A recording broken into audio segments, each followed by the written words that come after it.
All right, ladies and gentlemen, we request all the people to kindly take their seats. We are almost set to start the event, to begin the event. May I please request all of you to take your seats?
So it's already mentioned onto the placards, right? So kindly sit accordingly so that we can have a very quick start with the day. Thank you.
with this, everyone, we have our chief guest right here with us. A very warm and a hearty welcome, sir.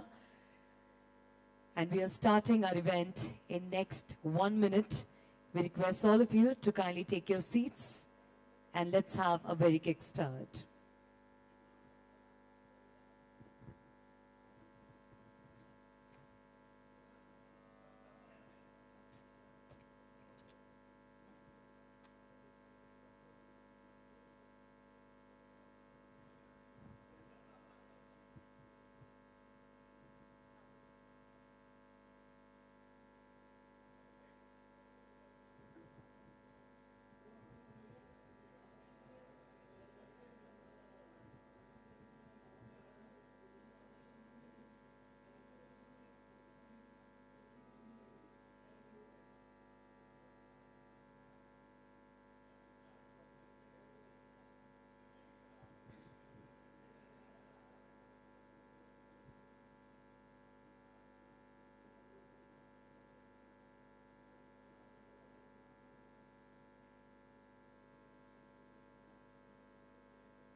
All right, everybody. So yes, once again, a very warm welcome to each one of you.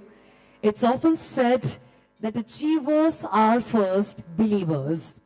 But what we believe is people who are sitting out are not just believers, are not just achievers, but they are successful people across. Ladies and gentlemen, once again, a very warm and a hearty welcome to each one of you. बहुत अच्छा लगा कि आप सब यहाँ आए, आप सभी ने अपना कीमती वक्त हमें दिया. Thank you so much for taking the time out from your busy schedules, do coming down and marking this spectacular gallery with a glorious presence. Ladies and gentlemen, a very good afternoon to one and all present out here. Greetings to the occasion. We are here in behalf of presenting a day which is all together. It's all about the success. It's all about the hard work, the dedication. It's all about the success stories and, of course, setting the boundaries super high to achieve and set the new goals. But before we begin, can you please put our hands together for the event? Everyone, please give it up for National Symposium 2023. Well, today is the day we celebrate each one of you. Today is the day we are going to gain so much of knowledge from the very renowned and dignified people around. So, without further ado, let's completely get into it. But before we begin, I would like to give you a small compliment, may I? A compliment? So basically, you people are looking super duper rich today. Well, rich, not in terms of monetary numbers, but rich in terms of pride, rich in terms of attitude, rich in terms of achievements, and rich in terms of success. And of course, when we talk about winners, when we talk about achievements and success, I get reminded of one of the quotes, which says that we were born to win. We were all born to win. But to be a true winner, we must plan to win, prepare to win, and expect to win. And today, with this, let's get on to the celebrations. But before that, I want you all to kindly stand up, please. Everybody, at the back from the start. I have got a couple of questions for the whole audience, and I want you all to answer with your actions. As we say, action speaks better than words. Okay, so today in this premises, welcome to the City of Pearls. Welcome to the City of Nawabs, Hyderabad, ladies and gentlemen. So today, how many of you are happy? Just take your right hand up and give me a shout out. All the happy people, can we make some noise? Superb, superb. Okay, keep it raised, keep it raised. All right, among you all, how many of you are very, very happy? Both hands up and give me a shout out.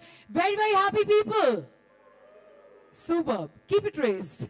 How many of you are very, very, very happy? Both hands and a leg up. Come on, can we show the energies? And those are extremely happy, both hands, both legs up. Thank you so much. Please take your seats, everyone. Well, there's a quotation by Henry Ford, which goes like this. Individual commitment to a group makes the company work, the society work, the civilization work, and the organization work. And today, as we sit with each one of you, thank you so very much for taking the time out and gracing this occasion with your presence. On that note, ladies and gentlemen, we're going to have the very kick start with the superior day we all have been gathered here for. We sit in Hyderabad, India, and it's a beautiful tradition to start any occasion. It has to be in God's name. So, on that note, may I please call upon stage our dignitaries for the lighting of the lamp. So, with a round of applause, please welcome Dr. Ajit Ranade. Can we please have you here on stage, sir? Followed by Dr. Ajay Deshpande. Ladies and gentlemen, please give it up. Followed by Dr. Ranjit Reddy. Can you please have you here on stage, sir? Followed by Dr. Devagowda. Can you please have you here on stage, sir? Followed by Mr. B.S. Yadav. Followed by Mr. O.P. Singh. Followed by Dr. Santosh Aire and Dr. Rabindra Reddy. Ladies and gentlemen, we can be a bit more louder with all the applauses. These people are the leaders. These people are the mentors who have literally turned people's life. So, with this, I request all our dignitaries to kindly do the needful, to kindly do the honors with the lighting of the lamp.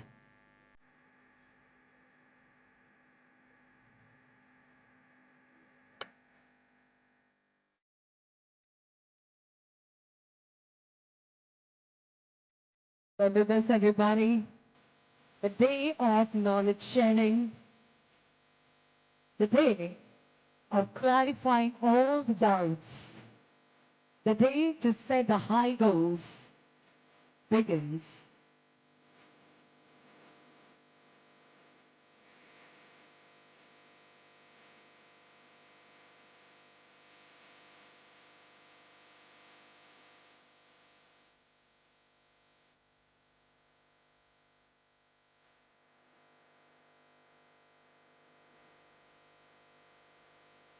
Everybody, please put your hands together as we declare and welcome you all to the Wet in Poultry. It's all about National Symposium 2023.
And with this, I request our dignitaries to kindly join for a group picture. I request all of you to kindly join in for a group picture so that we can cherish every single moment we are spending out here. Ladies and gentlemen, with this, we declare the National Symposium 2023 a day dedicated to each one of you. Thank you so much. Can we have a huge round of applause? With this, I request all our dignitaries to kindly take their seats. And with this remark, without further ado, I would like to invite on stage Dr. Santosh, our Secretary, Vets in Poultry Association, to kindly join us and do the proceedings with the starting of the program. Over to you, sir. Ladies and gentlemen, can we have a round of applause for Dr. Santosh? Over to you, sir. Thank you, ma'am. Wow, really feeling energetic, looking to the all energetic dignitaries, our seniors to whom we are seeing and growing into this industry. A warm welcome to everyone. Dear Poultry Fraternity, a very good afternoon and warmest welcome from a VIP and all committee members. A warm welcome to speakers, panelists, media persons, and fellow members, and the most important delegates and you all participants. You really make this event a grand event. Thank you very much. I have no words to express my gratitude for such thunderstorming response to the idea of this first of its kinds of National Symposium from the VIP. Your overwhelming response has put another feather in VIP's cap. Thank you for that. The next hours, 8 hours, will be full of insights, thought-provoking, light of concern, possible solutions given by the poultry farming community and the stalwarts sitting here. We hope for a proactive response from all of you, and I believe, yes, you all will. But I'm sure our respected speakers will give and awake you their brilliant skills and their presentations and the insights of the industry as well as the future. I will not take much time, but again, a warm welcome to you all. And let's enjoy these 8 hours of the journey with all of our respected delegates. Thank you very much. Yeah.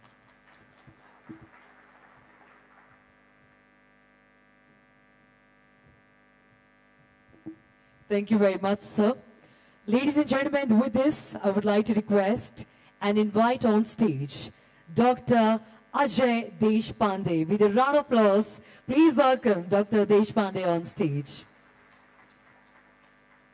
Over to you, sir.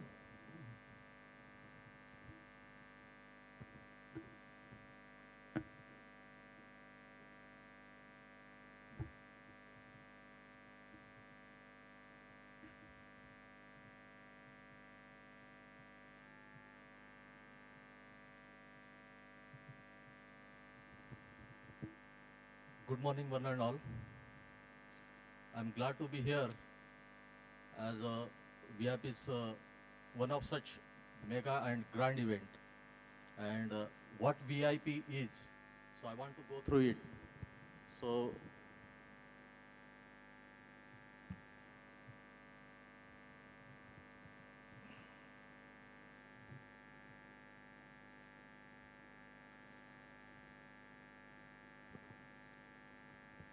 why this, we have arranged this one to recognize and know the responsibility of poultry fraternity people. You know, if you look at the slide at present and look at the population growth trajectory in India and world over, the food security is going to be a crucial factor in years to come. It is estimated by 2035, 30% of the world population will be going to bed hungry. As a meat and egg production industry, it is our obligation to produce the best quality, high meat yielding chickens at economic cost to cater the growing population. So next slide, it shows that how in protein quantity and food security, industry plays important role. Here is the slide. You can see in 1 acre, we can produce, in broiler farming, we can produce 50 tons of protein annually. In layer farming, we can produce nearly 28 tons of protein. And look at the soybean farming, it is only 1.8 ton. So it's a huge responsibility on our shoulder and the industry at large to cater this growing population, the sufficient quantity of protein. So entire poultry farming community, farmers, integrators, veterinarians, feed millers, pharmaceuticals, academicians, scientists are going to play a crucial role in achieving food and protein security in India. So we at VIP Vets in Poultry, we are committed to drive positive changes across Indian poultry sector to improve farmers' livelihood, ensure animal welfare, and food safety and security for all. We are fortunate enough to have the great legacy of the people. There are few to mention. Legacy of great geneticist. The first of our foremost name comes to my mind is Dr. G.L. Jain, who has produced such a wonderful bird which is comparable to the national level. Next is Dr. Prakash Babu. Next is Dr. Kotaya, who have relentlessly worked or devoted entirely their life to uplift the genetic potential of the bird. The legacy continues in the form of Dr. Chandrasekharan, the nutritionist, great nutritionist, who has designed the Excel sheet formula and he distributed it selflessly across the poultry fraternity so to upgrade the nutritional specifications and nutritional formulations of the poultry. One more name is Narkhade sir, then I can mention Ram Subba Reddy sir also here. So this is the legacy of the great veterinarians that we are carrying forward. Date graduated to name few, Dr. J.L. Vegad, who has been instrumental in diagnosing LPI and differentiating it with other diseases. Dr. Prajapati, Dr. Chavak, they are always at the service of the industry. So great tribute to all of them. And who doesn't know this great personality called a Gambaro man, who was quite instrumental when the Gambaro was a menace to the industry. There are few researchers who are contributing a lot to the industry, you know. The application of enzymes, there is a lot of innovation has come into the poultry nutrition. So this research is very important. Unless I need to try and test the particular product, its economic can't be accessed. Then what to know about this, what to talk about these academicians? They are great, Dr. Devegoda sir, Dr. Ajit Ranade sir, Dr. Srinivas Gowda.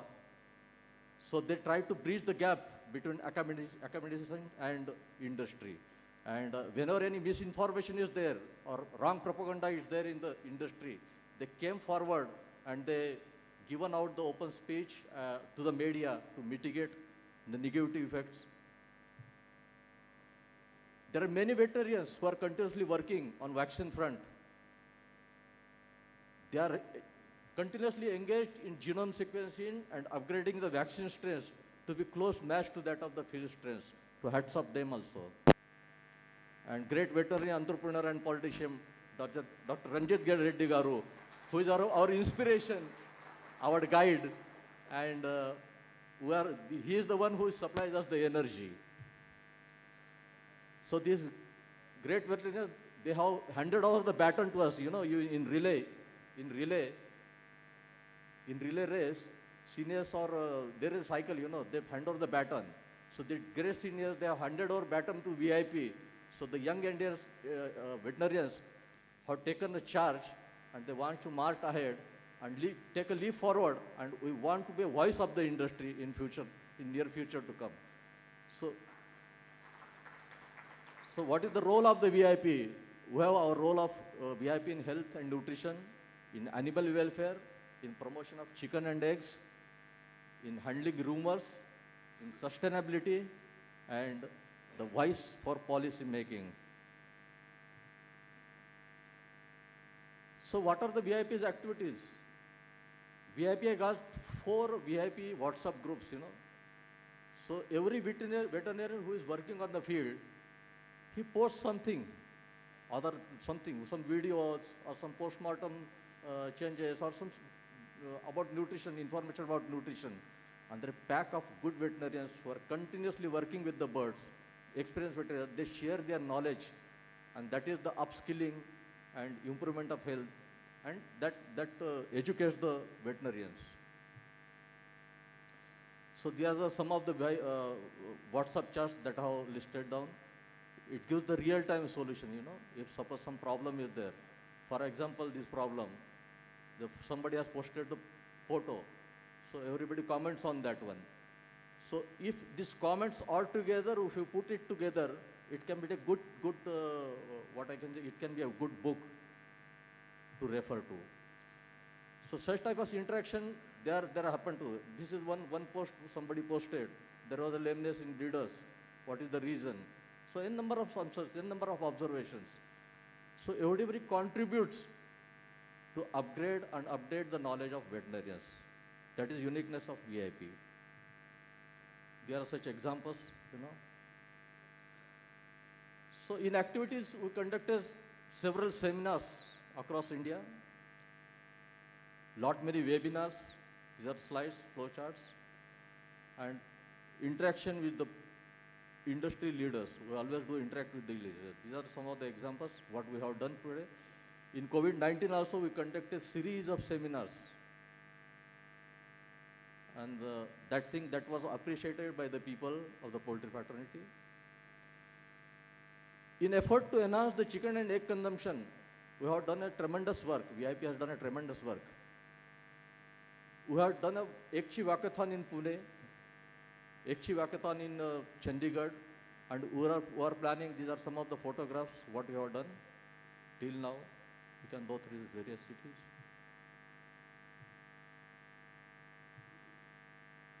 So we have our presence there, because it's our bread and butter, poultry industry is our bread and butter, unless and until we try for its increased consumption, industry will not grow.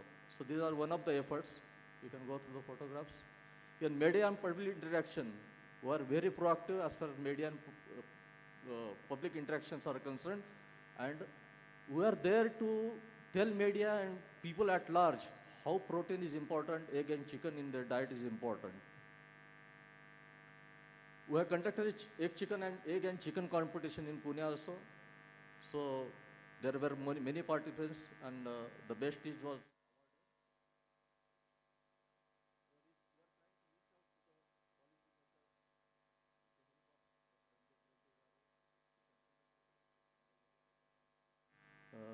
Ranjit Reddy Garu was there. We met Giriraj Singh also, our representatives, and the remark. We have introduced this, included this bird flu amendment draft in our souvenir. Please go through it. We have continuously for 2 days, we have studied on it, what are the OAI guidelines and what India is adopting, and our suggestions. We have suggested to Government of India what amendments should be done in the draft. So we have posted it on the Prime Minister's Gravis portal also, and the Prime Minister's office also responded in a positive way, and they appointed a special person to look after it. So that work is on the table now, and hopefully we are getting it soon. So, and VIT want to collaborate with all the poultry stakeholders across the India, and we need to collectively fight challenges which our poultry industry is facing, and look out for more opportunities. With support from all stockers, without support from all stockers, it is not possible. We'll unite together and fight the rumors and negative propaganda about our industry. And before I say thank you, the more relevant word to VIP, I want to quote one Hindi poem, which is very relevant to VIP. Jnana ke vigyana ke ve. Jnana is power. Jnana is knowledge, and that is power. Jnana ke vigyana ke bhi kshetra mein hum बढ़ चलेंगे. नील नभ के रूप के नव अर्थ भी हम कर सकेंगे. भोग के वातावरण में त्याग का संदेश देंगे. त्रास के घन बादलों से सौख्य की वर्षा करेंगे. Thank you very much.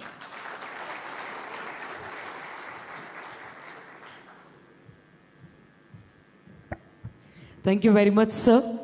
Well, ladies and gentlemen, with this, the most awaited moment is right here. Of course, we would love to thank our chief guest of today who took the time out and been here with us. Thank you very much, Dr. Ranjit Reddy. Sir, ek baar zordar taali unke liye ho jaye. And on that note, may I please request Mr. Ajay Deshpande and Mr. Ravindra Reddy to kindly escort our chief guest to the stage. Dr. Ranjit Reddy, sir, onto the dais, please. Ladies and gentlemen, we can be a bit more louder.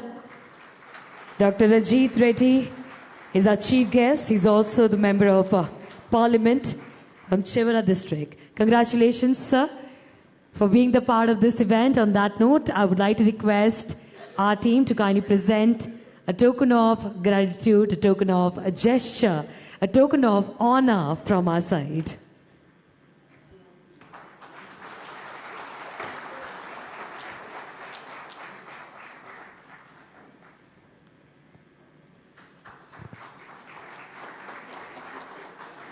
A big thanks to you, sir, for being here with us. बहुत अच्छा लगा आप आए अपना कीमती वक्त आपने हमें दिया. And with this, may I please request you to kindly say a few words for our audience. The gathering is all over to you. Ladies and gentlemen, please give it up for our chief guest. I'll be comfortable with this. A very good afternoon. Namaskaram. Namaste. At the outset, let me congratulate Dr. Ajay Deshpande and his whole team for conducting this national symposium by the vets. The vets of the industry, vets of the country, they are called as VIPs. I am really honored. I am happy that I am a part of that also.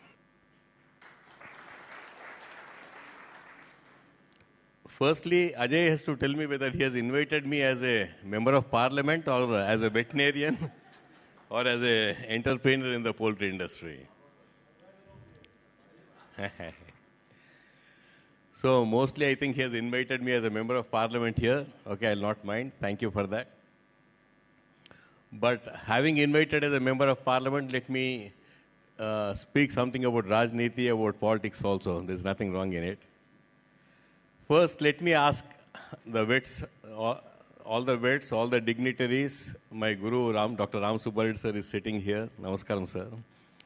And all the well-wishers of the poultry industry and all the big-wigs of the poultry industry sitting in the front also, namaskar. I think most of you are traveling to Hyderabad for the last n number of years. And the people who were traveling in the last 10 years and before 10 years also have to tell us the difference between before Telangana and after Telangana. There is a correlation between speaking about Telangana and the poultry industry. That is why I thought, let me talk about that first. So, before Telangana, how Hyderabad was, and having achieved Telangana, and in the last 9 years, how Hyderabad city is progressing, I think most of you can clearly see the difference. Having come to Hyderabad, it used to take around an hour to reach our high-techs to reach the poultry exhibition before. Maybe now it will take max half an hour, 35 minutes. So that is the connectivity what we have. I should thank Mr. Balram. He was just saying, I'm really amazed at the speed at which Telangana is growing. Thank you. Now he is a leading industrialist, he is going to partner with the government of Telangana here from the Godrej Group. Thank you, Mr. Balram, for investing in Hyderabad also. So, okappudu Telangana ela undeno, ippudu Telangana etlundo. The same thing, I think it is the same situation of the poultry industry also. Because I have seen Telangana before, I have seen different parts of Telangana region, how it has emerged during the time from when villages didn't have the electricity, and today there is not a single minute wherein there is a power cut in the state. The same way, I am really lucky enough to watch the poultry industry also growing for the last, 30-35 years. The major remarkable changes have happened in the last 5-10 years. So I really congratulate all the bigwigs people who are sitting in the front row and all the veterinarians in the country for being part of the growth in the poultry industry. When the moderator here was talking initially when I came, she was taking achievers or the believers. So today the poultry industry has achieved. Poultry industry has achieved all the best performances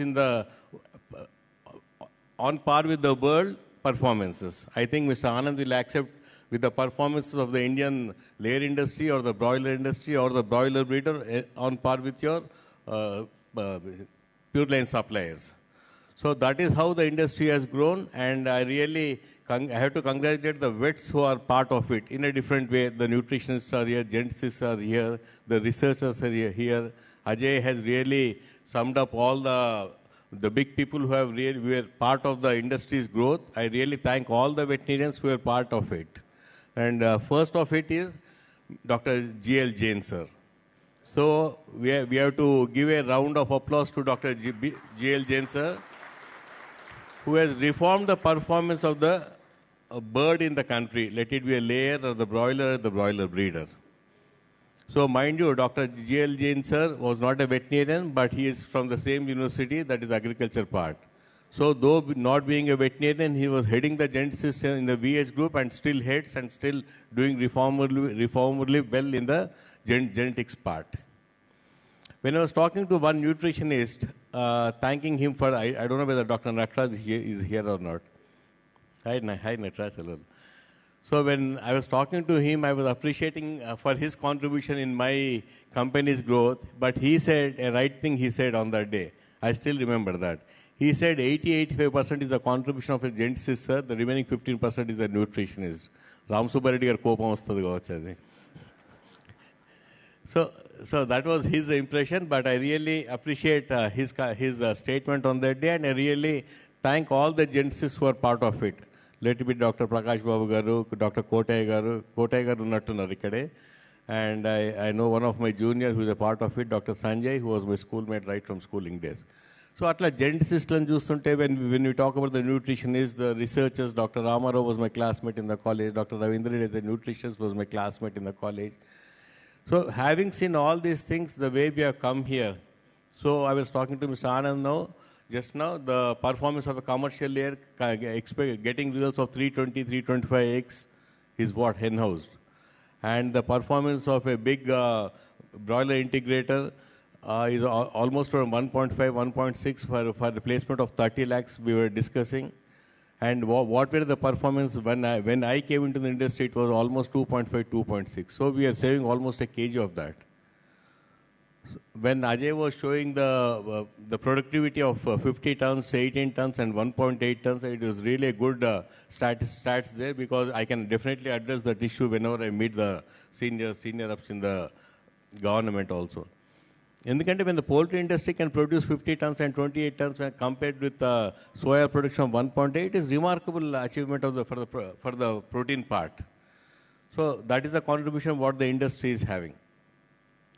In that way, if you look into the performances, what all has happened in the industry, I have seen each and everything, because when I newly joined the poultry industry in 1989, I was looking into the performances. There were so many incidences wherein we could not diagnose what exactly was the problem. Having diagnosed, we could not treat them well. But today, you see, hardly there are any diseases having improved the biosecurity, having improved the management, having improved the practices, having improved the involvement in the poultry industry, having improved the commitment for the industry. Not only the vets, even the entrepreneurs also, they're so particular, they're so conscious about the competition. Initially, no one used to compare their performances with other performances. No one used to discuss about their performance with other performances. But today, wherever you sit, wherever you chat, wherever you deliberate, wherever you discuss, the issue is what is your performance, what is my performance. There's nothing wrong in discussing. I used to tell everyone, as a president of the Breeders Association also, whenever someone has an instance of bird flu, please tell your neighbors also. Before that, that was not the practice. Anyone having the incident, they never used to coordinate with the neighbors also. That was so bad of us. But now today, having had a problem, there's nothing wrong. When your birds have a problem, why not discuss, talk to people, get the problem chalked out, get it resolved as early as possible. That is how the things are. As far as the performance are concerned, even the cages and the water system, let it be the feeding system, let it be the egg collection system, everything is highly evolved. The performances, what I am getting, I really thank Dr. Sudhir, who is sitting here, who is taking care of my operations. We are getting excellent results as far as the breeders are concerned, as far as the integration is concerned, even the commercial layers also. I have poultry business abroad also. I have a commercial layer of 10 lakhs in Uganda, where everything is automated, till the egg collection part. Absolutely, it runs as a pinpoint, meticulous planning, and all the things are in order. So sitting here also, I can really coordinate the performance of all the sheds there. So that is how the poultry industry is evolved. So I'm happy, I'm glad. I should request everyone to give a round of applause to all the committed people who have seen the industry growing. Before that, thank you. Before that, whenever a nutritionist, whenever a geneticist, whenever some researchers used to come, people like Mr. O.P. Singh and Subramanian Garu, whoever comes from the pharma side, whenever foreigners used to come, they used to be surprised at our performances. Today, they are surprised at our performances. Because that is the difference between then and today. That is why I was comparing the state of Telangana also. The difference between yesterday and today, that is how we have to grow. So today, no one can comment on the nutrition part or genetics part or whatever it is in the poultry industry. What best has to happen now is discuss, deliberate, how best to get the better productivity in each one's performance, because the cost of inputs is more important than the realization. The output today, today we have a commercial egg rate of 5 and 530, sir. 530, 540, even the commercial broiler is also doing good. We cannot really dictate the term there. It is only demand supply, the elasticity also plays a very big role there. And we cannot really match the demand supply. We cannot really foresee the situations also. So many things we keep planning, but sometimes the things go hayway.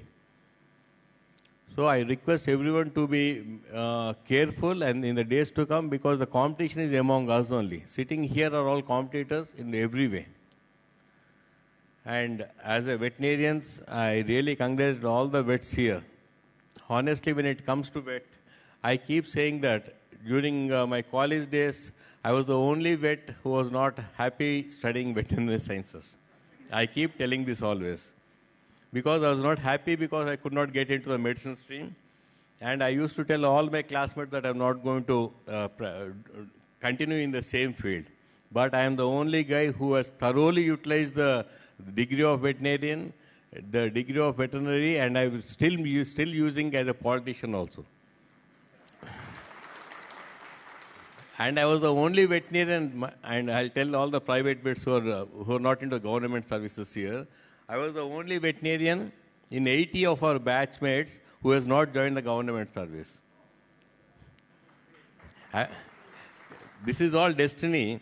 So on that day, I thought, let me be in the city. Let me go and join the poultry industry. Whatever best can happen, whatever has to happen, will happen. I was about to join the physiology department in the college, in the teaching side. But for some reason, I was very happy with the poultry industry. And from that day, I keep telling all the vets to come into the poultry industry, because this is the industry which is happening, which is going to happen, which will happen forever. Because it supplies the food which is very important for the days to come. Looking at the stats, what Ajay has shown, the population growth, the days to come, the population is bound to grow. The days to come, the people have to depend on the eggs and chicken. And the way the chicken market is growing on par with the mutton or beef in other countries, it will definitely grow much better, because the next generation is definitely happy with the chicken rather than the mutton and beef also. So especially in India, it is only the chicken what we have that is going to continue. And how many of the vets are into only technical services and not into the marketing? Is there any veterinarian? 1, 2, 3, 4. I request all these vets also to come into the marketing part. Because when I joined the poultry industry in 1989-90, I was also called as a technical advisor then. So after 1 or 2 years, I was doing good as a technical advisor. I was asked by my MD to take part of the marketing also. So initially I shied away, saying that no, I'm a vet, I would want to practice only as a technical advisor. Afterwards, I realized it is only the marketing part which is important. And technical advising plus marketing will definitely fetch you. I thought there are more veterinarians who are only into the technical aspect. You may be in the pharma industry also. You please take care of the pharma. And all the vets have to I request all the veterinarians who are consultants also to please practice in such a way that as if you are the owner of the company. Because we prescribe, we come back. The cost of the return on the investment of each medicine, the return on the investment, the productivity of the birds which has to increase, how best the farmer survives is very important. So I request all the veterinarians, I congratulate all the veterinarians for coming up and sitting on a common platform and calling as a VIPs. I really appreciate the word Vets of India as VIPs, because you are definitely a VIP in the poultry industry. Yeah? There's no doubt about it. All of us. Days to come also, I request everyone to sit on a common platform, discuss, so that whatever the issue, if we discuss with Dr. Seniors like Dr. Ajit Deshwar, Ranade Saab, and all the seniors who are sitting here, they'll definitely advise. And as far as the member of parliament is concerned, my duty is to connect the poultry industry to the central government. I think I'm doing that, and both in the state and in the center. We are pretty lucky to have a good chief minister here who has a concern for the poultry industry in the state of Telangana. The number of eggs what we give in midday meals or Anganwadi schools is the highest in the country, I believe. I request all the senior ups who are there in the industry to please go to the concerned governments and see that these midday meals or Anganwadi school, the number of eggs, what is being served, the quantity of chicken which is being served for the school students here has to be practiced elsewhere also. As far as the government of India is concerned, and Mr. Deshpande was showing about the zonalization, vaccination program, confirmation of a disease. Mr. OP had enough problem during getting all these vaccines to the country then. So when a vaccine has to come, I used to tell the concerned ministers there, we have a thesis put up in the university library saying that there's a disease which is occurring in the country in the poultry industry, and when we request the government for the import of the vaccine, they say there's no disease in the country. So I said all the thesis will itself shows that the disease has come to the country. So that is where the central government, because they were not aware of the incidence of the problem in the country, in the poultry industry. So we have to get connected to the government of India from the poultry industry. All the representatives have to come, tell them the facts, what exactly is the issue in the industry, so that they'll definitely come up with the solution. Now, we are so lucky to have Dr. Sanjeev Balian. He is such an excellent, extraordinary minister who is helping the poultry industry. We have to give a round of applause to Dr. Sanjeev Balian. Because he was the first man to see that all the concerned officials sit across with the poultry industry. We had discussions for more than 2-3 hours. I believe all the people who are sitting here have come and attended that meeting. So we have discussed openly about the vaccination part, what diseases are there, what vaccinations we are practicing, what are the mortalities. He has really appreciated. And he was always definitely shouting in front of us about on the senior IAS officers also, saying that the vaccines have to be imported at whatever cost it may be. So that is the commitment what our Dr. Sanjeev Balian has. So we can definitely make advantage of a veterinarian sitting as an animal husbandry minister at the center also. And I'm really lucky and honored to work along with him, go to the concerned people when there was a problem of maize imports and soya imports also. In the days to come, I am definitely with you, even along with Dr. Sanjeev Balian. Let it be the state government or the government of India, we'll definitely come to the rescue whenever we have a problem. The only thing what I was telling the central government is, come what may be the price of maize and soya, let us get a blanket permission saying that the imports are permitted provided there is scarcity of any raw material. That is the GO what we are trying for. If you can get it, nothing like it. Thank you, good luck, and God bless you all. Thank you very much, sir, but I would like to request you to kindly stay back with us on stage. Can you please have you here for a moment, sir? So there is one gentleman with us who got retired and is also a retired professor and Dean of Bombay Veterinary College. Ladies and gentlemen, I would like to request our very own Dr. A.S. Ranade for his retirement and for his contribution to VIP as a moderator for today. May I please have you here on stage, sir? And I'll be requesting our chief guest, Dr. Ranjit Reddy Garu, to kindly felicitate and honor him with a token of gratitude. A big congratulations, ladies and gentlemen. Please give it up for Dr. A.S. Ranade for his beautiful contribution he has been doing for the society.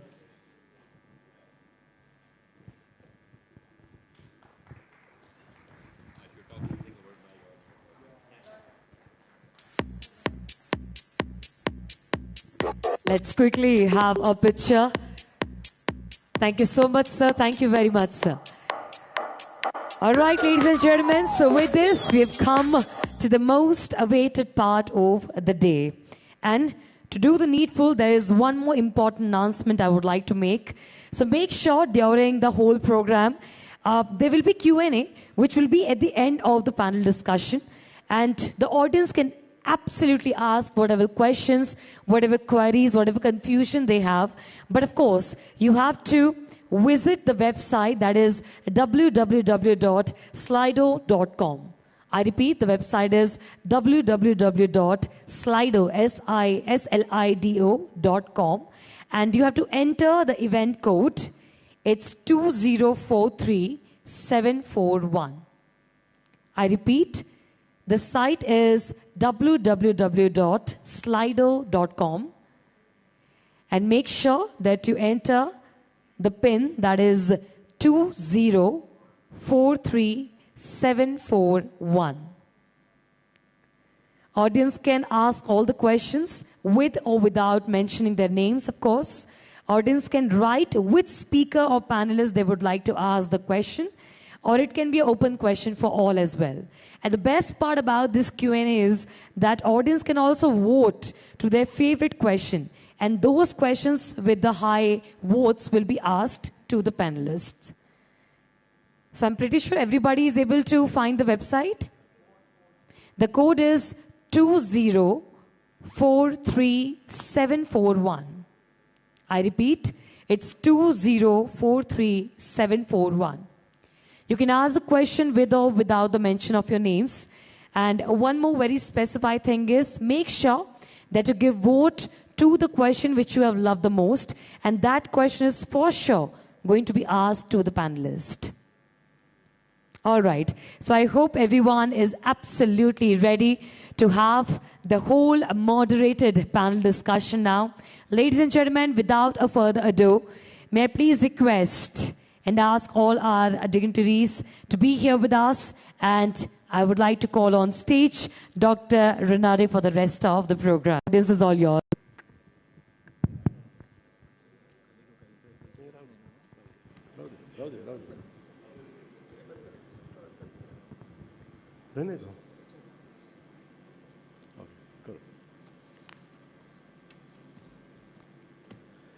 A very good afternoon to one and all who have gathered in this hall. ఈ రోజు ఈ కార్యక్రమానికి విచ్చేసిన సోదరి మనులకు నమస్కారం. ఈ అందరికీ తెలుసు, వెట్స్ ఇన్ పోల్ట్రీ అనే ఆర్గనైజేషన్ మహారాష్ట్రలోని పూణే నుంచి పోల్ట్రీ సెక్టర్ కోసం పనిచేస్తోంది. ఈ ఆర్గనైజేషన్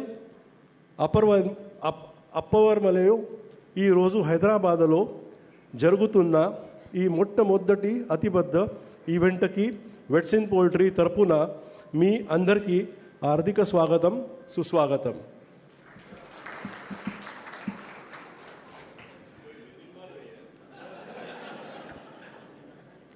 భారతదేశ పోల్ట్రీ రంగానికి రాజధాని అయినటువంటి హైదరాబాద్ నగరంలో ఈ ఈవెంట్ జరగటం మాకెంతో సంతోషం కలిగిస్తోంది. పోల్ట్రీ రంగానికి పుట్టినిలువంటి తెలంగాణ మరియు ఆంధ్రప్రదేశ్ రాష్ట్రాలు ఈ రంగం అభివృద్ధికి చేసిన సేవ మరియు తోడ్పాటులను యావత్ భారతదేశం గుర్తిస్తోంది, అభినందిస్తోంది. మేమందరం కూడా ఈ ప్రాంతం సాధించిన ఘనవతు స్ఫూర్తిగాతి సుకుని పోల్ట్రీ రంగం దేశమంతా అభివృద్ధి సాధించాలని ఎంతగానో ఆకాంక్షిస్తున్నాను. మీ అందరికీ మరొక్కసారి స్వాగతం, సుస్వాగతం. జై తెలంగాణ, జై మహారాష్ట్ర, జై Bharat.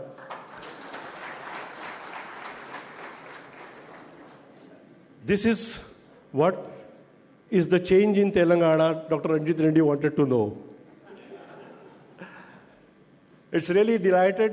I feel very delighted to be over here with you and to coordinate, moderate, compare whatever you may say this particular program. And I'm happy that whatever speakers we thought of, all of them agreed our request and are present over here. So without wasting much of our time, let's start with the introduction of the first speaker, Mr. Balram Singh Yadav, Managing Director, Godrej Agrovet.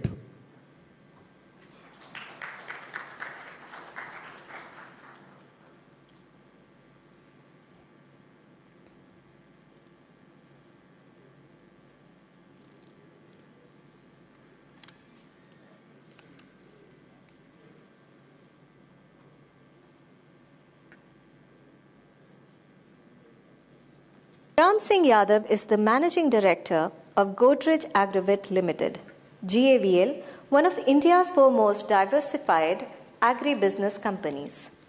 He also serves as Managing Director of Godrej Tyson Foods Limited. Besides, he is the director of numerous firms including ACI, Godrej Agrovet Private Limited, Bangladesh, Creamline Dairy Products Limited, Hyderabad, Aztec Life Sciences Limited, and Godrej Maxime Milk, Mumbai. He has been the chairman of CLFMA of India twice and Association of Livestock Industry. Balram began his career with Godrej in 1990, and over the years he has handled roles of increasing responsibility across businesses and regions in the company. He became the business head in 1999 when he was asked to establish and lead the poultry business. He established the Real Good Chicken and Yummies as the leading processed poultry brand in India. In 2007, he took over reins of Godrej Agrovet Limited as Managing Director. As his first challenge, he successfully led the turnaround of GAVL, which was then a loss-making entity, and put it on the path of rapid growth. In 2017, Balram was instrumental in taking the GAVL public. The public offer received record response and was subscribed over 96 times. Over the last decade, GAVL top line has grown at a compounded annual growth rate of 15%, unlocking significant value for the stakeholders. A raconteur par excellence, Balram inspires his team with incredible stories from his rich experience in the field, only when he is not driving them to deliver their best. He is also an active angel investor, mentoring a slew of next-generation entrepreneurs. Balram completed his BSc Honours in Agricultural Science at Haryana Agricultural University, where he ranked second in his class. He earned his MBA from IIM Ahmedabad. He lives in Mumbai. So, we are very happy Mr. Balram Singh Yadav is over here. A few more lines about him. Basically, we always say that we must have certain qualities, and anything and everything under the sky is a product of G&E, genetics and environment. He comes from a family wherein his grandfather was a military officer and his father was a bureaucrat. So obviously the discipline, the punctuality, the leadership qualities have been inherited by him from the family, and that's the reason, or that's why, and that's how he has been leading such a big group in our country. As already mentioned, he proved as a game changer in 1999, and he established a brand of poultry. And after taking over as managing director, he made Godrej as a profit-making organization, which earlier was not. In 2017, as mentioned, the issue was oversubscribed by 96 times. The man with guts and daring has capacity to take bird's eye view, is the right person to oversee the industry, analyze, and predict or suggest the future. And so we thought of giving the topic related to the future of poultry sector. And the reason why we are discussing future at the beginning is scope or the daily predictions. Likewise, nothing matters, but we know where we are heading to. So with this, out of the topics which have been listed against his name, he is free to talk to whatever. And I kindly welcome Mr. Balram Singh Yadav on the stage. And the stage dais is yours for next half an hour. Please, sir.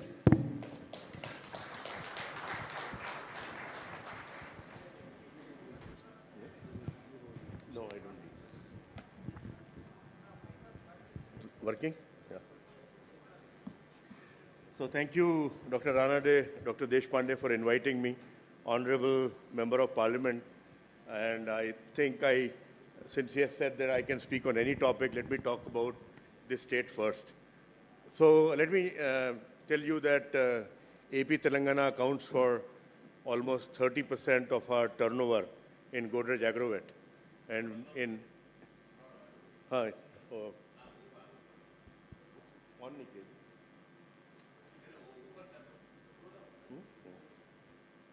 But it is not online.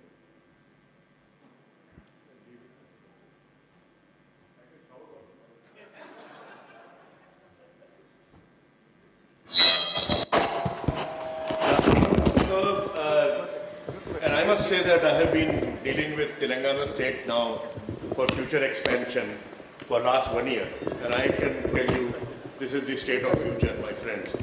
I have never seen so much of dynamism where the politics and bureaucracy work in unison.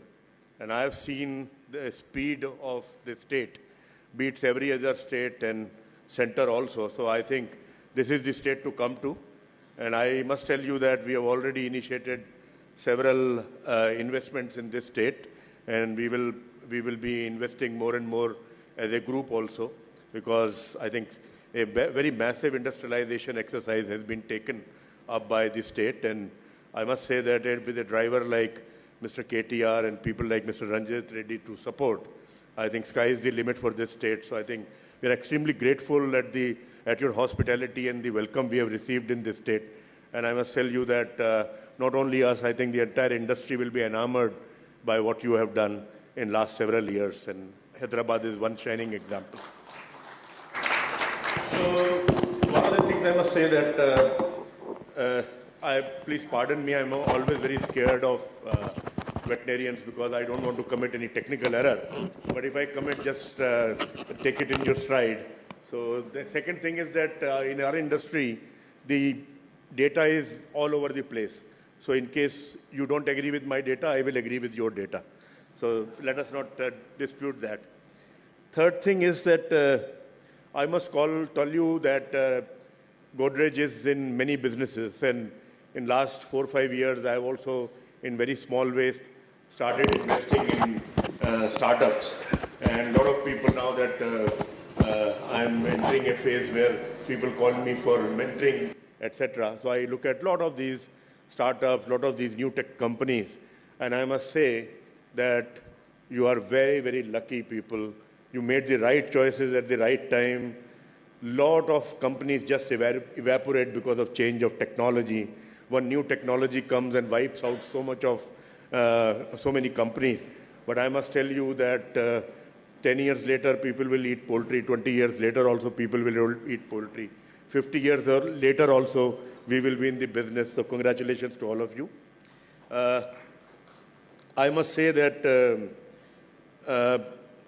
the one thing which is very heartening is, not very heartening right now because I don't see women in this forum a lot, but as I am told by several academicians here, that the classes now have more than 30 to 60% women veterinarians. So I am extremely happy that this industry has gone for such scale of inclusion, because 50% of talent resides in womankind, and we should make efforts to include them and give them opportunities, and great job done by the academic institutes. The last thing I want to say is that this is an industry where several big changes in future will be brought by non-industry people, people who don't have any knowledge about poultry. Look at Licious, look at a lot of these platforms which have come up. They are not into poultry, but they have made significant contribution. So, starting with this, I think we have a stellar track record. I think I've made this presentation once, but you can see that in last 22 years, population has grown 33%, but food grain has grown 128%, milk has grown 170%, but look at eggs, 250%, and look at poultry. What marvelous thing you have done. We have almost grown almost 9 times in last 22 years, where per capita consumption has increased. CAGR is almost 11.3. Now you can always contest whether it is 9 or 11, but the CAGR is definitely more than anything, any food product in this country. I think this is something which is very interesting. The second thing is that my sense is this sector will continue to grow. Egg per capita consumption still below global average. Per capita consumption of chicken is below global average. As India is becoming poor, and as Honorable MP said, that chicken will be the preferred form of protein, so we are in for very good time. Of course, we will have very bumpy ride because the way the structure of the industries and the way you have developed this industry.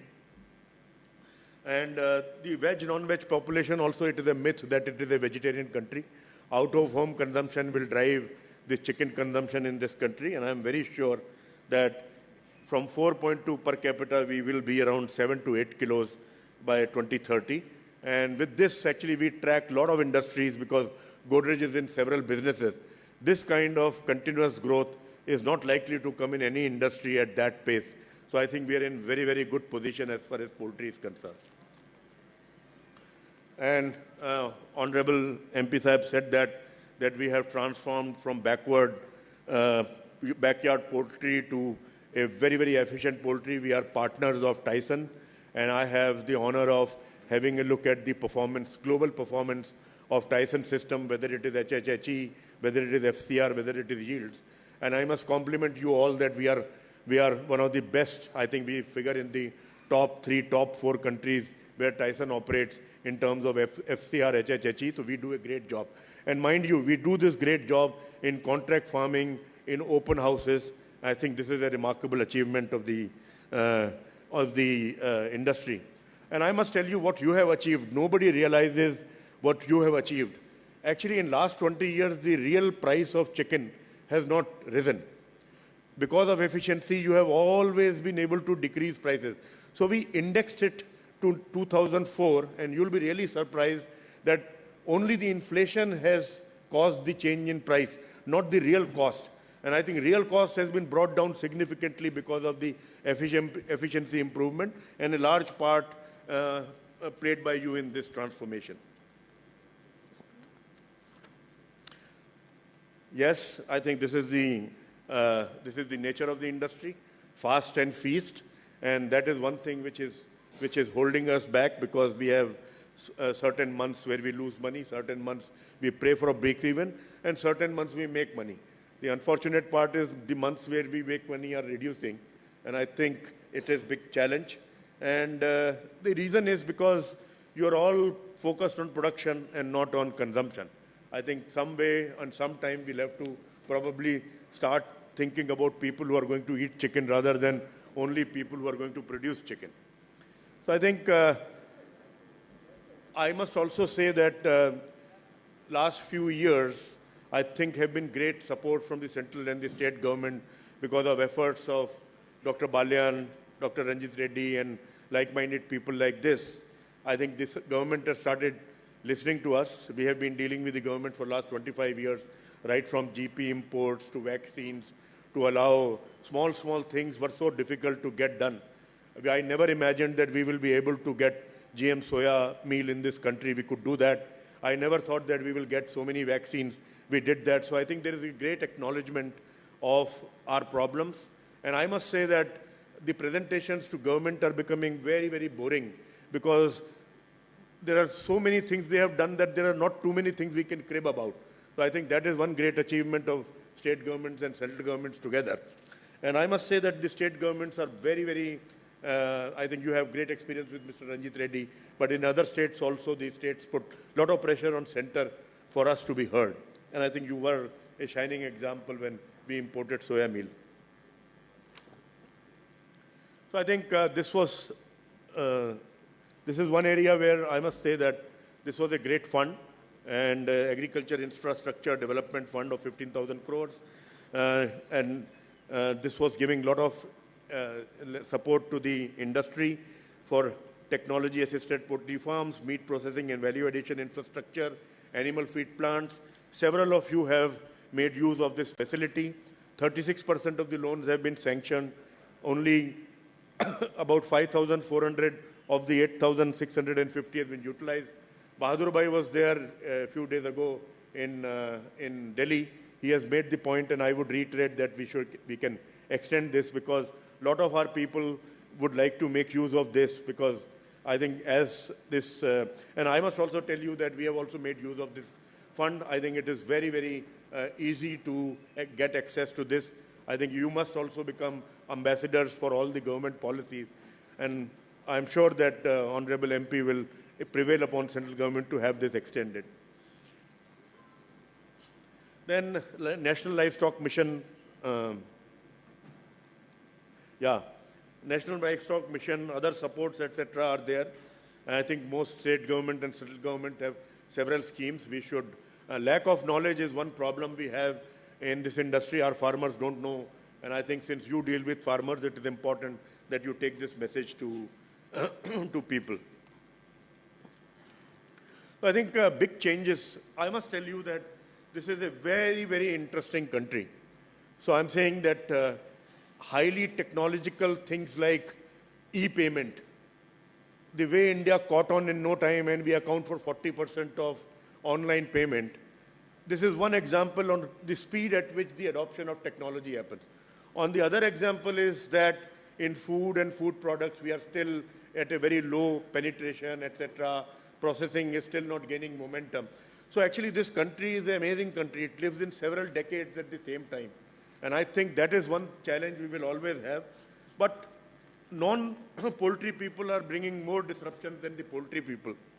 I must say that one big game changer was COVID. And I think COVID was responsible for a lot of online sales of this. This opened one more vista of reaching the consumer. And today about 1% of the poultry, which is close to about 1,200 to 1,500 crores, is through online means. We have large verticals like Big Basket, Swiggy, Zomato, etc. delivering. Then we have apps like Zapped, Fresh, Tender Cuts, Licious, Nandu's Fresh to Home. So people are experimenting with different models. It is not successful. The jury is still out. They are still struggling. But my sense is that the consumer is getting exposed to different methods of reaching the product to him in different formats. And I think even if the companies don't last, they will leave an impact. They will have some kind of a conversion of consumers. So I think, sorry, I should have. So this is what I was saying, that about 1% of total sales come from online. And the category specialists like Zap Fresh, Tender Cuts, Licious, Nandu's Fresh to Home are likely to drive this change. It is going to be an uphill task because not very easy. COVID made a big impact. I think all these apps and all these formats got a lot of support during COVID because people were at home. And I must tell you, even frozen foods also got a good support during COVID, and there was a big change. A lot of consolidation is happening because several models will succeed and will not succeed. But I think that they're opening new avenues for people like us to follow. And consumer also will have a lot of choice.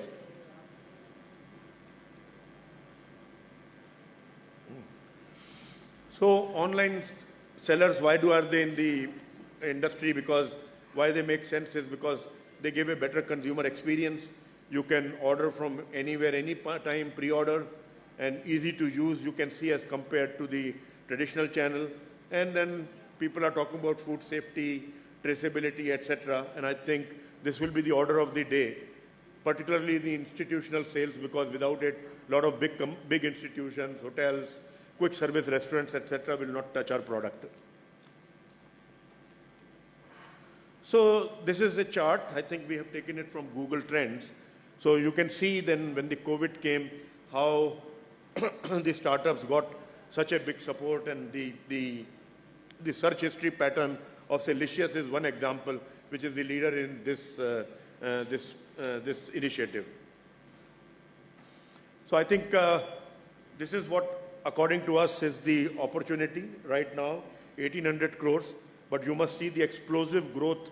It has become almost 7 times in 3 years. And we believe that if it is handled well, I think this is likely to become even bigger. So revenue growth at 95% CAGR. So we have never seen something like this happen in our industry, but we are seeing that here. 150 cities, average order value of 600 rupees.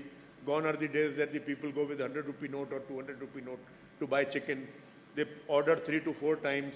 And the price premium people are ready to pay is simply amazing. So if the product is good, there is a capacity to pay something which is very, very clear because of these formats. It is not that they are putting their own money. They are getting money from global giants. Temasek is one company which has supported Licious. Multiples is an Indian fund which has supported Licious. Look at their valuations. We talk about valuations of number of times of profit after tax, number of times of EBITDA. They are talking about number of times of revenue sales. So I think this is the kind of opportunity which other people see. But these people have to get it right. This is a very tough country. We have a very tough consumer who is very discerning, very cost-conscious, value-conscious consumer. So I think the task is still ahead of them. Fresh to home. Look at the fundraising. Can you imagine a meat delivery startup raising 4,000 crores from the market? I think this is a great achievement. Another one is Fresh to Home. I think they have also raised about 2,000 crores. And recently they raised about 1,100 crores from Amazon Sambhav. Amazon is a global company. You can imagine that these people have put faith in Fresh to Home. So this is what the Amazon is thinking, that chicken will now be delivered home. So these people have made such a big investment in Fresh to Home. Right now, I need to tell you that what is the current status, because I think we catch trends in different industries, and this is one trend I wanted to bring to your notice. They are not very profitable. They make huge losses.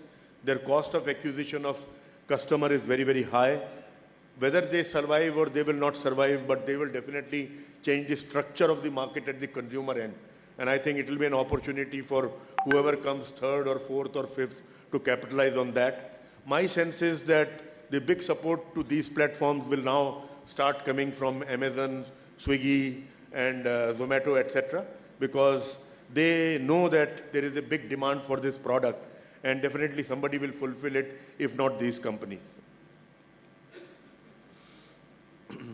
So this is what I'm saying. It is an opportunity for all of us, even if we don't know the consumer, we don't know the technology, but we know the business. So I think one of the reasons why I personally and several investors lost a lot of money in these startups is because these are techies. They are people who can make great programs, but they don't understand market, they don't understand consumer, they don't understand industry, they don't understand costs. Can you imagine Licious also tried to do integration? And they fell flat on their face. Because I'm saying from the outside it looks easy, and you all have spent donkey years trying to, we have struggled with it, and we know how difficult it is. And it is something like, if not handled well, this can be a disastrous thing also. There's backward integration into these things.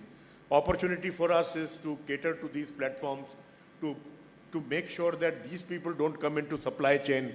We should take care of back end from these companies and make them focus in the front end. And someday when we have the opportunity, we also learn, and we are able to afford that talent, get into the downside business also. Regulatory is always going to be an issue. I need not dwell upon it more. People will, I think there will be several pressure groups which will influence the government in some way or the other. But I think the industry will march on. We will have to cooperate, collaborate with each other and trying to figure this out. Plus the usual suspects. Activists will always be there. You start anything, they will come. So not only in chicken, we also have trouble in palm oil. We are in palm oil business. People come and say, palm oil, these people will be cutting trees. Where are the trees to be cut in India? So point is that they take learnings from outside, learnings from developed world, and bring it here. I think this will have to be checked. And I have been suggesting to the industry several times how this can be done. Of course, we will always have pressures of volatility of raw material, climate risk, diseases, etc. So I think whatever support government has to do is being given. I think the ball is in our court, particularly this August group, to combat that at the farmer level. I think everybody expects, please give a recipe of success, which I don't know myself, but I'll make an effort. So, I think you have to sustain chicken demand. And I think I'm giving two examples. And you can see the result. Whatever the per capita consumption is, 90 or 105. But what is important is where it has risen from. And I think one of the most successful advertising campaign, which is quoted in the advertising industry also. In advertising industry also, the egg campaign is the longest running campaign after the Amul campaign. And both these campaigns have yielded great results in enhancing per capita consumption. And look at the mutual fund. In 2018 to 2020, you remember there was an ad called Sahi Hai. That Sahi Hai ad, let's just see how India has responded. Almost doubled the investments in mutual fund. At one time, mutual funds were always dependent on hot capital from outside. So they will come when they make money. Once they make money, they go back. And suddenly a lot of foreign exchange will go. And mutual fund sizes will reduce. Today, they are not dependent on dollars. They have, every month, almost 8 to 10,000 crores mutual funds are getting. I think this is what education program can do. So egg and chicken is almost 2.5 lakh crores now. I think 360-degree approach is needed. We need to improve the image of this industry. Honorable MP Sahib had given one example in one of the PFI conferences that in the village, in my mother's village, there was a boy, when we used to be young, we were going. There used to be a boy who used to be very naughty, but his name was Kalu because he was black. Anytime there was a problem, Kalu was caught. So this was our situation also. Any virus which comes, the poultry industry was caught. So I think that is one thing which we must always remember. This is where the collaboration should come first. We should collect money. We should have a sustained PR campaign, whether it is social 360 degree. We should bombard policymakers, doctors, nutritionists, mothers, young mothers, children, that this is the best thing to do. I'm saying that this is one thing which is needed for sustained growth and to also maintain profitability of this industry. Because if bird flu comes or any other flu comes, I'm telling you, whatever we have earned for last 3-4 years will be wiped out in 3 months' time. So I think this is something which we have to be very cognizant of. So I think this is a chart which normally is a FMCG company chart. There are quality expectations, delivery expectations, product expectations, sustainability expectations. This is a young country. In another, say, 10 years, most of the consumers will be the consumers who have been born after 1990. They will have all the money to spend in the house and outside the house. We have to appeal to them. They will talk about sustainability. They'll talk about antibiotic-free. They will talk about any residue-free chicken. They will be very health and wellness conscious. And I think we will have to provide the same. And I can definitely tell you that the way per capita income is increasing for this particular group, which will be our target segment, they will be able to give us premiums we need to maintain profitability. Sorry. RM shortages, I'm saying that Honorable Minister has said, and I think we already have a foot in the door. If we can get it once, we will get in again. So as he said that there might be opportunities that we should be able to import and export raw materials whenever there is need. So I think this, I am not too bothered. I am bothered about the inflation part of it, because these patches of undersupply and patches of oversupply are going to be a big problem in the raw material industry. But that can only be smoothened by good import and good export policies. So this is what the recommendation is. You can always allow us to import, but that does not solve the problem. You cannot shortchange the Indian farmer who is growing soya. For that, you need to allow very good germplasm so that their productivity goes up. And you can see, and I've seen it myself, I have traveled to US plenty of times to learn poultry. And I can definitely tell you that their yields are so high that they can just change profitability of the soybean farmer. And I must tell you that if we reach global average, we are sorted for next 20 years as far as this industry is concerned.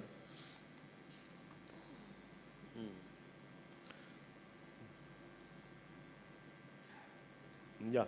So I've been through many seminars of Government of India and nutrition and several other places. People have talked about alternate meals, insect meals, then removing the impurities of certain other meals like cotton seed cake, cotton seed extraction, rapeseed extraction, etc. But it is still not caught on the way it should catch on. We are still dependent big time in soya. But I think that, I don't know what is happening now, but my sense is that this is one area which requires attention in case we need to keep the feed costs down.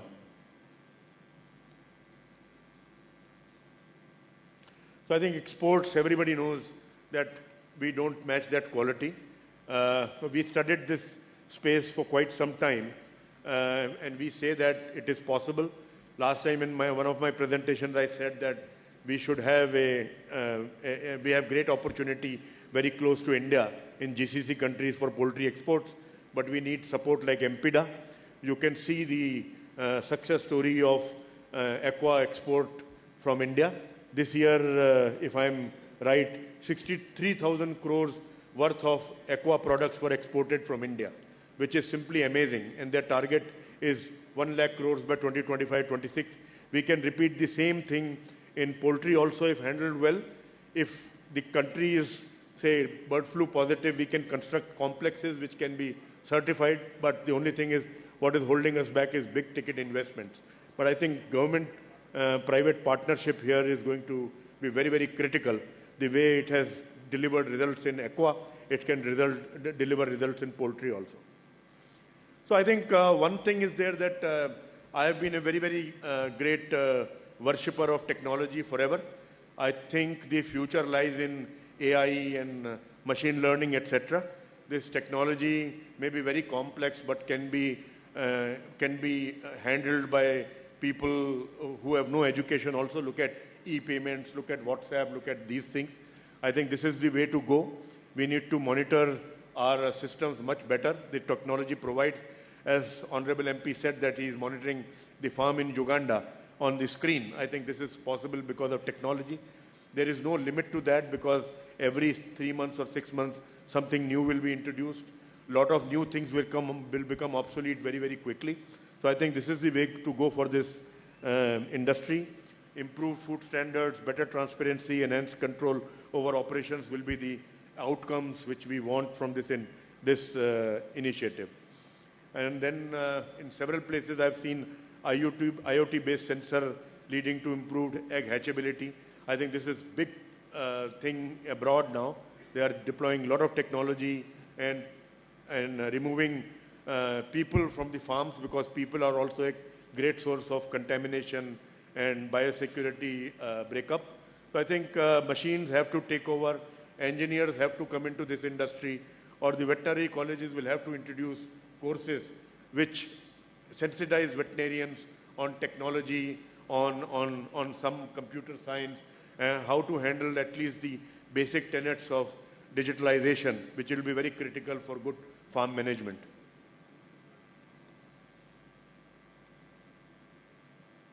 Yeah. Artificial intelligence, I think a lot of startups I've interacted with. There's a startup called Egos, then there are startups which are working in areas of raw material quality inspection, etc. So I think these kids are trying to do several things. They're bringing learning of technology from other sectors, financial technologies, etc., to this sector. So my view is that whether it is feed optimization, health monitoring, disease management, process automation, artificial intelligence will play a very critical role in future. And I think these are the things, because if you see, disruption will always be brought by people who are outside the industry. I think Airbnb guy is not a hotelier, and the Ola guy is not he doesn't even own cars. So you have seen that and heard those examples. So there will be a lot of disruption which is likely to come in this sector. Of course, you need money. If you have to put these farms, I'm very glad to see that there is huge amount of deployment of technology like monitored EC farms, particularly in breeders. But I think we will have to move fast. We need money.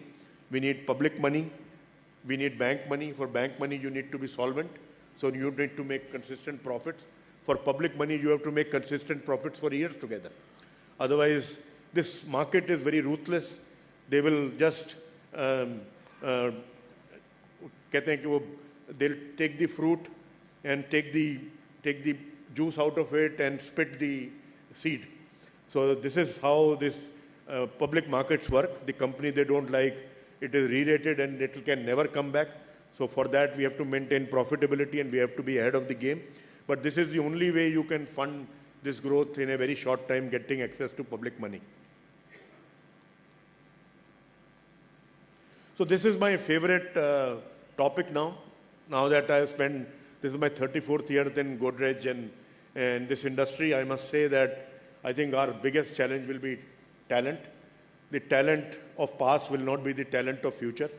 I think you can see that I'm saying there's so much of technology being used in all aspects of poultry farming and animal agriculture right now.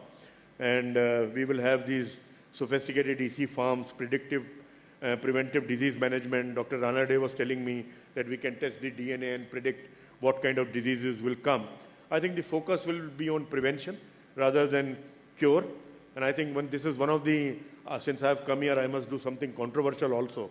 Because one of the great things you have done is in the growth of the industry, but the veterinary graduates I've seen is less interested in prevention, and they're waiting for bird to die so that they open the bird and then they make recommendations.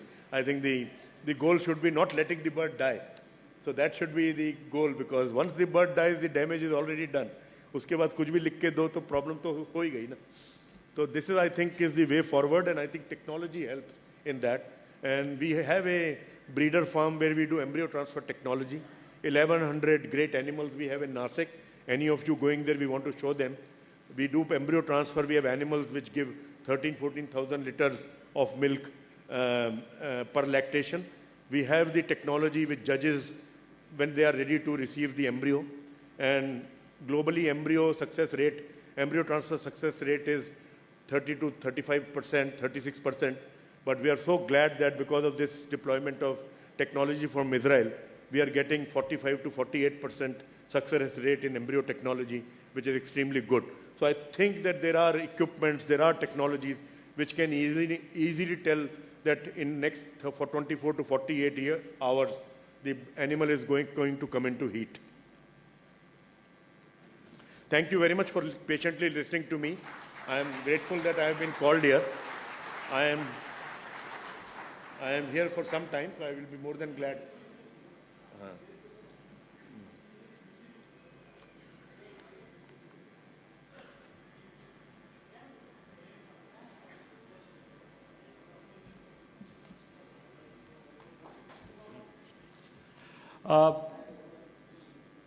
See, the question and answer session will be at the end as described initially. So we will not take the questions now. Yesterday we were just chatting and I just told him that these are the headings, on which you are supposed to speak. He said, "Arey, jo kuch bhi rehne, mujhe jo bolna hai bolunga." But I am so glad today that he has touched each and every point, which was given to him to speak. Right from artificial intelligence se leke jo bhi hai, he touched everything, sir. Hats off for that. So, just a moment, sir. May I now request Dr. C.B. Pathak to please come on the dais to felicitate our first speaker, Balram Singh Yadav. Pathak sahib, see. I changed a lot of presentations.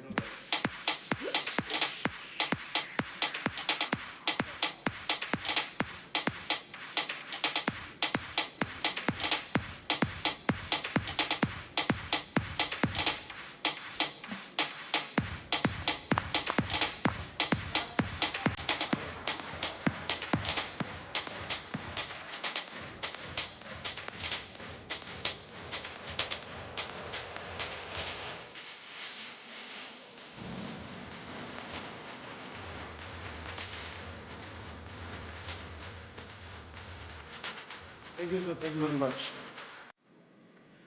Okay. Let's move on without wasting much of our time. As already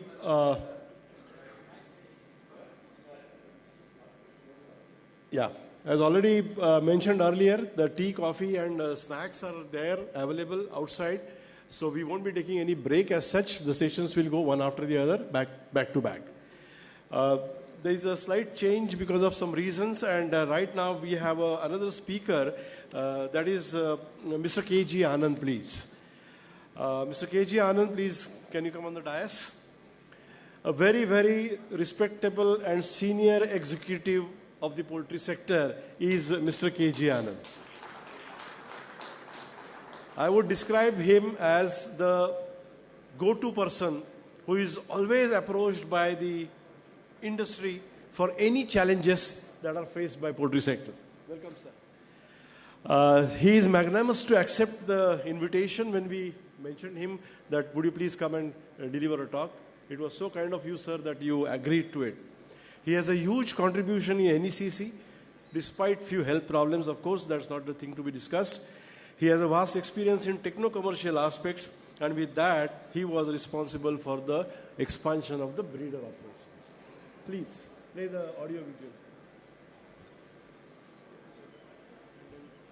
K.G. Anand, son of late Shri K.C.G. Sharma, was born on October 20th, 1952. He holds an MBA in agriculture from IIM Ahmedabad with a specialization in agriculture management. After 12 years of experience in agri-input sector, that is 6 years with Novartis India Limited and 6 years with NDDB with Oilseeds Division, joined in poultry with VH Group in 1988 as Chief Executive of National Egg Coordination Committee, NECC, overseeing the operations of egg marketing and development throughout the country in coordination with poultry farmers and elected bodies of NECC. He had represented India in the IEC conference held at various countries between 1993 to 2004. He has been working as General Manager in Venkateshwara Hatcheries Private Limited since 1994, responsible for all poultry activities of VH Group in AP, including Egg Powder Plant, EPP.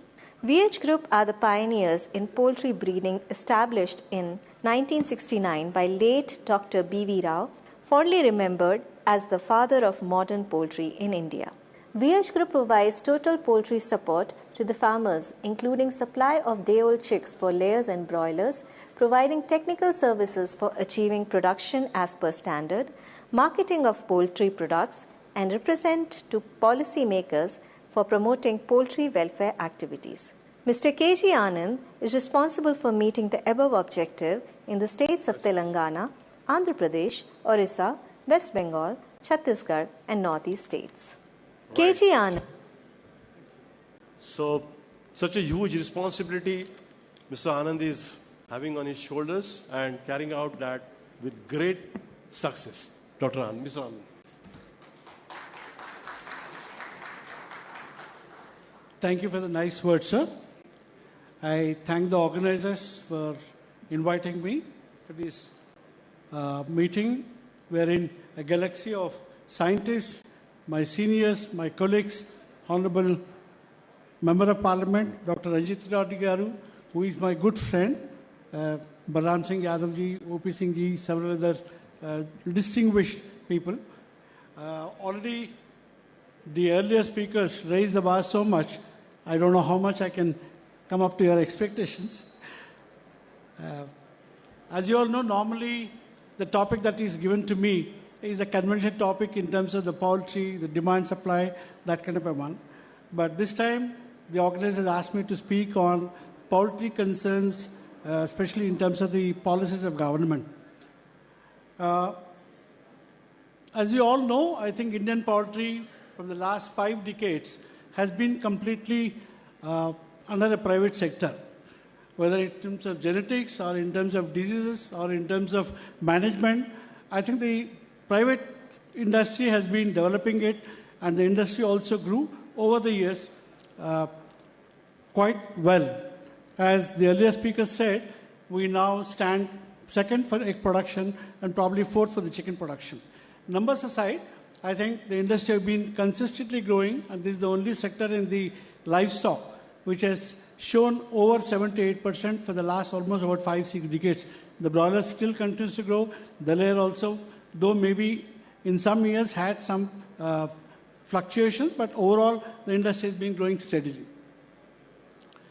Even though we were under private effort, but if you look at in terms of the support that we got, both in central and state governments, I think it is really exemplary. Whenever we approach for any problem, thanks to friends like Dr. Ranjit Reddy Garu, who took us both at center as well as in the state, the response was immediate and they came to our rescue. Many a times, I think the government scientists or team are not that well acquainted with the poultry issues. But when we approached them, the response was immediate and the solutions were also immediately forthcoming. Just to name a few, for instance, in terms of the chicken quarters, when the possibility was there it will be dumped from US, I think immediately the government had responded both in terms of tariff and non-tariff barriers and ensured that dumping doesn't happen. Similarly, when there was case in terms of international court, about 400 million was the penalty that was supposed to be laid, because US government were trying to impose on it. Our government effectively fought the case and ensured that such penalties are not put in. For instance, in the state government, thankfully to Dr. Ranjit Reddy, who has been informing, and our CM, Honorable CM, who is well exposed to the poultry, basically because of Dr. Ranjit Reddy Garu, have come to our poultry many times for our rescue. Almost 6 times, corn was given to us at concessional rates in Telangana. Almost about 13 lakh tons were given. Similarly, exemptions like Nala exemption, the poultry farms in Telangana have to pay only 100 rupees as a tax. There is no other tax levied with the local panchayats. We have got power subsidy of 2 rupees per unit, almost about 60 crores was given to us, and still another 60 crores is due, which I'm sure Dr. Ranjit Reddy Garu will help us to get it. And the power subsidy will continue in the coming years. Like that, we have several instances where, in fact, CM himself talks to Dr. Ranjit Reddy about the problems in poverty, how the Telangana government could be of help. Similarly, Dr. Ranjit Reddy Garu has represented our cause in Delhi. Dr. Sanjeev Ballinji and Honorable Purushottam Rupalaji, our Joint Secretary O.P. Chaudhary Garu, all these people were always responsive whenever we went with an issue. The solutions were immediately given to us, be it in terms of import of soya, which was definitely only because of the efforts made in by Dr. Ranjit Reddy Garu, Mr. Bahudurelli and team. And that came a big relief to us because the soya then was selling almost at 100 rupees a kilo. The import permission definitely got us a big relief because the rates came down to 55, 56. And such instances are many. And I think I should, from this platform, thank Government of India and as well as our Telangana government for helping the poultry industries, understanding our problems and finding solutions for us.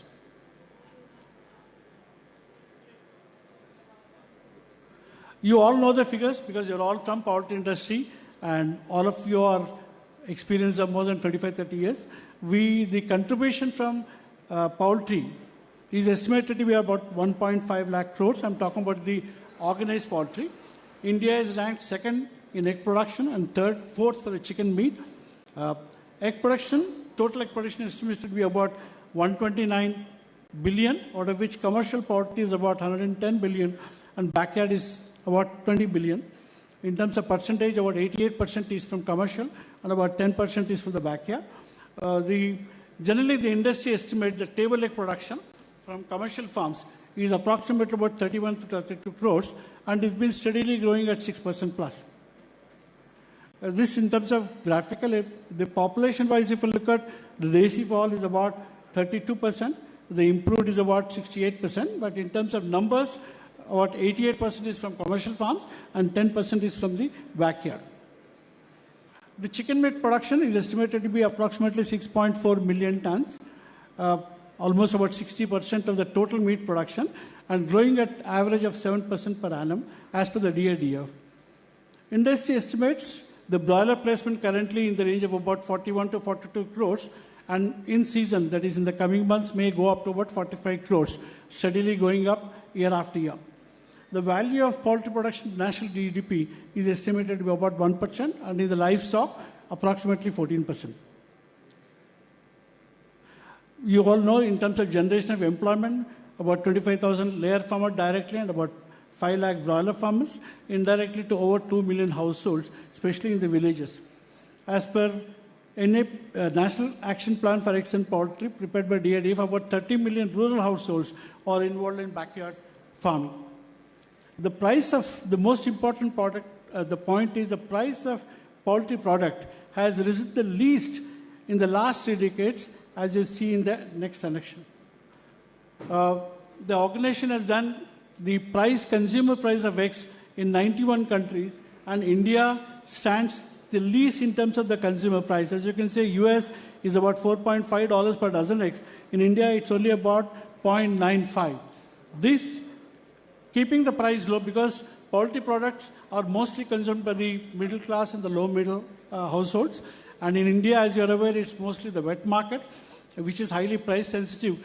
And the prices have been kept the least, even if you compare with countries like Bangladesh, Pakistan, and others, the price at which Indian consumer is getting eggs is the least. This has happened basically because the genetic gain over the years, as said by earlier speakers. As you could see, when I joined the industry, the eggs then were about 270 for 52 weeks of lay. Now currently it's almost about 343 hens. Most of the farmers are getting about 330, 335 eggs in 52 weeks of lay. Similarly, if you look at broilers, genetic improvement is fabulous. In 1981, it was about 2.5 as an FCR, and the body weight then was hardly about 1.5. Now the FCR is about 1.5 with a body weight of 2.4 kilos by about 38, 39 days. As you can see, the number of days it takes to get 2 kilo body weight has come down over the years. Now about by 32 days, you're getting the body weight of 2 kilos. This I'm only saying to see how poultry sector has grown over the years, totally under private effort. This is in terms of the different decades, how it was in 60s, 70s, 80s, which most of you are aware of. This has been the growth over the years in terms of eggs and as well as the chicken. As you could see, it is consistent and growing at about 7% to 8%. Now coming to the concern part of it in terms of what are the concerns for the future. The biggest concern the industry faces in terms is about the availability of raw material.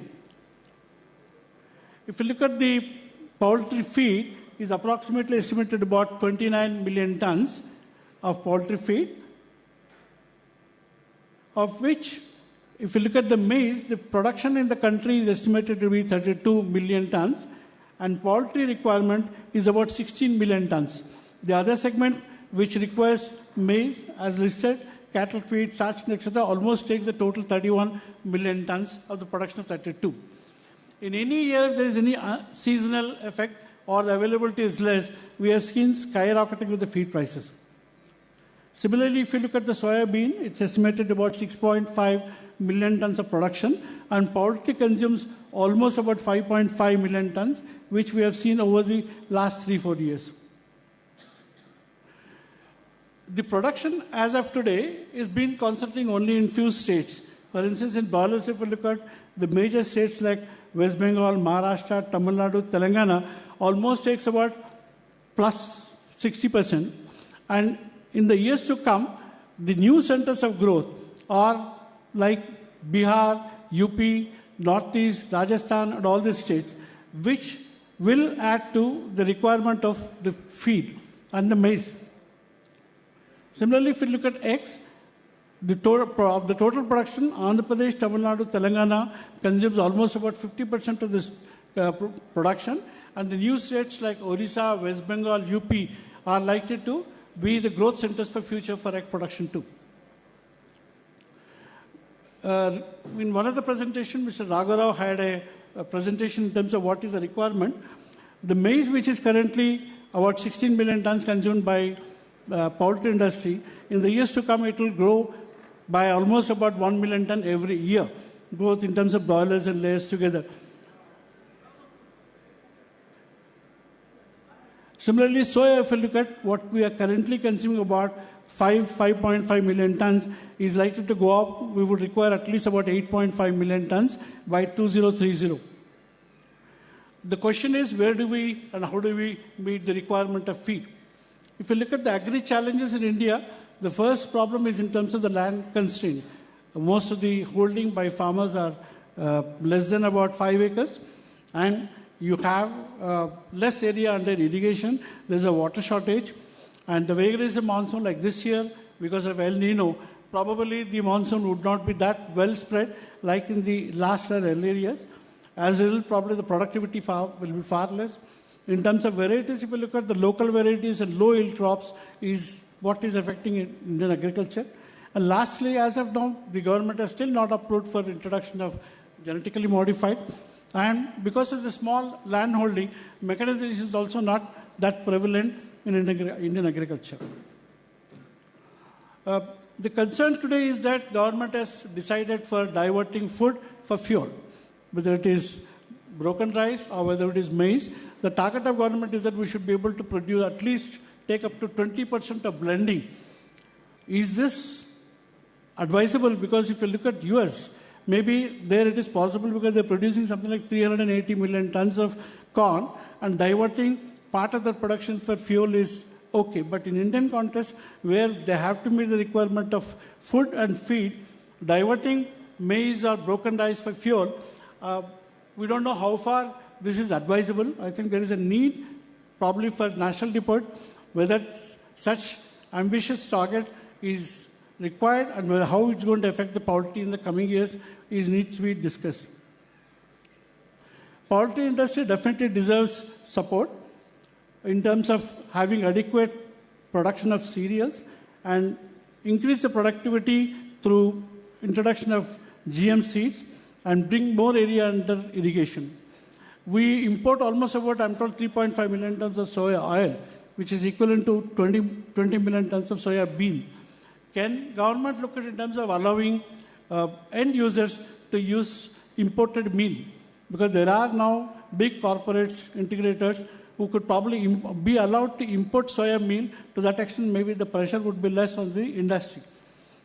Is it possible for government to think in terms of bean import? I mean, these are only questions which we need to discuss, and probably government need to think for the coming years for poultry, when the requirement is going to be huge for feed, be it corn or soya. Can we look at some solutions, either in terms of bean import or in terms of allowing corn year-round if the domestic prices shoot up, like it happened 2 years back? Maize was selling something like about 30 rupees. Soya went up to almost about 100 rupees. Can we have a blanket policy that whenever the prices go beyond a range, which should not affect the maize and soya farmers, they should get their MSP, but overall the industry should be able to get the required feed? I think such forums would definitely help to highlight issues and bring it to the notice of government so that we could find solutions for the same. The next is about the skyrocketing of feed ingredient prices. You would have seen in the last few years the price which has shot up. As you can see, the maize and soya that went up to very high levels, making the cost of production go up. We will not be able to pass the increase in cost to the end user because 95% plus is in the wet market. And yes, change is happening, but probably the proportion will still be high for the wet market. In that context, if in case the cost of production of egg and chicken, for instance, the egg is almost about 5 rupees now per egg, and chicken is almost closing to about 100. Can we collect that price year-round from the farmer? As you could see, the rates for the broilers over the years, the green indicates the months where the recovery, where the revenue was more than cost of production, and the red indicates the last months. Earlier, we used to have almost about 8 to 9 months or 10 months of green, where the sale price was higher than cost of production. But if you look at the last 2 years, the months where the losses are high, and similarly for the eggs, if you look at for the last 2 years, most of the layer farmers are losing money, which means at this prices itself, the corn price of around 23, 24, and the soya price about 55, 60, the farmers are not able to make money, or the corporates are not able to make money. If in case in the coming years the price of feed ingredients further go up, and if availability is not matching to our requirement, then how do we continue poultry farming if in case the losses would be of this nature? Some of the solutions could be that we could request Government of India to allot non-edible either broken rice or wheat or ragi to layer farmers, because in layer rations we can definitely use the other cereals. To that extent, the pressure on corn would probably come down. If possible, such commodity could be given at concessional rates like recently governments in Telangana and others they gave. That would definitely help the industry, especially for the layer farmers. Similarly, import of corn and US soya when the local domestic prices skyrocket, as it happened in the last few years, maybe as a policy, year-round they could keep it that if the corn prices go beyond 24 or the soya prices go beyond 60, import is all allowed. If that kind of a policy is made, it would definitely help the Indian poultry farmers to keep the cost of production at a reasonable level. Lastly, in terms of rationalization of duties on feed additives, you could say, I have not presented the chart in terms of how the DLM prices and licensing, etc. went up. Almost all the feed additives are also going up. Is there a possibility for rationalization of duties? The next concern is about the emerging diseases. As you all know, in the last few years, we have seen the challenges, whether it is LP or whether it is ILT, and where the solutions were taking time and the industry had high mortalities. Unfortunately, you look at in any pocket, you have multiple species, both in terms of commercial layers, the commercial broilers, the backyard poultry, all being together, and huge populations in a farm, and multi-age groups. As a result, the disease challenges are continuous, affecting the productivity and also giving high mortalities. There is a need for government to step in and probably look at the effective surveillance, because till date we have kept poultry away from the government agencies, and we have done mostly the private. But now a time has come, I think we have to partner with the research institutes of government and look at in terms of surveillance, because the solutions, otherwise when we submit from private, the acceptance from government is very slow. Like we know about ILT vaccine, it is prevalent for the last almost about 10 years, but it is still not noticed in government labs. So for that reason, I think we have to probably have this partnership between the government labs and industry so that the emerging challenges can be identified in time and solutions, a vaccine solution also can be bring in. For instance, in the recent the LP vaccine, because of the effort put in by Dr. Ranjit and Dr. Sanjeev Ballian, we got it. But even for HP, I think such a solution is required. I'm told even in the other countries, they are looking at introducing vaccines for HP because you're all aware that it is prevalent, and especially in certain pockets, it takes such an upper hand, the mortalities go to very high levels. So to meet such challenges, I think we need to have this vaccine solutions, and this is where I think having effective surveillance and ensuring that timely solutions are given to the industry to bring down the mortality. And also the results are need to be constantly monitored because the virus mutates, and we have to have, like it has happened in COVID, if in case the new strains have to be identified and new vaccines have to be permitted, I think such a solution should be given at the earliest so the industry could benefit out of it. There is a requirement of similar vaccine, the same vaccine in the neighboring countries, Bangladesh, Pakistan and others. I think we need to export such vaccines. There is a demand, and this is where I think industry and government can probably work together to also see how we could export the vaccine that we are going to manufacture, especially for the emerging diseases. Multiple agencies monitoring on poultry. Nowadays, if in case you want to start a new farm anywhere in the country, it's so very difficult. The approval that we require from different agencies, you need the approval from Gram Panchayat, the DTPC approval, the pollution board clearance, the irrigation department clearance, the Department of Mining, Electricity Department, Department of Labor, Industries Department. By the time you get all the clearances, it would take minimum of 8 to 9 months. And I'm told we have to also go in for the registration with the State Department of Animal Husbandry. All this would mean a lot of processes and a lot of delays. Is it possible to have a single window clearance for future? Because the growth potential is there. Our per capita currently is about 1995. We want this per capita consumption to go up to something like 180. We want the chicken, which is currently at about 4.5 to 5 kilos, to go up to about 11 kilos. This is possible only if in case there is an ease of starting new units. Whether it is in UP or Bihar or Telangana, we find starting a farm has become extremely difficult. And I think somewhere we need to have a clearance which becomes for new farms to start easily. Even after starting farm, we see that constantly there is a pressure from the local bodies, and we need to keep them satisfied. Even for a well-maintained farm, even for a breeding farm, which is a cost added to the running of the farm. Is it possible to get some kind of a guidelines? There are guidelines issued, but in spite of that, we find that it is not that easy to start a new farm. And I think there is a need for us to discuss, and probably we should look at whether there is a possibility to start a national poultry board so that effective communication is there between the poultry farmers and the government.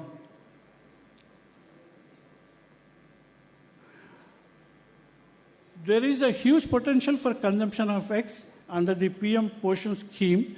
If in case we look at whatever is currently introduced, it mostly in the southern states, the Andhra Pradesh,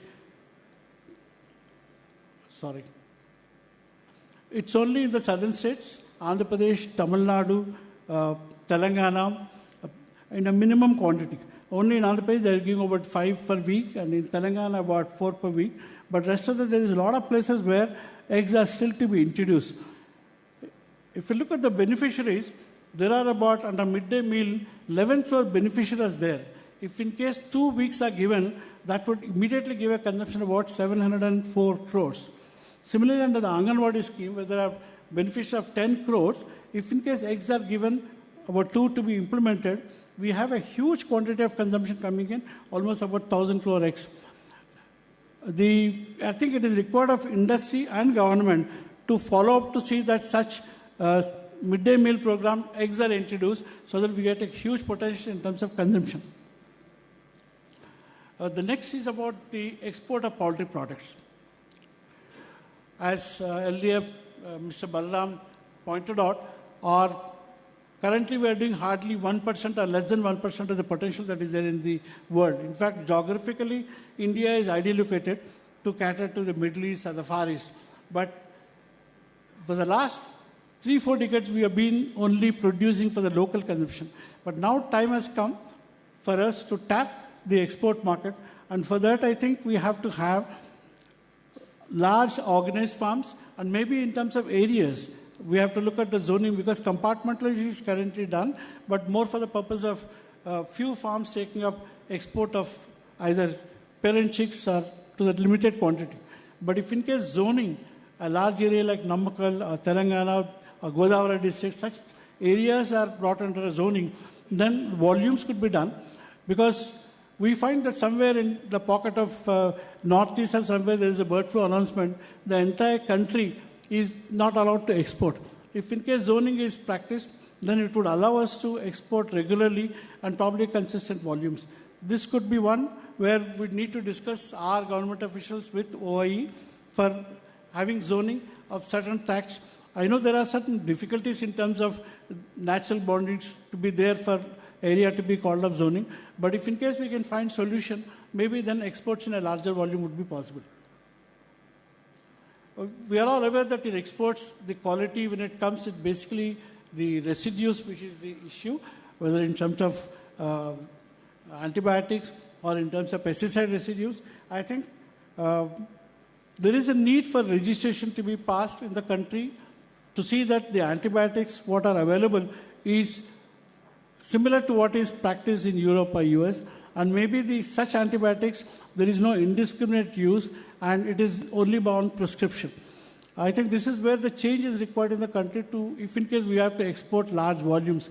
If in case antibiotics are available without prescription to be used in the farm, I think then it would be somewhere or other get into the system. And if in case we have to tap the export market, I think industry also has to practice proper procedure for using antibiotics and the right antibiotics and the withdrawal period.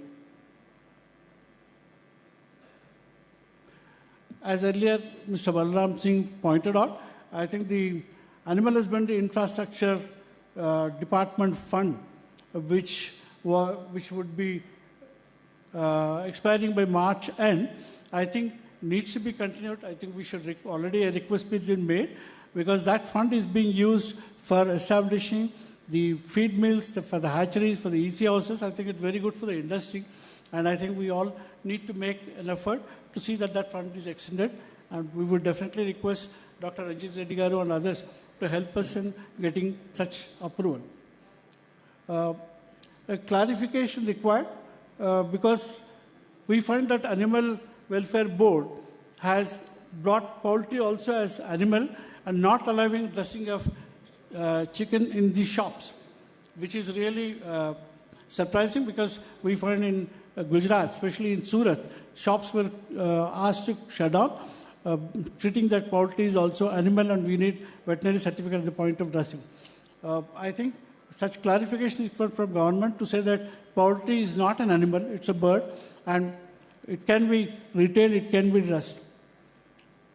Lastly, the promotion of eggs and chicken, I think as a healthy protein, government should in their forums advertise, and I think it would help for removing the malnutrition and help the industry for consumption.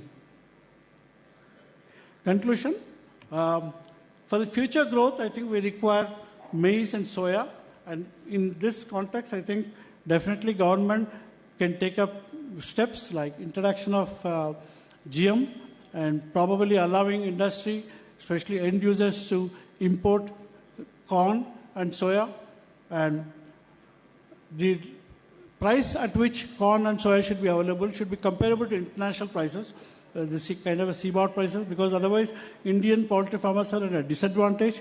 Our prices are much higher, And if in case we have to compete with players like Brazil and US, and if our feed prices are very high, it would be not possible. So we need, if in case we have to be a big player in the world market, the feed prices definitely need to be in a range. And this is where I think government can look at giving corporates to import directly the feed ingredients like corn and soya when the domestic prices are on the higher side.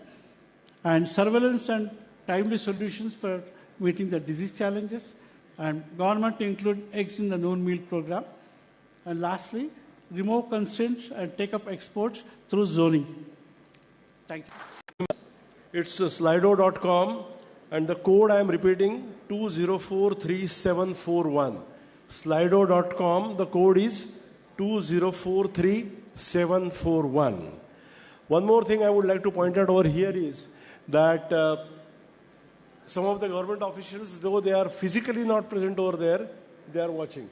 Right now, Abhijit Mitra was watching on the live broadcast which is already going on. So the point is that our concerns which we are expressing now or which will come forward at the time of discussions, they are listening and our message will be conveyed to them. Thank you, Mr. Anand. And now I request Mr. Prasad Kulkarni, Dr. Prasad Kulkarni to come on the dais to felicitate Mr. Anand, please.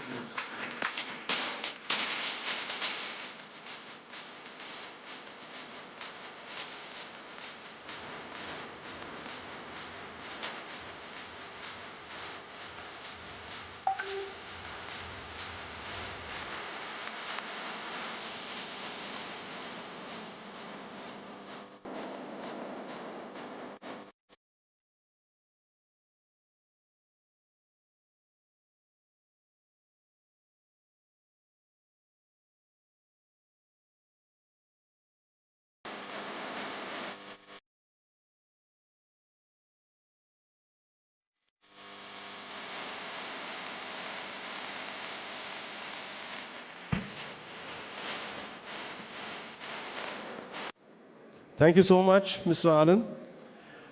Let's move on to the next speaker. We are running little short of time, so rather than wasting any more time, may I request Kishore Kumar Hegde to kindly come on the dais.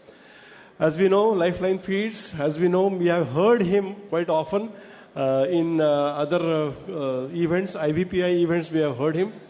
To describe him in one word, he is a perfectionist. He is a perfectionist of the first order. People succeed. Sorry. Okay. People succeed, when they have certain qualities, and one of the important qualities, of course, to be a perfectionist, and he is the one. He does anything which is good for Mother Nature. Anything that is eco-friendly, that is the thing which he will do. Otherwise, he will not touch it. Anything that is sustainable, which has less carbon footprints, are the projects which he has undertaken. Kindly play the introduction, please. Shri K. Kishore Kumar Hegde, Chairman and Managing Director of Lifeline Feeds India Private Limited, Chikmagalur, started the business in a humble way as fresh graduate just out of college. As a feed distributor, over the last 4 decades, he grew business with an aim of quality over quantity and being a friend of Mother Earth, that is sustainability.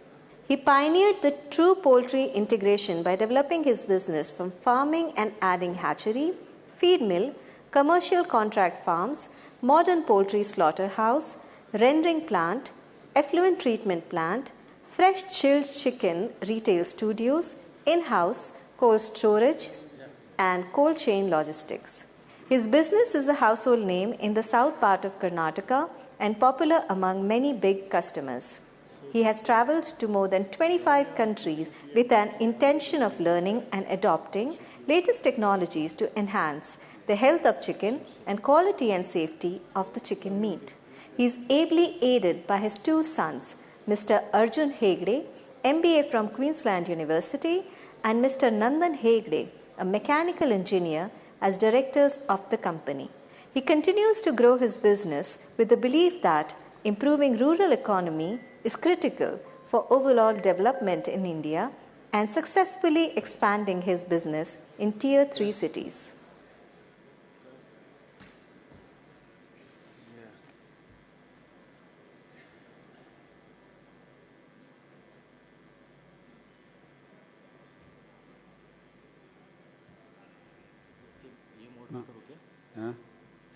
Yes.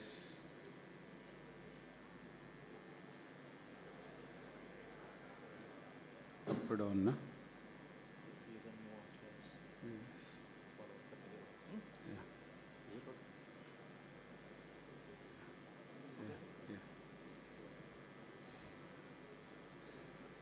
Good afternoon, one and all. The subject is little complicated. If I talk in favor of integrators, the farmers will feel bad. If I talk in favor of farmers, integrators feel bad. I don't know, I will try to suffice both the way. The symbiotic association between farmers and the integrator. Yes, these are all the business started way back, if I am not wrong, around 25 years, 26 years back. That time, the intention of creating integrations to give the employment for rural farmers in a smaller way, that was started. I will try to justify some of the things. The no success or achievement in material terms is worthwhile unless it serves the needs or interests of the country and its people and is achieved by fair and honest means. Because my role model is J.R.D. Tata, that's why every presentation I try to put some of his words. The overview of the symbiotic association. Stakes in symbiotic association as well as our story, then recent challenges and consequences in 2021, what happened, way forward, new farming models, future.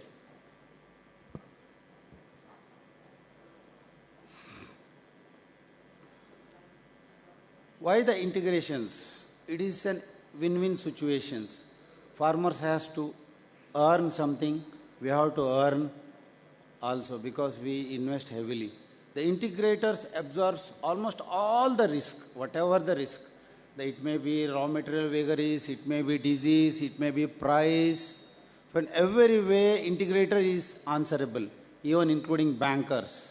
The farmers, steady income, they used to get actually as a secondary income, not the main income actually. Then what is the stakes of integrators and farmers?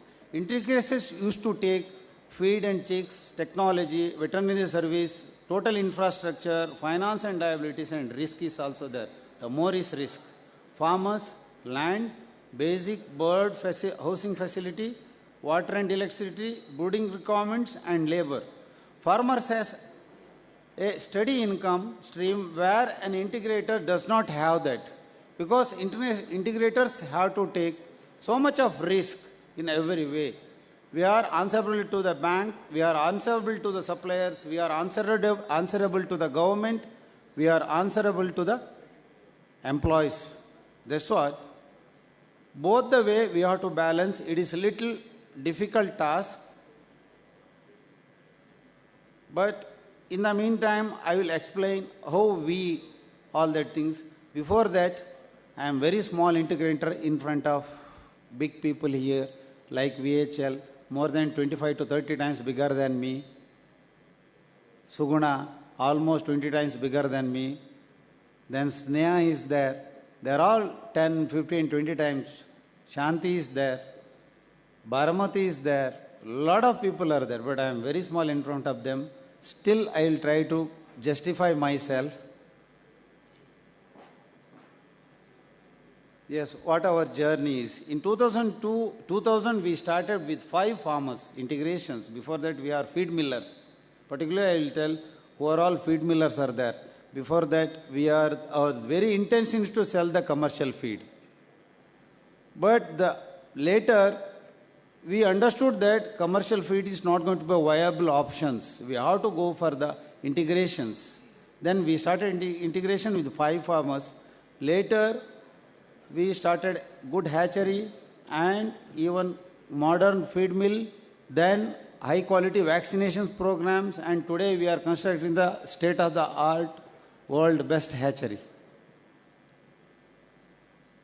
The journey, we started with 5 farms. Today we have about 750 farmers.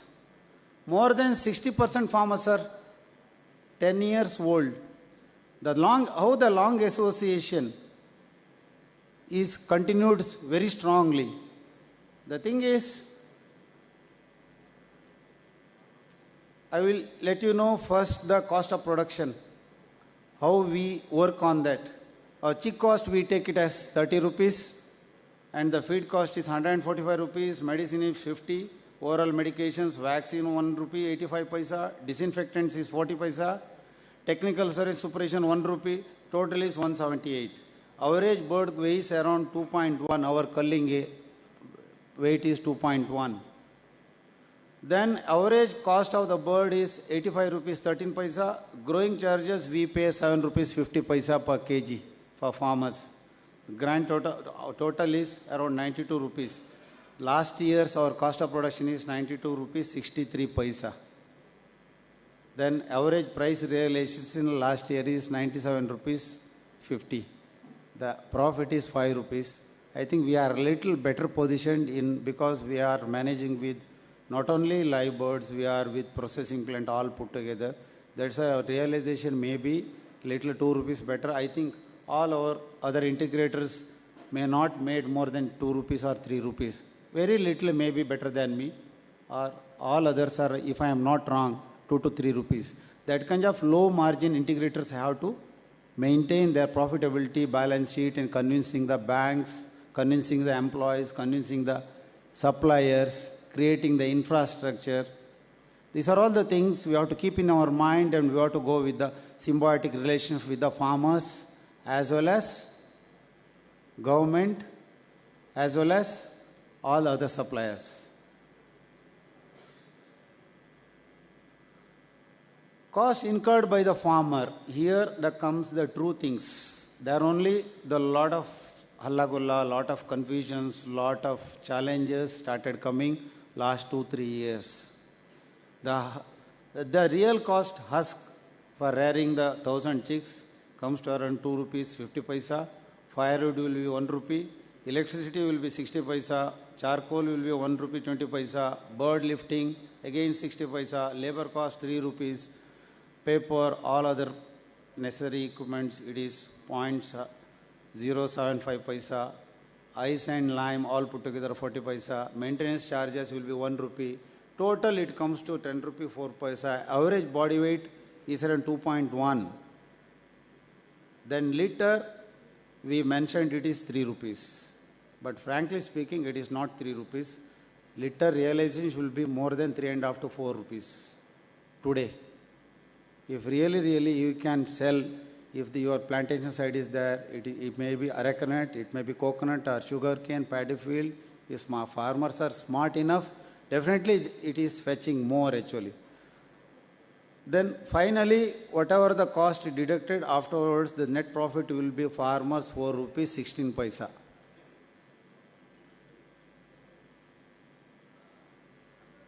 Yes. Then how the farmers and our symbiotic relationship. Here I will come to the point that the one farmer with us from 2000, last 23 years he is with us with 130 batches. In a year average around 6 batches. See this farm. Today people are asking 15 rupees, 20 rupees rearing cost per kg. Can we survive? First, how to raise the bird with very economical way, and farmers has to survive, we have to survive both. It is most important. See the farm, it is 23 years back he constructed that farm. day in, day out, he himself maintains. Here the question is, why today challenge started coming? People saw the money in the integration farms, then started constructing 30,000 farms, 40,000 farms, 50,000 farms with labor. The very concept of the integration is not more than 5 to 10,000 birds. That one family, if the family has got 4 to 5 acres of land, little they keep for coconut plantation or areca plantation or ragi cultivations or paddy and sheep rearing as well as dairy. Including that, the poultry is the one among with all that. The overall 4 acres, only family members, husband, wife, children, 4 or 5 people are working together. They make the money with all put together. If we depend only one, that is poultry, with 30,000, 40,000, hiring the labor, paying their salary, making the money, it is not at all a viable option today. This is what we integrators went wrong. It is not going to survive future. If you depend these kind of things, if you cooperate these kind of things, buy land, construct. Some of the farmers telling, I put so much of money on land. I asked, your land itself is earns. Your land investment is, what you invested, it is better than a gold investment. Your land itself is multiplies. For example, one of the farmer, I told him that I invested in my feed plant 15 acres of land, bought at 1 crore rupees. Just 12 years back. The 15 acres land today fetches more than 15 crores. Then how you can take the land investment, all that things? Farm, you see this kind of farms, what depreciation you calculate, if bankers goes, if people are going to the government telling a lot of things, interest, depreciation, all that, can you have the depreciation, all this, like 22 years it is there and another for 25 years it is going to survive. The farmer himself makes repairs, small repairs, it is going to survive with mud flooring. This farmer, can you imagine that? Not only this farmer, most of the 60 or 65% of the above farmers, 65% of the farmers, not at all using the litter, litter is going to be circulated more than 6 batches. We made a practice in our own rented farm, we started 5 years back. If 1,000 birds, we use 15 bags of rice husk, first batch. Then second batch will be 0 husk. The same husk, we condition it when we use it. Third batch, only we replace with 5 bags. Fourth batch, 5 bags. Fifth batch, 5 bags. Sixth batch, 5 bags instead of 15 bags. Litter quality is so good. The benefit is, the biggest advantage here is, if every time if you remove the litter, what we observed is that your bird performance is not at all good. You observe that if the concrete flooring and mud flooring, both flooring you compare, mud flooring always performs better. I think a lot of veterinarians are there, a lot of research-oriented people are there. I think they can answer better than this, me. Then litter, if you remove the litter, performance falls drastically. If we continuously use that litter, even sometimes we request farmers, because farmers are investing for litter 10,000 rupees, the single batch they get sometimes fetches more than 20,000 rupees in litter. They will be double. Just 1.5 months their investment doubles. We request farmers, don't remove the litter. No sir, better price is there. We will remove and we will replace new litter material. But no, new litter material harms your FCR, harms your bird's health. I always observe, last 4-5 years we are observing, the reusing the litter, the bird's health will be better, disease is less, FCR will be better. I don't know how much people you are agree, but we have got the data last 6 years. Even after 1 year, 6 batches, we request our farmers, at least keep 25% of the litter, old litter, and remove 75%. If you want to make more money, you sell 75% of the litter. keep 25% liter and use 75 new rice husk and spread these 25% of the old liter to on that new liter. Because liter material is very costly, liter availability of the question mark sometimes. For this kind of drought season comes, next year you won't get the rice husk or groundnut shell, whatever. This is what the farmers survive. They always works better. They always make money. This farmer is very, as a 0% with 5 acres of land. Out of that 4 acres he has got coffee plantation. The 1 acre he kept for poultry, only 10,000. He himself works. He tells every way I am making money. Through the selling litter he makes money. And litter requirement is very less. And we guide them how to brood. Simply brooding with grass brooders and telling 3 rupees, 4 rupees. Sir, today the briquettes are available, agro waste is available, we have to make some arrangements. We cannot spend more than 1.5 rupees for brooding cost. Later I will tell you how I am going to be after 1 year. My brooding cost should not be more than 35 paisa. I will let you know later. This is one more farmer, Munir Ahmad. 77 batches, only husband and wife works. 11,250 birds. Makes good money. Both the farmers, their children are doctors and engineers today. See this farm. Birds never ask your hi-fi sheds. Birds needs good quality water, good quality management, brooding, and high biosecurity, good quality feed, good quality chicks. That is our responsibility. See, this is the one person till last year our rearing charge is hardly 6 rupees 50 paisa. Last year we raised 1 rupee. What this person's word, you see that? That is called symbiotic relationship. It won't be massive hike in rearing charges, weaken the company's financials. This is what the awareness we have to create our integrated farmers.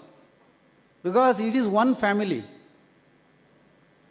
One more farmer aged about more than 75 years.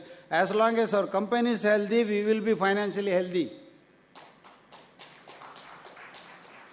This is what the awareness we have to create. We have to educate our farmers. How these are all the things is possible. Just give the bird and take the bird. This is not. No, we integrators have got some responsibility. Whenever the farmers are in difficulties, any difficulties, we have to be associated with the farmers such a way that if something goes wrong, my company is there with me. This is what the feeling we have to create, the how we are. We have connected almost all 750 farmers, such a way we help for their children education, if they are drilling the borewell or the house construction or their children and children's marriage or their children's education or their parents' health, every way from 1 lakh to 25 lakhs without any interest, we used to give. It is just a loan, no interest. Even first 1.5 years, even they're constructing their house or other things, even 1.5 years, we never ask anything. After 1.5 years, we slowly deduct the money. Little, not much, because they have to eat, they have to rear the birds and all other expenses are there. Very little. It is get cleared over a period of 5, 6, 7, 8, sometimes 10 years. One farmer, he wanted to make his son a doctor, but with the donations, can you imagine that? Little bigger farmer, we paid more than 80 lakh rupees for giving donations to the seat. That boy completed MBBS and today he is studying MD also. That is farmer's dream. This is the way the symbiotic relationship with the farmer as well as the integrated is most important. We have to respect our human values and who are all associated with us. That is the way we have to address.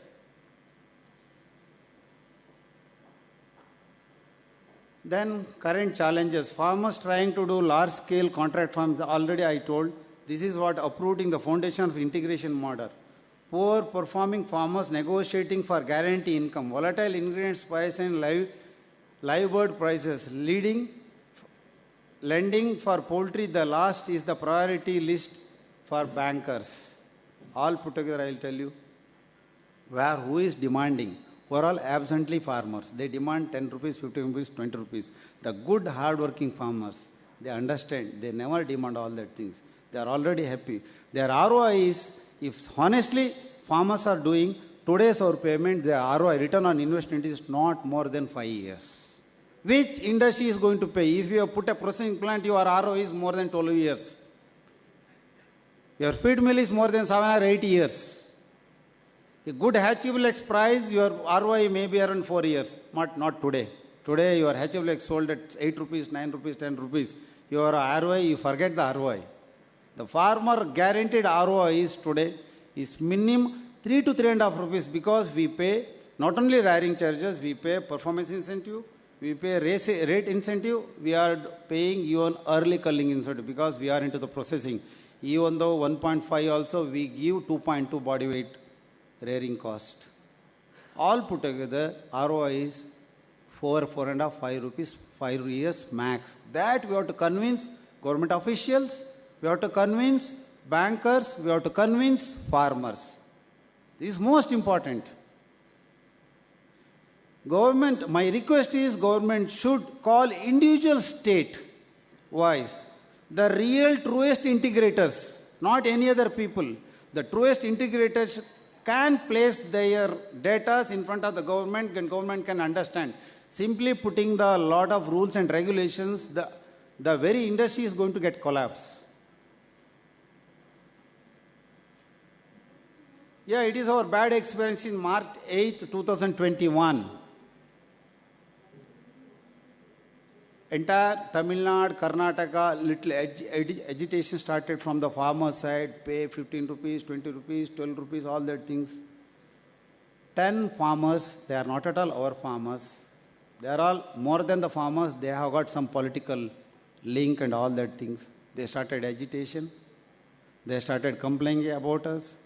They put a lot of letters to DCs and SPs, all that things. Can you imagine that? The local authorities know very well about us because of our great goodwill. Still they have got confusions. How can Lifeline do all these things? Immediately all our 750 farmers, they got together. They hired the bus. In a single day, they came to Chikmagalur and they gave all 750 farmers to the DC and SP letter. No, sir, these are all mischievous people doing some wrong, this thing. You have to protect our company. We are very happy with our company. This is what the symbiotic relationship with the farmers.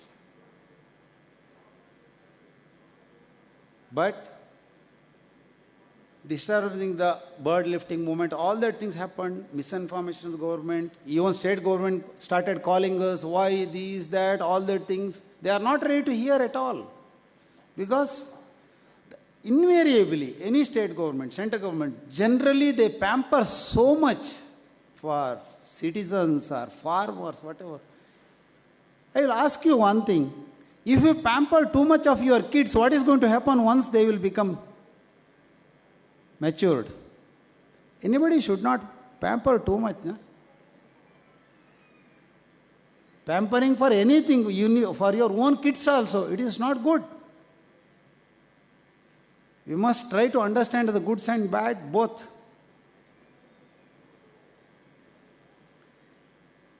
Way forward that in spite of 2021 disturbance, our normal symbiotic association is continuing. However, if external interventions continue, we will be forced to explore new business models. That day we decided not to expand our farms. Can you imagine that from 2021 till today we have not expanded even one extra farm. Today we have got more than 3,000 applications. We told, no, we don't have. We feel very insecure. Tomorrow, if something goes wrong, it is going to be a cascading effect.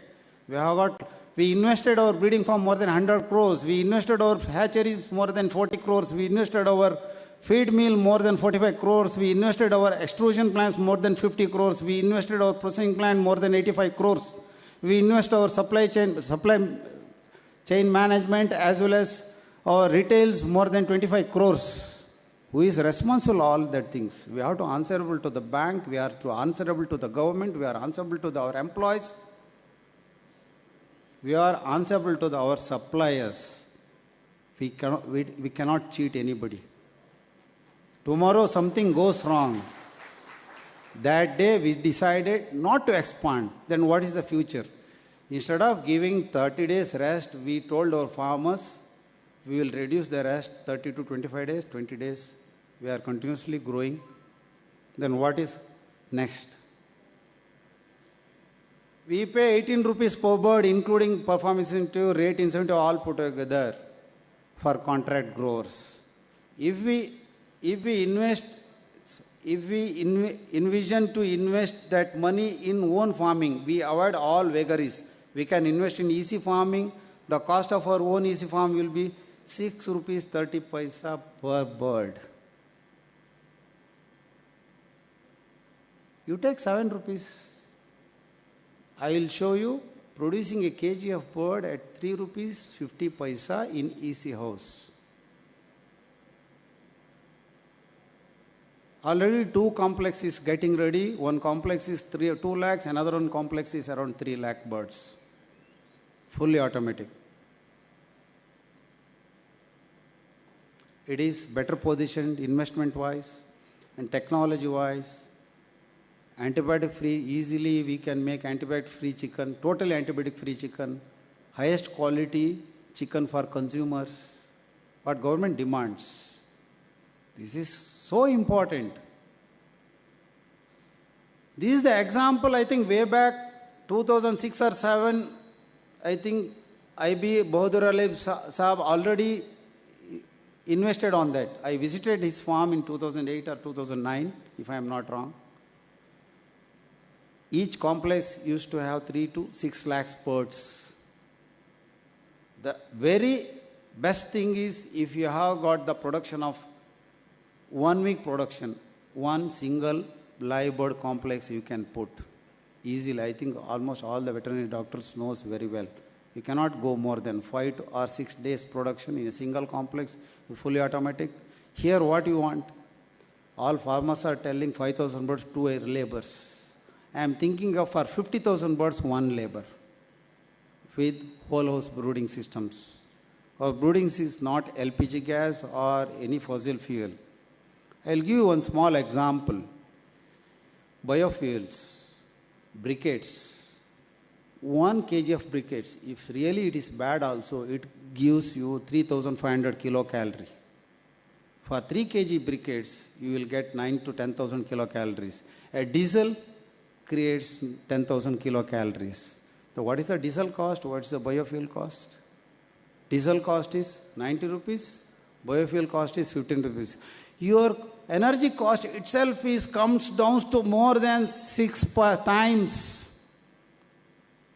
If you use the biofuel for brooding systems with different technology, lot of technology is available, your brooding cost is not more than 35 paisa per bird. Per kg it is not more than 15 or 20 paisa. You are telling infrared brooding, electric brooding, LPG gas.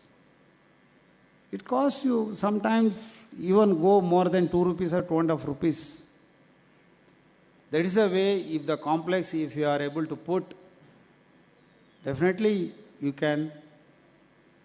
will be more competitive, nothing else. You will be more competitive in the market, your balance sheet will be better.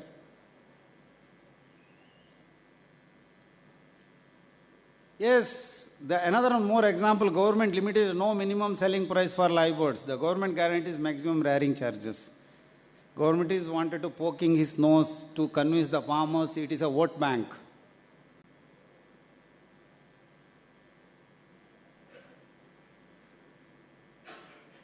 Can government give the minimum guarantee of the bird price above the cost of production?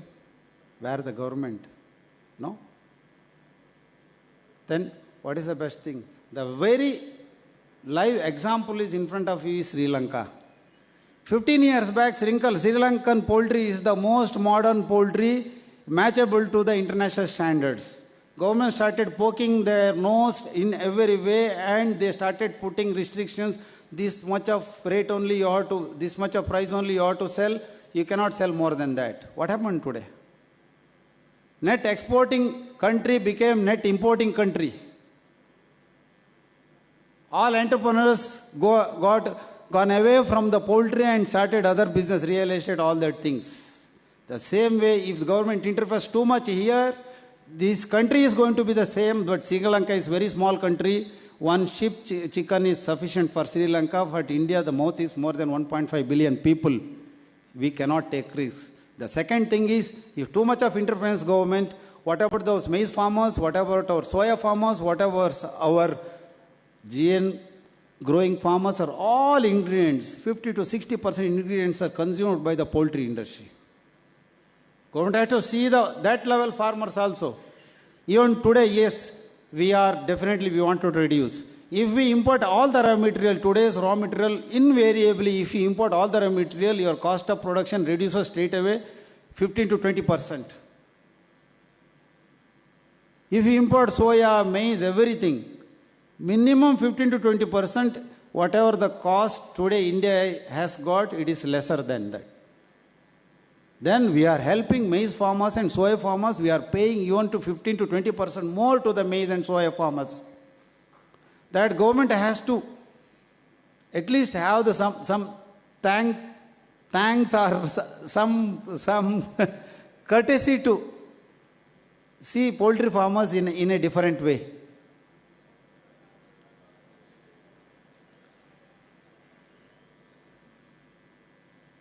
Under this situation, intervention in contract growing external agencies would destroy the symbiotic ecosystem, the very model which helped propel India to the third largest broiler producer in the world. Till today, government has not at all helped with anything.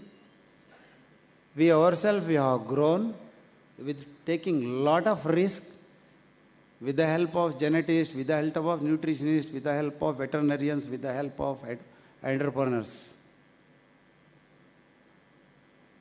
Today, government wanted to interfere in every way. Anand Saab told that how many licenses.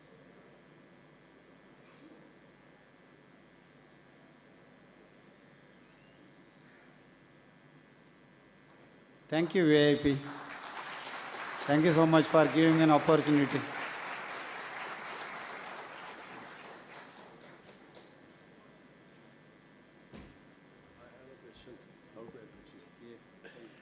I have a question in my mind, how to appreciate now. Because I received a phone call from Dr. Bhatt. I think he is with you, right?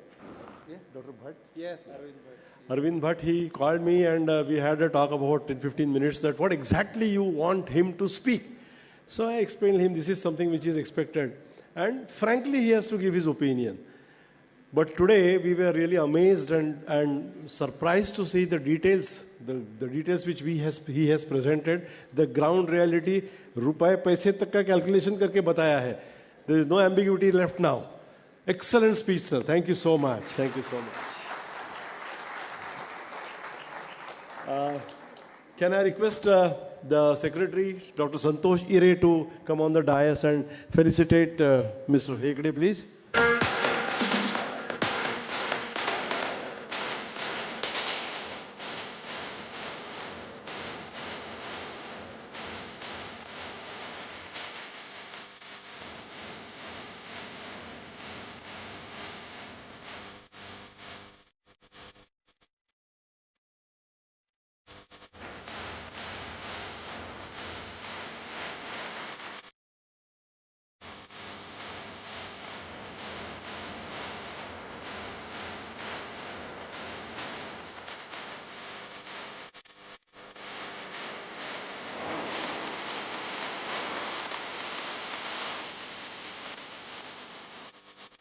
Okay, now we have the last and the best speaker for the first session before the interaction start.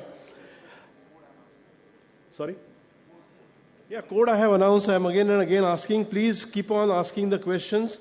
I already shared with you that slido.com is the site and the code is 2043741. 2043741. Please keep on asking questions. Keep on reading the questions, please. Right.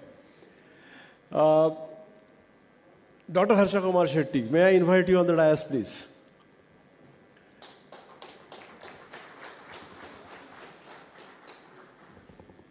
I'll start with a small joke. Normally it is said, I mean, it's a joke basically. The surgeons don't know anything but do everything. A physician doesn't know anything but knows everything but doesn't. Harsha Kumar Shetty, he is the person who is there right on the time before it's too late. A genius pathologist having excellent analytical skills, data analysis, statistics, everything. Perfect wording, conveys the message correctly, reads between the lines. I mean, his analytical skills, I would say, he has a deep insight, I would say. And with that, he has been working, or he is secretary of IVPI, which is being led by Professor Devgowda, and both of them, they are taking that association also to the greater heights. May I request the audio to play?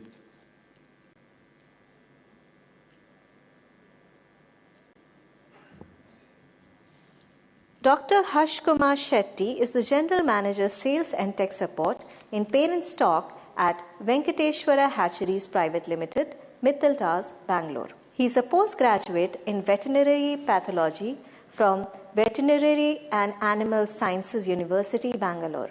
Dr. Shetty has been working with Venkateshwara Hatcheries Private Limited, VHPL, since 1992. He started his career as a poultry pathologist in Poultry Disease Diagnostic Laboratory of VHPL, rose to the position of General Manager. He has vast experience of managing sales and after-sales technical support of broiler chicks, layer chicks, breeding stock, and feed. In addition to that, he has hands-on experience of poultry live production. Currently, besides being head of marketing and breeding stock, both in domestic and international markets, he is involved in product development, new projects, expansions, acquisitions, technology upgradation, and regulatory affairs. He has widely traveled into many poultry producing countries and participated in many national and international poultry conferences, roundtable discussions, and shared his experience, opinion, and suggestions in many poultry and food industry forums. It will not be an exaggeration if I say that he is the person who is responsible for shifting from COB 100 to COB 400. In real sense. Doctor, please.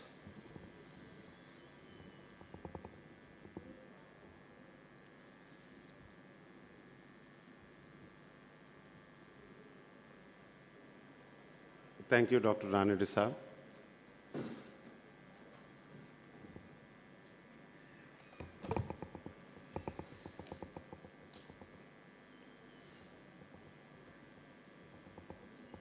All the distinguished delegates, invitees, office bearers, and members of VIP, and all other guests. Good evening.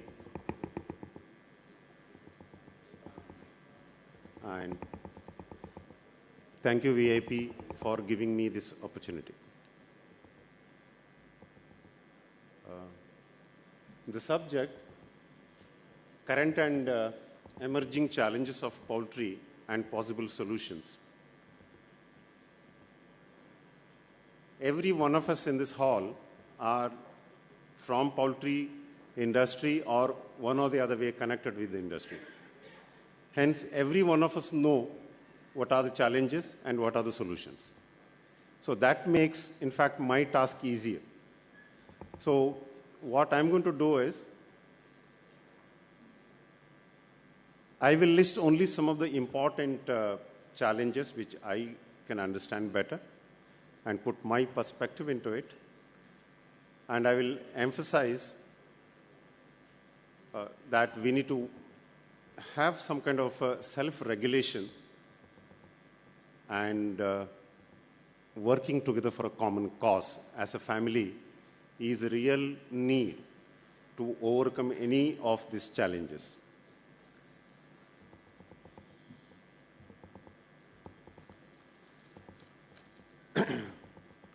In fact, we are in the business of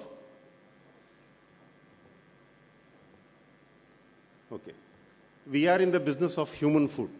Even though we say we are into poultry farming, it is nothing but human food, production of human food. So when we look at the state of food security and nutrient security all over the world, we get three distinct pictures. So picture number one is an affluent society or a country where food security and nutrition security both are taken care. And another world, it's of aspirational world where we come from, India and some of the Asian countries come from.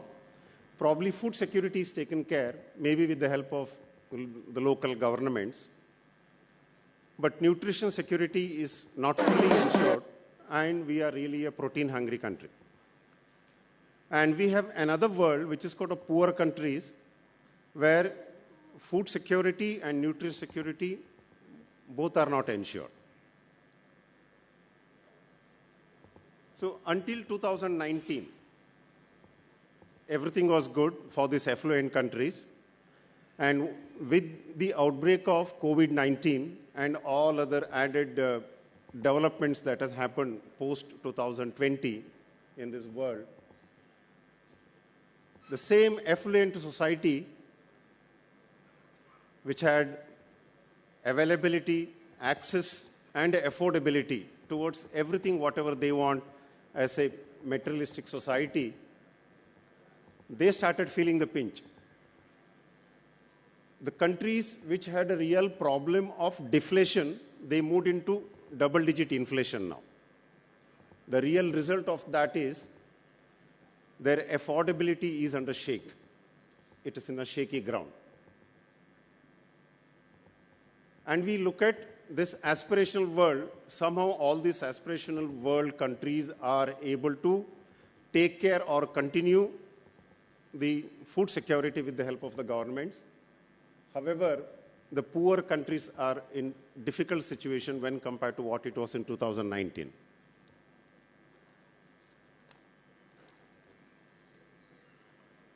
So the hunger in those countries remain unresolved, and the protein hunger in aspirational countries like ours definitely needs more attention. So today's world with all these insecurities, challenges, disruption in the supply chain management, high input cost, then high consumer cost, everything has, on a global scale, has put everything under stress. So also the poultry. We cannot be an exception to that. So in my presentation, I will make an attempt to look into the protein hunger of the world. So that's the reason why I have taken this UNICEF's 2022 report. What it says is, you can see that, what it says is, we have to repurposing the food and the agriculture policy towards a healthy diet along with the food security. It's an interesting report. I suggest, we being in the human food industry, I suggest all of us must read this.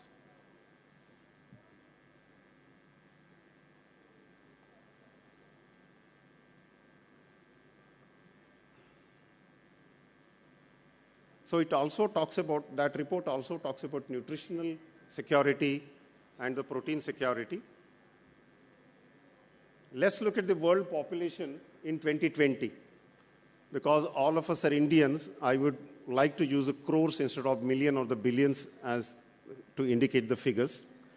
So 2020, it was 780 crores was the world population. Same time, Indian population was 138, and today we are at 140 plus. And 2030, world population is expected to be something like a 8.5 billion or 850 crores, and we will be reaching 150 crores. Hence, FAO in its report, it says that among the total meat percentage that is consumed by this world, poultry will reach about a 40% from the current of 30%. What is the reason? Because it's a healthy protein, it's affordable, it's versatile, sustainable, low carbon food, everything, carbon print, everything. So with that, FAO says that poultry is a better thing as a protein source compared to any other meat source. And it's definitely going to happen. So look at this graph. It's a very interesting graph. The world population reached 1 billion in 1850. It says it took about 800 years to reach a 1 billion. Next 100 crores or a 1 billion, it took 100 years. So 1950, we were 2 billions. So 1970, we were 200. Again, we added 200. Then from 1970 to 2000, again 200 crores. Then 2022, if we take, again every, say 10 years, we started adding 100 crores into the thing. So where we ended up now, to show here, see it.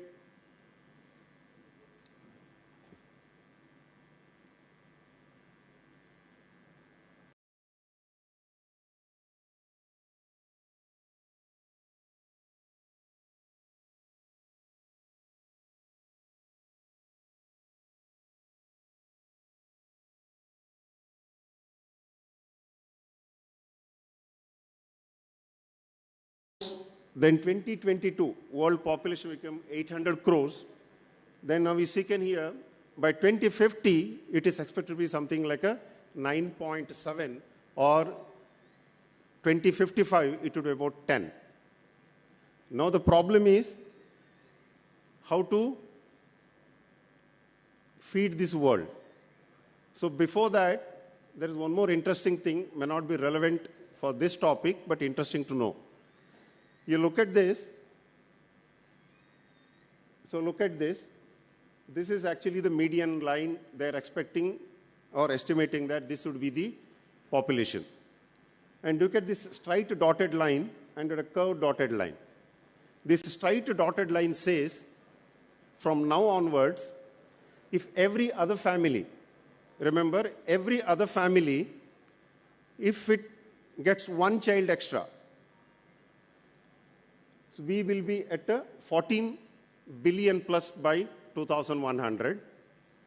Or if every other family give birth to one child less, this would be the situation. We would be less than 8 billion by 2100.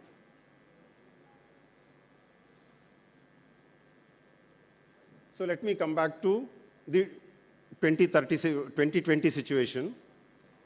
So we are at 138 crore, and 2030 will be 150. Okay? And 2050 we are expected to be 166. Now in 2022, the per capita consumption was estimated at a 5.3 kg per year. And in 2030, with the 5% year-on-year growth, we expect to reach by about 7.2.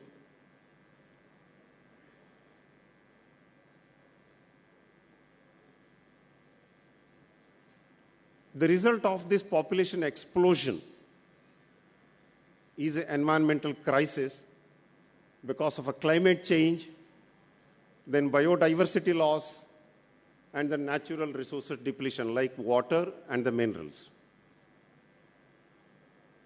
So now, the interesting things are that why it causes an environmental crisis. All of us know it's only 71% of the Earth's surface is covered by water, and only 29% is available as a land mass. From this land mass,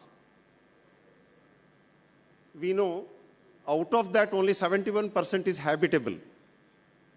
Rest are inhabitable because they are barren lands or they are ice glaciers for whatever the reason. Only 71% of the available land mass is available for habitation. Out of that, about 1,000 years ago, only 4% of that land mass available was used for agriculture. Today, it has reached 50%. And about 25% is considered as a wilderness, means it is left as it is, used for anything else other than human habitation or any construction activity.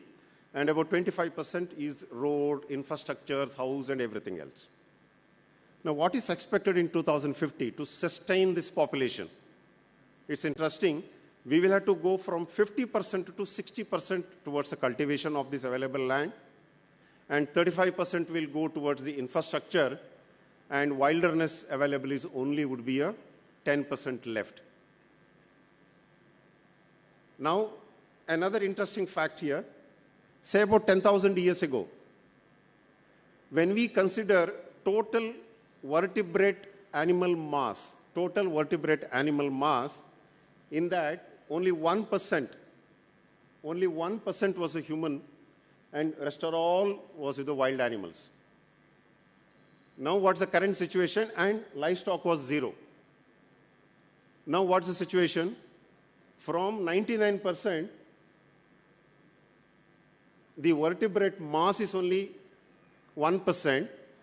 From 1%, human reached 32% as the total vertebrate mass, and livestock, which is 0, now it is 67%.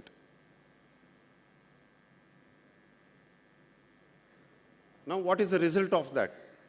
The result of that is, for this human population to survive on this earth with all its current activity, we are using 170% of the resources. That means, if this world has to move forward with the same growth trajectory and activity, we need 2 Earths for the life to sustain. Okay? Now, by 2050, by same rule, we need 3. Something which is impossible. Now the question is, our next generation to survive and lead a comfortable life, what is required is, we need to conserve something for them to enjoy. Otherwise, our next generation will definitely say, our forefathers have depleted everything, and now we are struggling. So with this, now if I say the human explosion causes environmental crisis, I think all of us agree with this point. Now, what's the task in hand for poultry? So, to produce food to satisfy the demand of that affluent country, or to produce food to ensure food security of the poor country, or to produce food for the aspirational country like ours. But we have to take care of all the 3, because all the 3 are part of this globe. So now, otherwise I can say, to take care of the 800 crores or 8 billion population's food security, there are agriculture things. What is our responsibility is to take care of the protein security.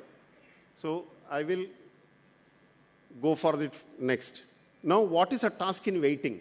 Means for 2030 and for 2050. So by 2030, we'll be adding 50 more mouths to feed. And for 2050, we'll be adding 150 crores more mouths to feed. Is the task smaller? Task bigger. Is the task impossible?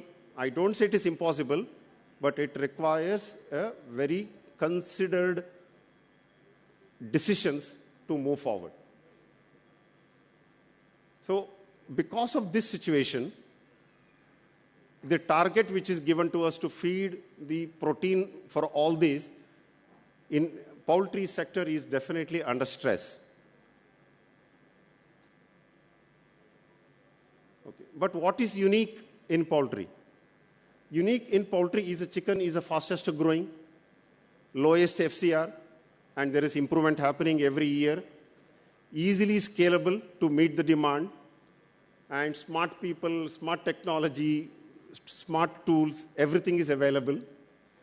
And breeding companies are engaged in selection process to do everything for the sake of the poultry industry. And producers are putting best of their effort to get a maximum productivity and the returns from that. So if the question is asked, is that target or a task in hand achievable? It is achievable. There is no doubt with that. But there are certain challenges to it. I know all these challenges are known to all of us. I don't really go in depth into all these things. Some we consider them as a perennial challenges, some are seasonal challenges, some are emerging challenges, some are man-made, some are naturally nature-posed challenges, some are combination. So in a perennial challenges, I'll take up only the raw material volatility, rest of the things I'll not take up. And when it comes to seasonal, I'll talk about seasonal variation in demand and the raw material quality issues. Then in the emerging challenges, I'll talk about only two, plant-based meat alternatives and food safety issues. Then in a man-made problems, it's overproduction and overweight of the birds. Then biosecurity lapses, manpower issues, improper waste disposal, pollution, and important is the AMR, antimicrobial resistance. So then nature-posed challenges are the climate changes and the related issues, and the crop failure, which disrupt the supply of ingredients. And the last are the man-made and the nature-posed together. Some of the challenges are there. Emergence of new strains of viruses and animal welfare issues. So only points those I have highlighted, I'll talk a little more about those points. Now the raw material volatility. So what is the dictionary meaning of volatility? Something which is liable to change rapidly and abruptly. This is the dictionary meaning. Now, I'm sure with all of our experience, sometimes we doubt whether this word volatility is coined only for the poultry. So much volatility we face day in and day out, it looks like that this word is coined for our industry. That's what I get a feeling sometimes. We know that it is governed by demand and supply, harvest yield, maybe quality and the quantity, difference in the harvest yield, international scenario, all these things, okay? Then storage issues and all those things are the causing problems. Now, biosecurity lapses and the diseases. So there is a saying about the security. It says, break-in security is a rule than the continuity in security. Everywhere we find any disasters happen, we always think there was a break-in security, so it has happened. So break-in security is a rule. Not the continuity is a rule. It's the fact. That's the reason why disasters happen, losses happen. Now, LPAI, thanks to the government, they have given their consent to produce vaccine. I'm sure in about 6 months from now, that vaccine should be available in the market. And HPAI, there's a good news. Just last month, from 21st to 25th in France, 90th meeting was there, annual meeting was there with the OIE. Now it is called World Organization for Animal Health. In that, Dr. David Swine, who is considered as the world's AI specialist or the expert, he has suggested in that meeting that definitely vaccination against HPAI should be considered both as a preventive and a control measure. Once WOAH gets convinced about this, it may happen about a year or so, then all the governments at least will agree to that, yes, this can be used. Then certainly we will get permission for HPAI. I'm sure that will give a solution at least to 50% of the problems we are facing in terms of broiler mortality, in terms of layer mortality, in terms of production disturbances happen every now and then. Now the seasonal changes is a seasonal variation in demand. So seasonal variation in demand, we cannot blame anyone because it is inbuilt into our culture. We have customs, traditions, festivals, individual choices, vegetarian season. So we have to live with this. We cannot do anything with that. Now the raw material quality issues, we know why it happens. Climate changes, untimely rain, then poor harvesting method or a storage method, then transportation issues. All these things are giving reason for the raw material quality issues. This is an interesting graph which I have taken from DSM Chemicals' recent report. So look at that red color things. These are all the countries in which there is a 95% of finished poultry feed. 95% of the finished poultry feed, that's compounded feed, has got one or the other contamination. And 82% of the raw material have got one or the other contamination. Now, emerging challenges, let me talk a little more about this. Plant-based meat alternatives. This is catching up in advanced countries. So all of us know Sodex, or at least those of us we have, our family members working in IT sector, they come home with the Sodex tickets. The Sodex is one of the food suppliers in US. They have decided that half of their college menus in future will have plant-based meat alternatives. And out of 10 important universities in the US, 3 universities, Pennsylvania State University, then Michigan State University, and Wisconsin University have decided that 35%, 55%, and 30% of their college canteen menus will have plant-based meat alternatives in future. Who has done that? Our friend, Humane Society for the United States. This is the same NGO which is fighting against poultry industry in the Supreme Court for the cage ban and bird transportation and everything. Whatever the problems we are facing in Indian courts, it is by this NGO. We can say how powerful this NGO is. Now, the plant-based meat alternatives, let me tell something more about it.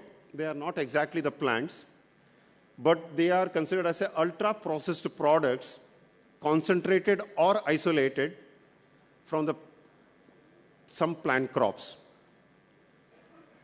The nutritional and the clean label they are printing, they are under question now. They are not fully accepted by the world. They are under question, but still they are claiming it. And important thing is, it doesn't taste like meat. All of us know, king and queen of the taste is a meat. Anyone who eats meat today in India, it's not for protein, it is for that taste. Hence, this doesn't taste like meat. That is the one biggest relief for us. However, if any company in the future comes up with a product which delivers the great taste and the overall eating experience at a comparable price to the meat available, it can definitely create a dent in our market. But it may not happen soon, but there are millions of dollars are pumped into this research activities. And if you go to website and look for the plant-based meat alternatives, it's a big activity in Europe and America. It's a very big activity. Just go through that. You'll be surprised what are all the things they are doing. Of course, they are not really talking much against poultry. That's another important thing. They are talking much about beef and pork. That's the one thing. But still, if it catches up, it will not be easy for us to handle. Now, the food safety issues, in which we as veterinarians are the part of it or are responsible for it.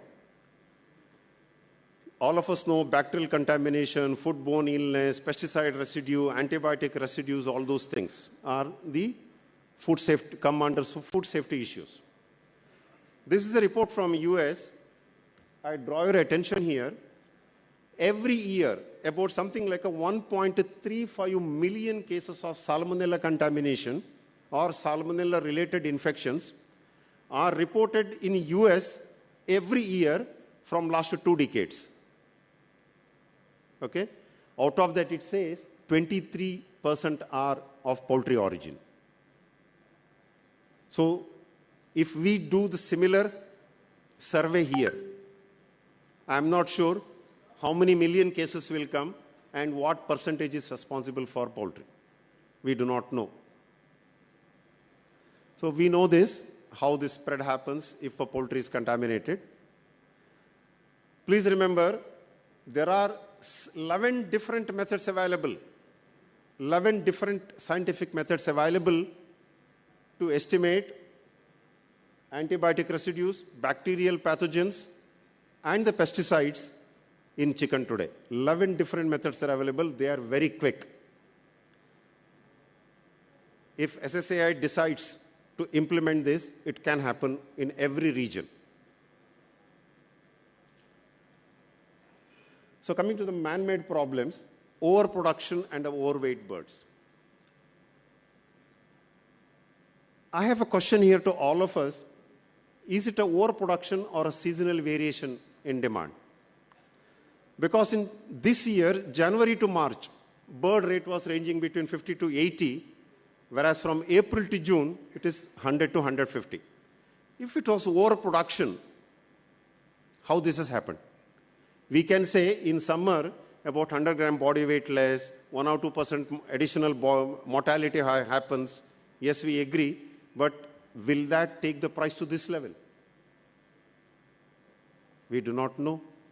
So is it a overproduction or a seasonal variation in demand with seasonal effect on output?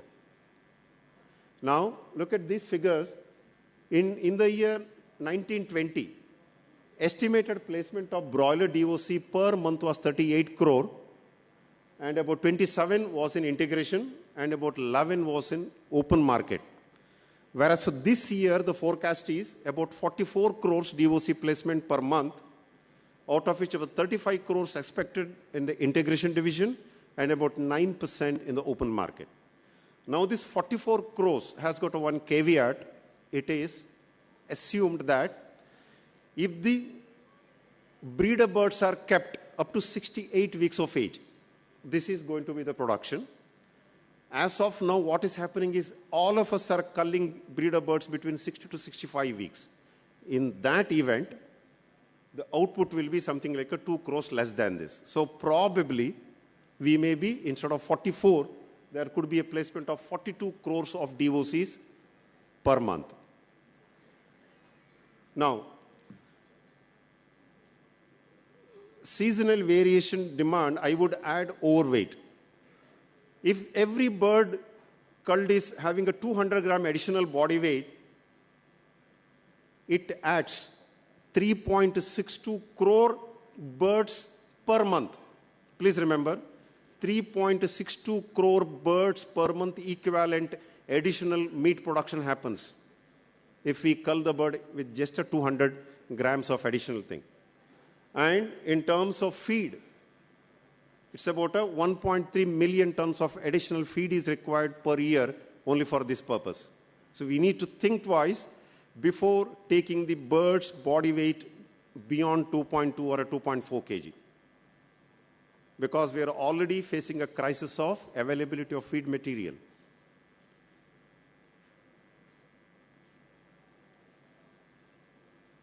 At this stage, I would like to share narrate a story. Not exactly the story, but exactly as happened. This dates back to year 2009. Myself and my colleague Deepak Khosla, we were touring in Tamil Nadu. So we met one of the progressive integrators over there. So Deepak asked him, "Sir, you are in this industry for more than 20 years. People who came to this industry much after you, maybe completed 5 or 10 years, they have grown bigger than you. Why you are very slow?" His reply was an eye-opener for us. I'll narrate verbatim what he says. What he said was, "I sell my bird with between the body weight of 2 to 2.2 kg. I'm talking about 2009, say between 40 to 42 days of age. And I get the payment from the traders within 2-3 days. Say by 45 days of age of those days, I get my money. I always say to myself that it is not your money, it is vendor's money. So first and foremost thing what I do is, whatever the amount I'm supposed to pay to the vendors, I pay to them. If anything is left, I calculate whether it is profit. If it's a profit, I keep a portion of that as a reserve, and a portion of that, I use it for expansion. So my expansion depends if and if only there is a profit. I do not expand only with my greed, only with my over-ambition.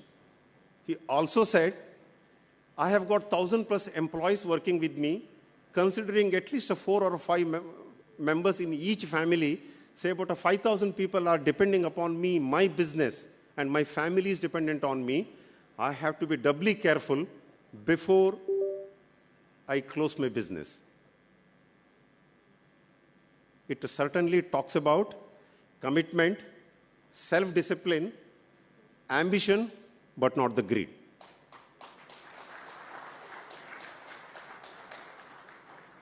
I always think, if all of us follow this, will there be a situation of overproduction?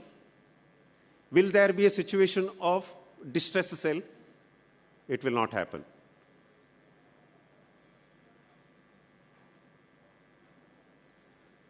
Now the man-made problems, I talk about improper waste disposal.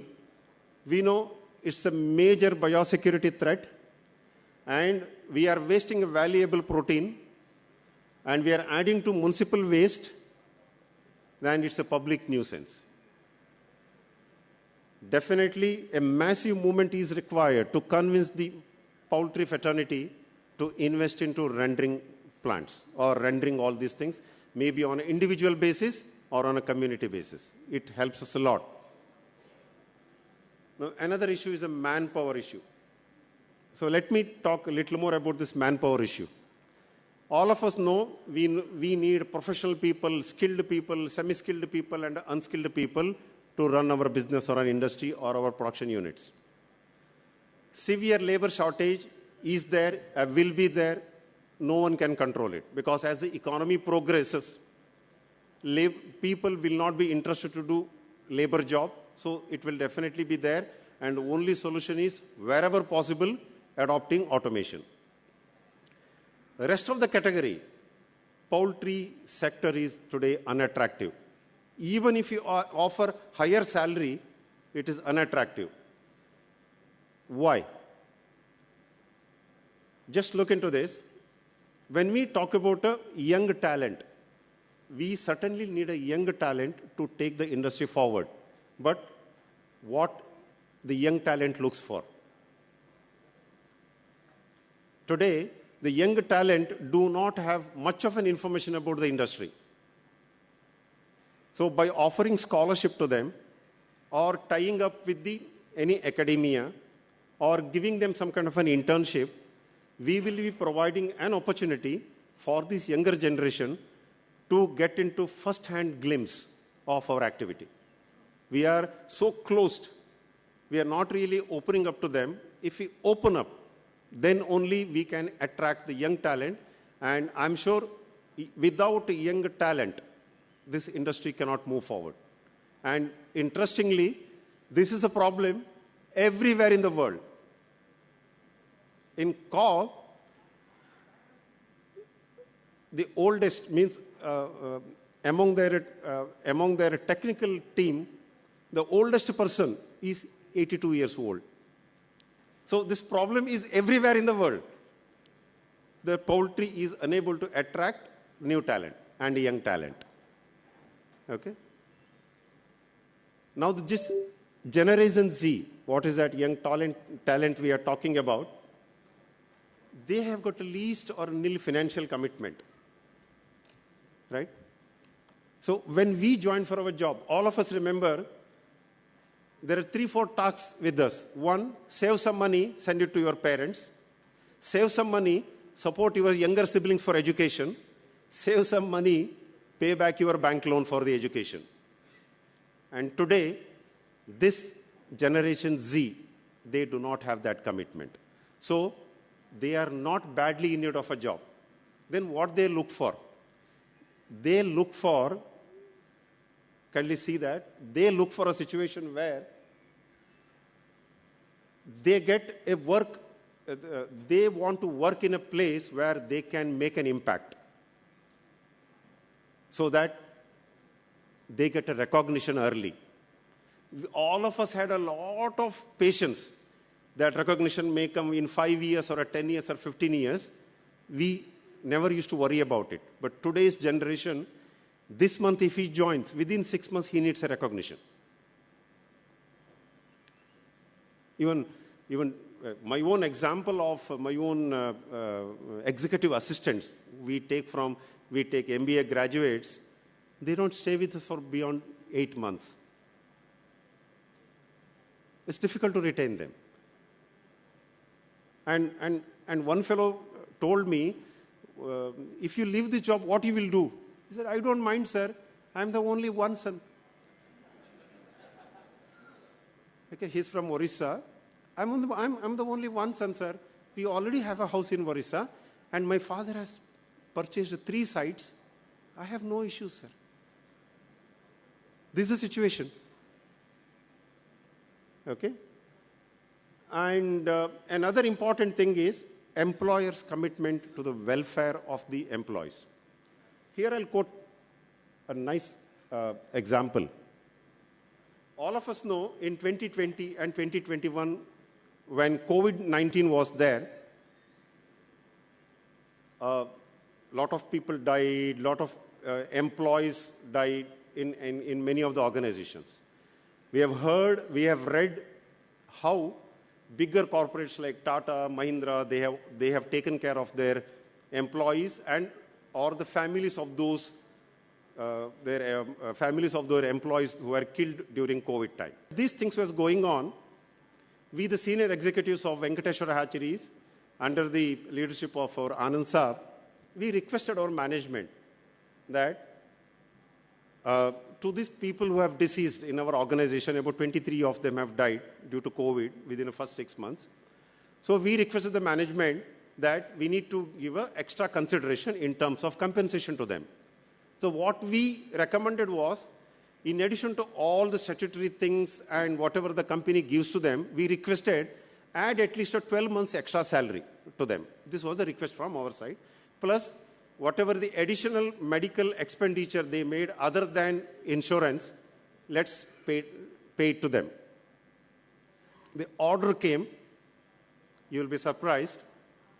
Instead of 12 months, order said give them 24 months salary. Okay. Things did not stop there.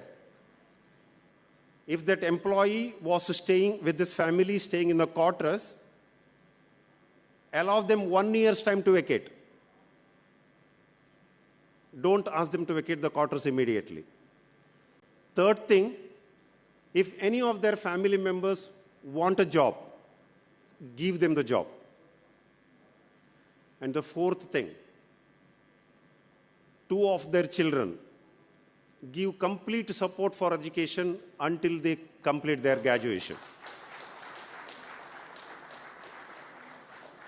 And the last, breathe your hold. That circular said,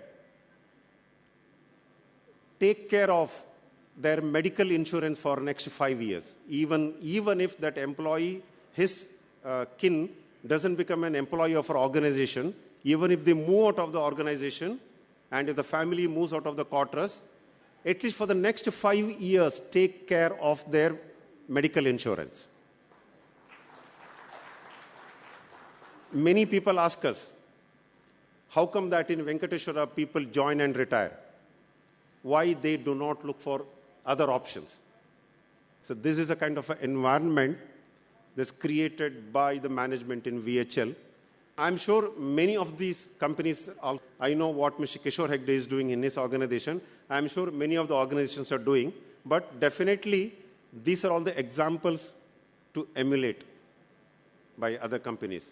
And this is one of the tools how we can attract young talent and retain them. Today, attracting them is okay, retaining them is an issue. I think this kind of an approach certainly helps. Now, I will make a little more elaborate thing on antimicrobial resistance. All of us know how it develops and what are the consequences of that, and what is our approach and efforts to mitigate it is a question all of us ask ourselves as veterinarians. Have we stopped using subtherapeutic level medicines? Or how many samples we are sending for a ABST? Or how many of our prescriptions are guided by ABST? How serious we are about mitigating AMR problem? Okay, this was a front page ad in Economic Times in the year 2016. I read it for your sake. If the AMR exists, it means you have been irresponsible with antibiotics, and it is a time you stopped doing so. So this is a paper cutting that I have taken. This is a Spanish study. This was a paper submitted in the month of April in Copenhagen in medical microbiologists, clinical microbiologists and epidemiologists annual meeting. It was in the month of April. So this paper was published. It says 40% of the supermarket meat samples were positive for a multi-drug resistant E. coli. I'm sure if we do a similar survey in India, what will come is a question mark. I leave it to you to for guess. Hope all of us remember this. In 2014, Center for Science and Environment, Delhi, made a big publication. It said, chicken is a living antibiotic. Chicken is a living drug-resistant bacteria. So, in addition to that, see, there is a public misconception. Use of antibiotics in food animals leads to resistant superbugs, and treatment of food animals will always ends up in antibiotic resistance. We need to work to remove this misconception from the public. See, this is Padma Bhushan, Dr. Devi Shetty, a well-known cardiologist from Bangalore. Please read what he said. He says, eating chicken is like eating a course of antibiotic. Whether it's true or not true, it's all different. But a person of that repute, when he says eating chicken is like taking an antibiotic course, at least some lakhs people believe it. Or at least it sows a seed of doubt in their mind. So as poultry veterinarians, we have veterinarians oath, and as a poultry vet, we say, we need to address health and welfare of poultry while promoting responsible production and protecting public health. This is our oath as poultry veterinarians. We need to ask a question to ourselves, are we doing this job? Okay? Now, as poultry veterinarians, yes, we have to prevent and alleviate the suffering of poultry. So we have an ethical obligation and a professional responsibility. However, what is suggested is, when we talk about the antibiotic stewardship or the supervision, we need to ask for a non-antibiotic available. If it is not available, let us choose a proper antibiotic. Once we choose that proper antibiotic, let us take care of the safe and effective administration of that. That brings down the possibility of AMR to a great extent. Now, this is a discussion went on. Immediately after that, Center for Science and Environment's publication came up. A meeting was called in Delhi. One of the suggestions came in the meeting. I read it out. Please bring blanket ban on import, production, blending, distribution, prescription, dispensing, and usually important antibiotics for food animals. Antibiotics should be sold on prescription in triplicate. Keep a copy by the prescription writer, one for the dispenser and other one for the user. This only can lead to traceability and thereby on the AMR situation. Otherwise, it is like all the things are available in front of us and there is a need, we keep using it. It is like keep a kid here and keep all the chocolates in front of him and tell him don't eat. And you are not there. Suppose if you are there and tell him don't eat and you watch him and you can say if he extends his hand, we can say don't eat. We are not there. It's the same situation what all of us are facing today. It certainly requires this. This was a suggestion came up. I do not know whether it will be implemented or not, I do not know. In case it is implemented, can we survive with the only veterinary antibiotics? Yes, it's possible. There are these many ways available other than antibiotics, antibiotic alternatives to take care of infections are available. We need to explore this. We need to use this.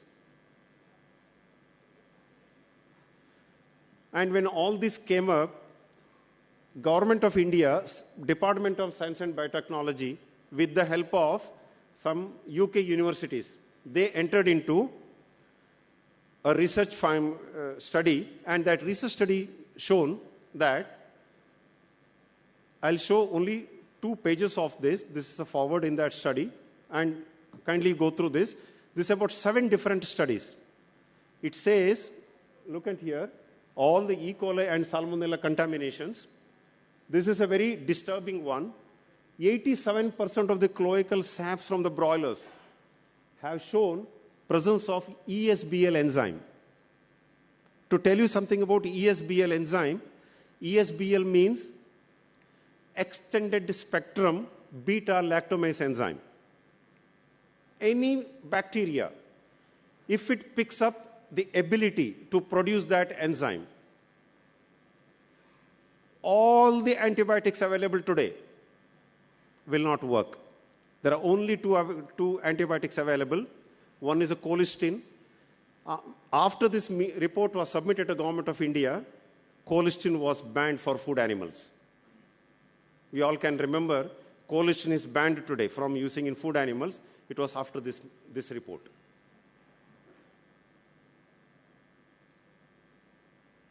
So emerging nutrition is an important thing.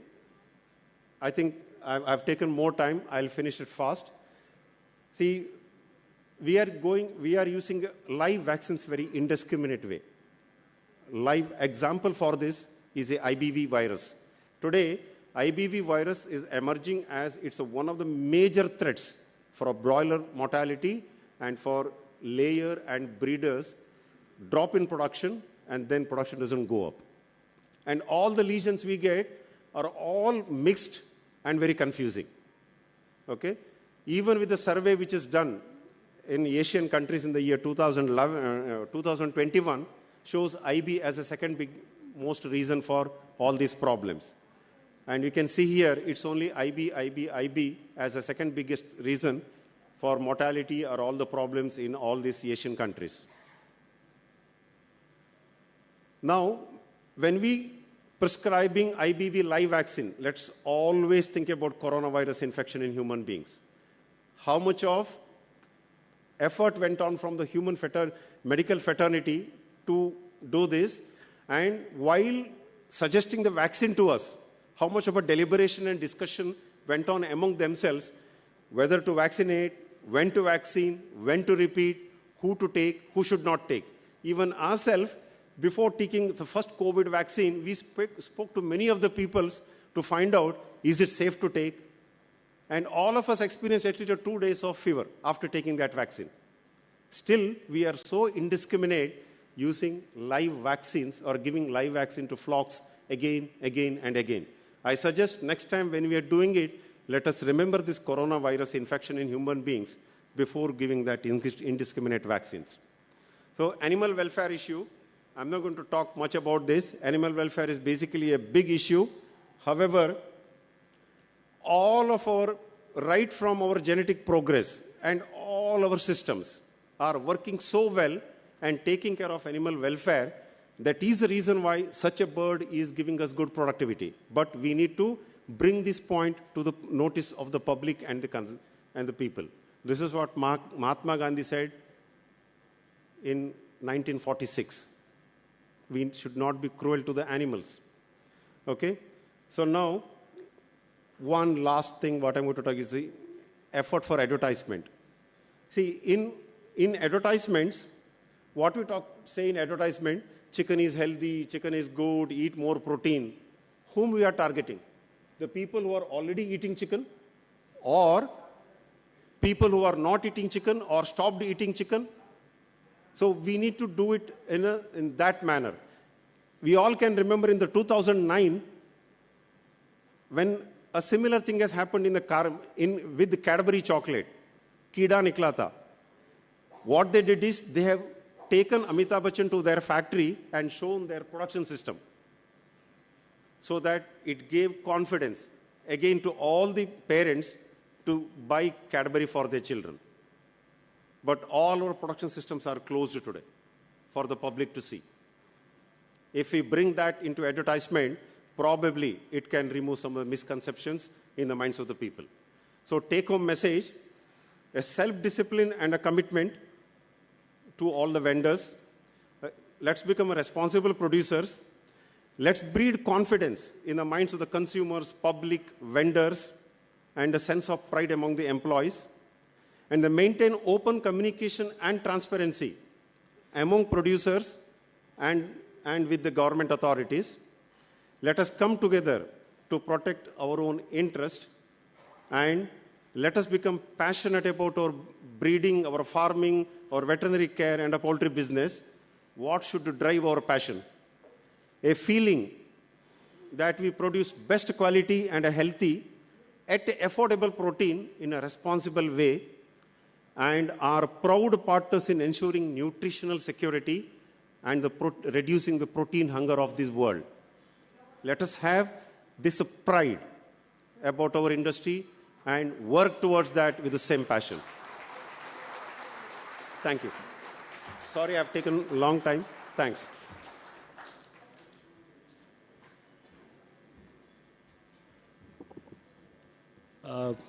Dr. Shetty is saying that I think I took some more time. I said, I wish you should have continued for some more time, but we have little limitation.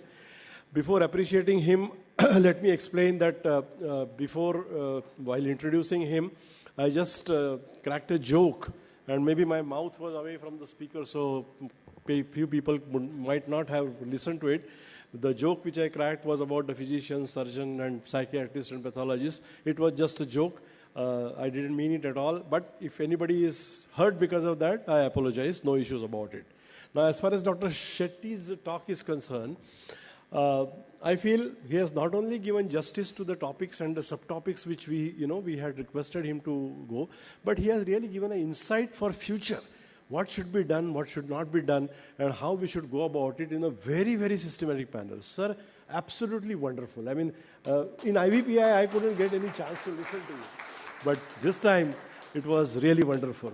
May I request Jeevan Sonawne to please come on the dais to felicitate Dr.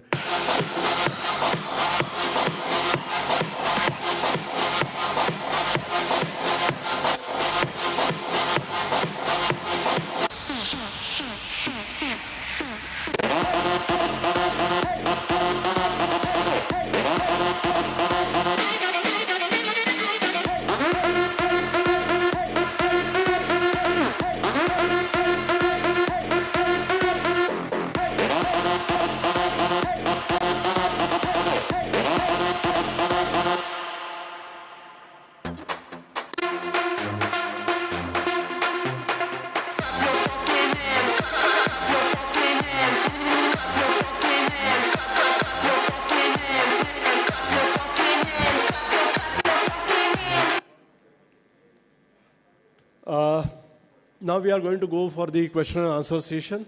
Before the anchor reaches the stage, let me really appreciate all the 4 speakers have given due justice to the topics which we are assigned to him. We really, all of us, we are enlightened and very delighted to listen to them. And now the question and answer session will begin. And another very powerful moderator, Mr. O.P. Singh, would come on the dais. Of course, he will be invited. And we have a question and answer session. All the speakers also are requested to be on the dais so that the questions which have been asked by them or for them, they also will be taken up.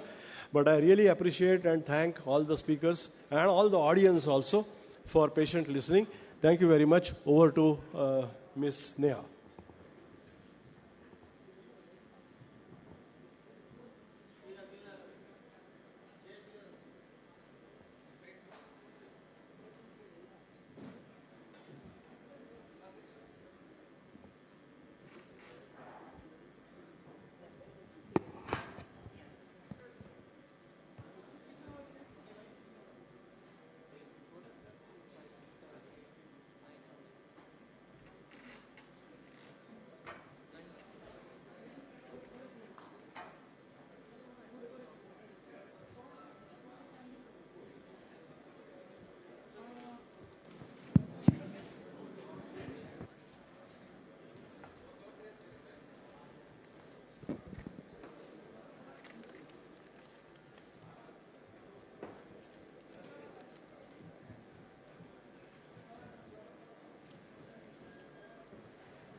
All right, everyone. So I hope there is no new joinee as such. If you do have, then make sure that you all can absolutely ask any question with or without mentioning your name. The site you need to go through is www.slido.com. And again, I'm just repeating the event code. That's 2043741. I repeat, it's 2043741. Also, as you can ask any question according to your own preferences. To any of the speakers, you have to mention their name as well. Also, make sure that the questions are open for absolutely everyone. So you have to give the vote as well to all the questions. So if you love to be asked that particular question from one of the panelists, make sure that you like that one, because the favorite questions are going to be definitely asked by the panelists. So on that note, as we are all set to do the proceedings, I request you, sir, to kindly take it over. Can I request Mr. O.P. Singh to please come on the dais?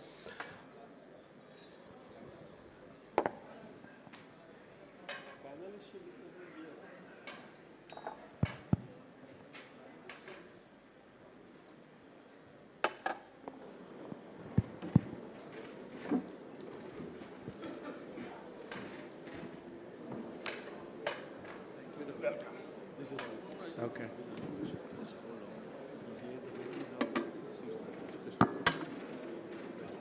हाँ तो door बंद करा दीजिए door बंद करा देते हैं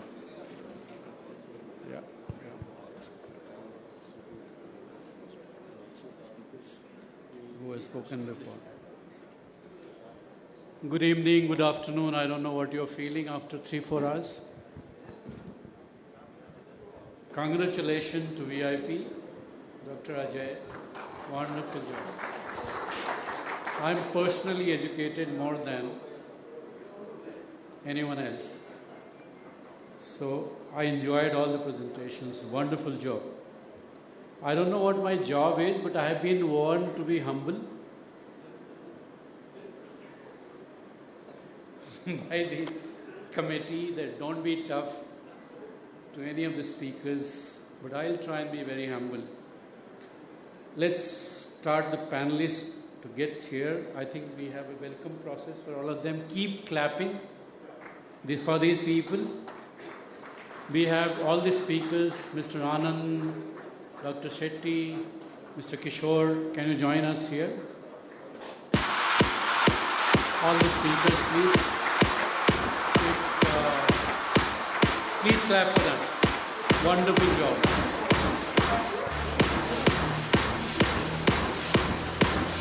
I think if Balram is here, he is here, but we have other panelists as well. We have Mr. Abhay Tamle from SSI Hyderabad. Please join Dr. J.S. Reddy, who is from Gujarat. Dr.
Trust me, probably in last 35 years of experience in this industry, I have always believed that veterinarians are the only community who will drive the India's rural economy in the future. So clap for yourself. What in early 70s was done by the agriculture scientists, hardcore, the next 1.5 decade will be done by you. So you will be the center of focus. And if livestock productivity does not grow as what you saw since presentation, India would have to import the food from outside by 2027 itself. So mark my words, I'm not surprised that you start importing the food grains or protein sources from outside the country. So you are at the hot seat. You are at demand. You are at a watch out list of the government of India. So you have a huge task to perform in next 1.5 decade. And that's what I personally presume that the animal industry, or livestock industry of India, if it does not start contributing to all these presentations, what you saw today, to that level even, we are in deep trouble. Protein insecurity is going to grow 5 times more by 2030. If the population continues going to be like this. I agree most of the presentation. It was amusing to see such important information being deliberated in front of you by VIPs. So clap for VIPs and other. I have a personal request. If there are various associations, presidents available, whether it is Breeder Association, whether it is PFI, whether it is CLEFMA, whether it is press guys are available here, please have invitee from VIP in your team. Technology would be driven by technical people correctly. So by chance you go and meet even individually to the government or the legislators or regulators, take the technology group along with you and involve them so that they can brief it correctly. Hope Dr. Ranade is hearing my point. They are not only technology partners in the field, they are technology driver even in the administrative levels as well.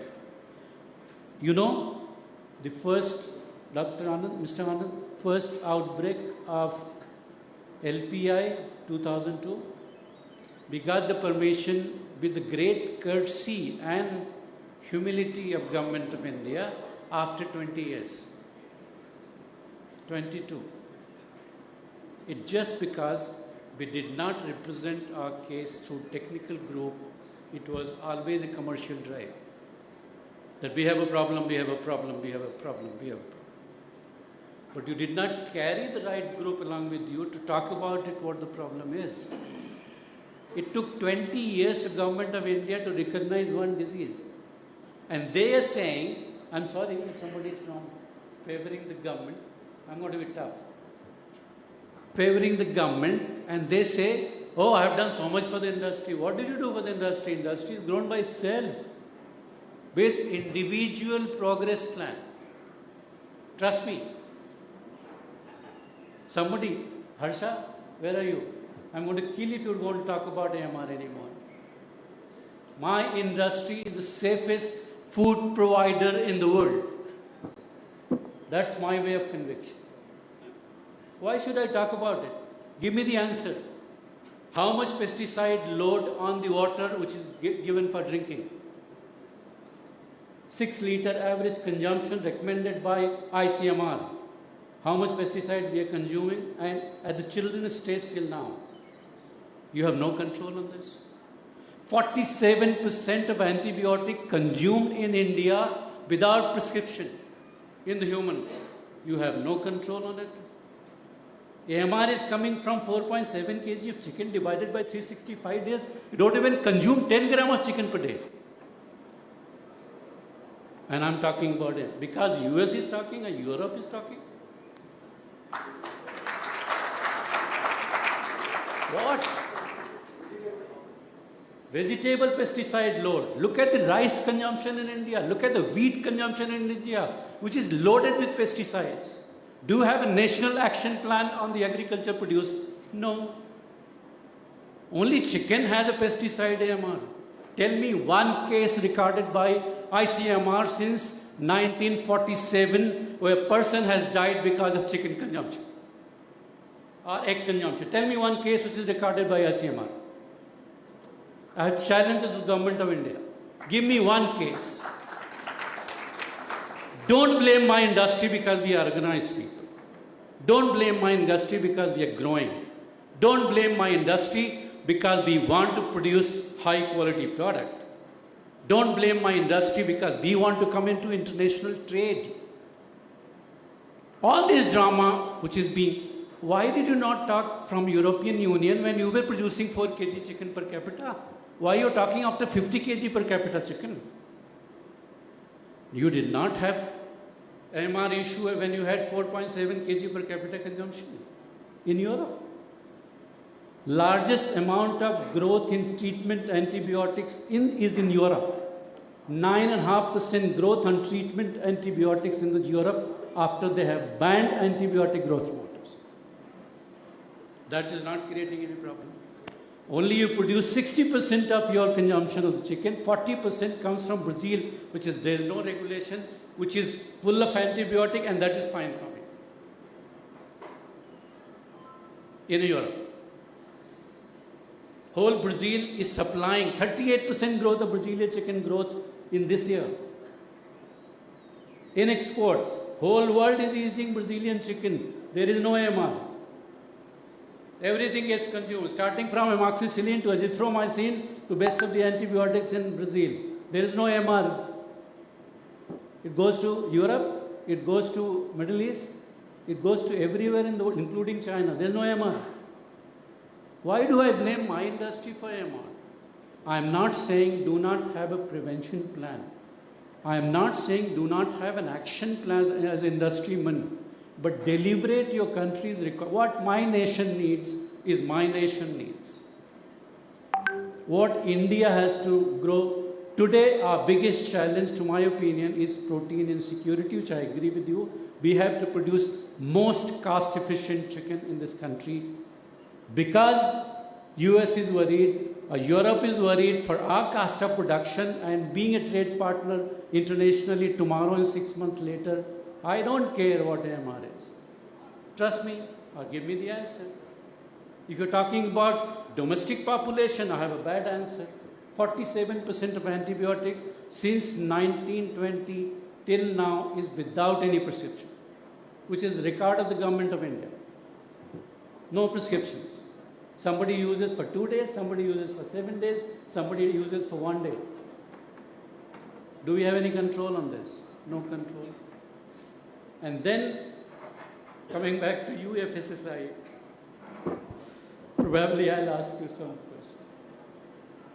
This is the most organized food production system in the country. Tell me one industry which is involved in food production is as organized as you are. Tell me one. Tell me one. Rice, wheat, milk, fish. Tell me one.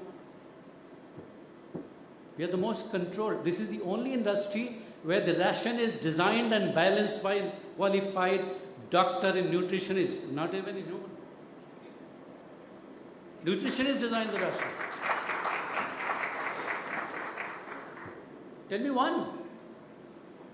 Did you get the food when you were a 7-year-old, a 3-year-old who is designed by a nutritionist? However rich you are, you must be born in the palace. You don't get a designer food. And still you are threatening me this will happen. No. We have to evolve a strategy which takes our industry to growth path, which takes our industry to international trade. Unfortunately, Balram is not here. Otherwise, I would have asked this question. Tell me the strategy for exporting the chicken and egg to the other countries. If anybody would like to answer. Maybe Dr. Kulwankar. Or maybe Anand Saab. Tell me the strategy. What should I do as industry so I move out 1% of my product, 0.5% of my production to the other country? Let us have a plan. Let us have some preemptive plan, way of approach. Let's go and meet all those targeted industry ambassadors as a group, including with VIP. Let's go and talk to them. This is what my production is. This is what my processing is. This is what my quality of breeding and genetics is. Can you help us to introduce it to your country? Some effort has to be made. That is what is going to bring us little more fame and satisfaction. I have no regret the way your industry and my industry has grown. You have done a wonderful job. Clap for yourself. Look at the numbers, how much growth has been witnessed. Look at the cost efficiency. Tell me which country is giving 1.55 FCR? Average FCR since they've withdrawn the antibiotic growth promoter has gone to 1.78 in Europe. I have never found one integrator in Europe which has got less than 1.7 FCR. You are producing at 1.5 FCR, challenging me to producing 1.45 next year. So you are better or somebody else is better? Come on, wake up. You have great strength, you have great strategy, you have a great genetics, you have great country. Push it forward, to my opinion. Question number one, what should we do to export our chicken, even small quantity, to other countries which are targeted by you? Anyone would like to take it on? You are not. Yeah. Please come.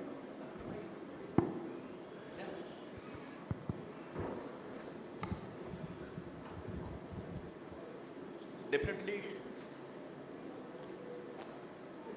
Mr. OP has put a light on a very important factor in the poultry industry. Regarding export of chicken and eggs, the one major limiting factor that I see is the raw material cost. If you look at the raw material cost in India and raw material cost outside, there's a huge difference, especially soybean extraction, or even in the case of corn also, that is one major limiting factor. And the second factor that I see is the quality controls or the quality parameters you need to follow for your product to export.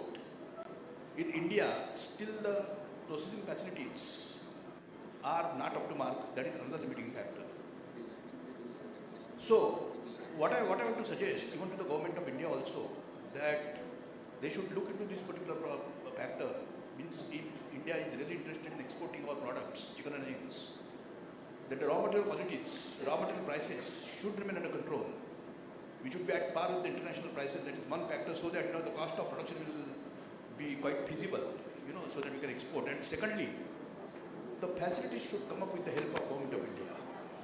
The processing facilities where we can process chicken which is salmonella free, process chicken which is microbial free, or all pesticides and whatever, which are the requirements of the international community or international standards. If we can do these things, definitely our product is very much exportable. I am very confident about it. Thank you, Doc. I'll go to prescribed questions list now. Hi, yeah? sir. Sure. Okay. Sure.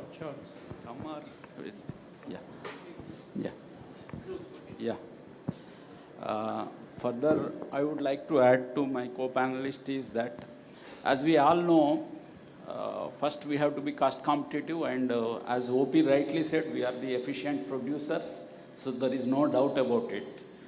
The next thing comes for export is like gaining the market access.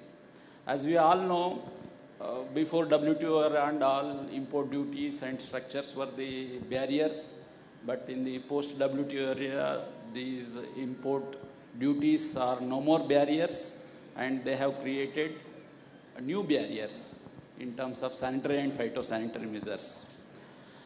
So here in the sanitary phytosanitary measures, like contaminants or residues in our final products. What we are talking about is contaminants maybe in terms of fungal toxins, or residues maybe in terms of antibiotic residues. We can say proudly that we are not using much antibiotics compared to other countries, but we have to demonstrate to the importing country regulatory authorities. How we can demonstrate that is we should have a national residue monitoring plan. I am working for the organization Export Inspection Council that comes under Ministry of Commerce and Industry. And we are continuously, since I can say last over a decade, we are doing this national residue monitoring plan to gain market access into one of the important blocks, that is European Union, for dairy as well as poultry. Why we have taken this route is, if we can break these markets, probably we can break any other markets, because many of the Middle East countries and all slowly and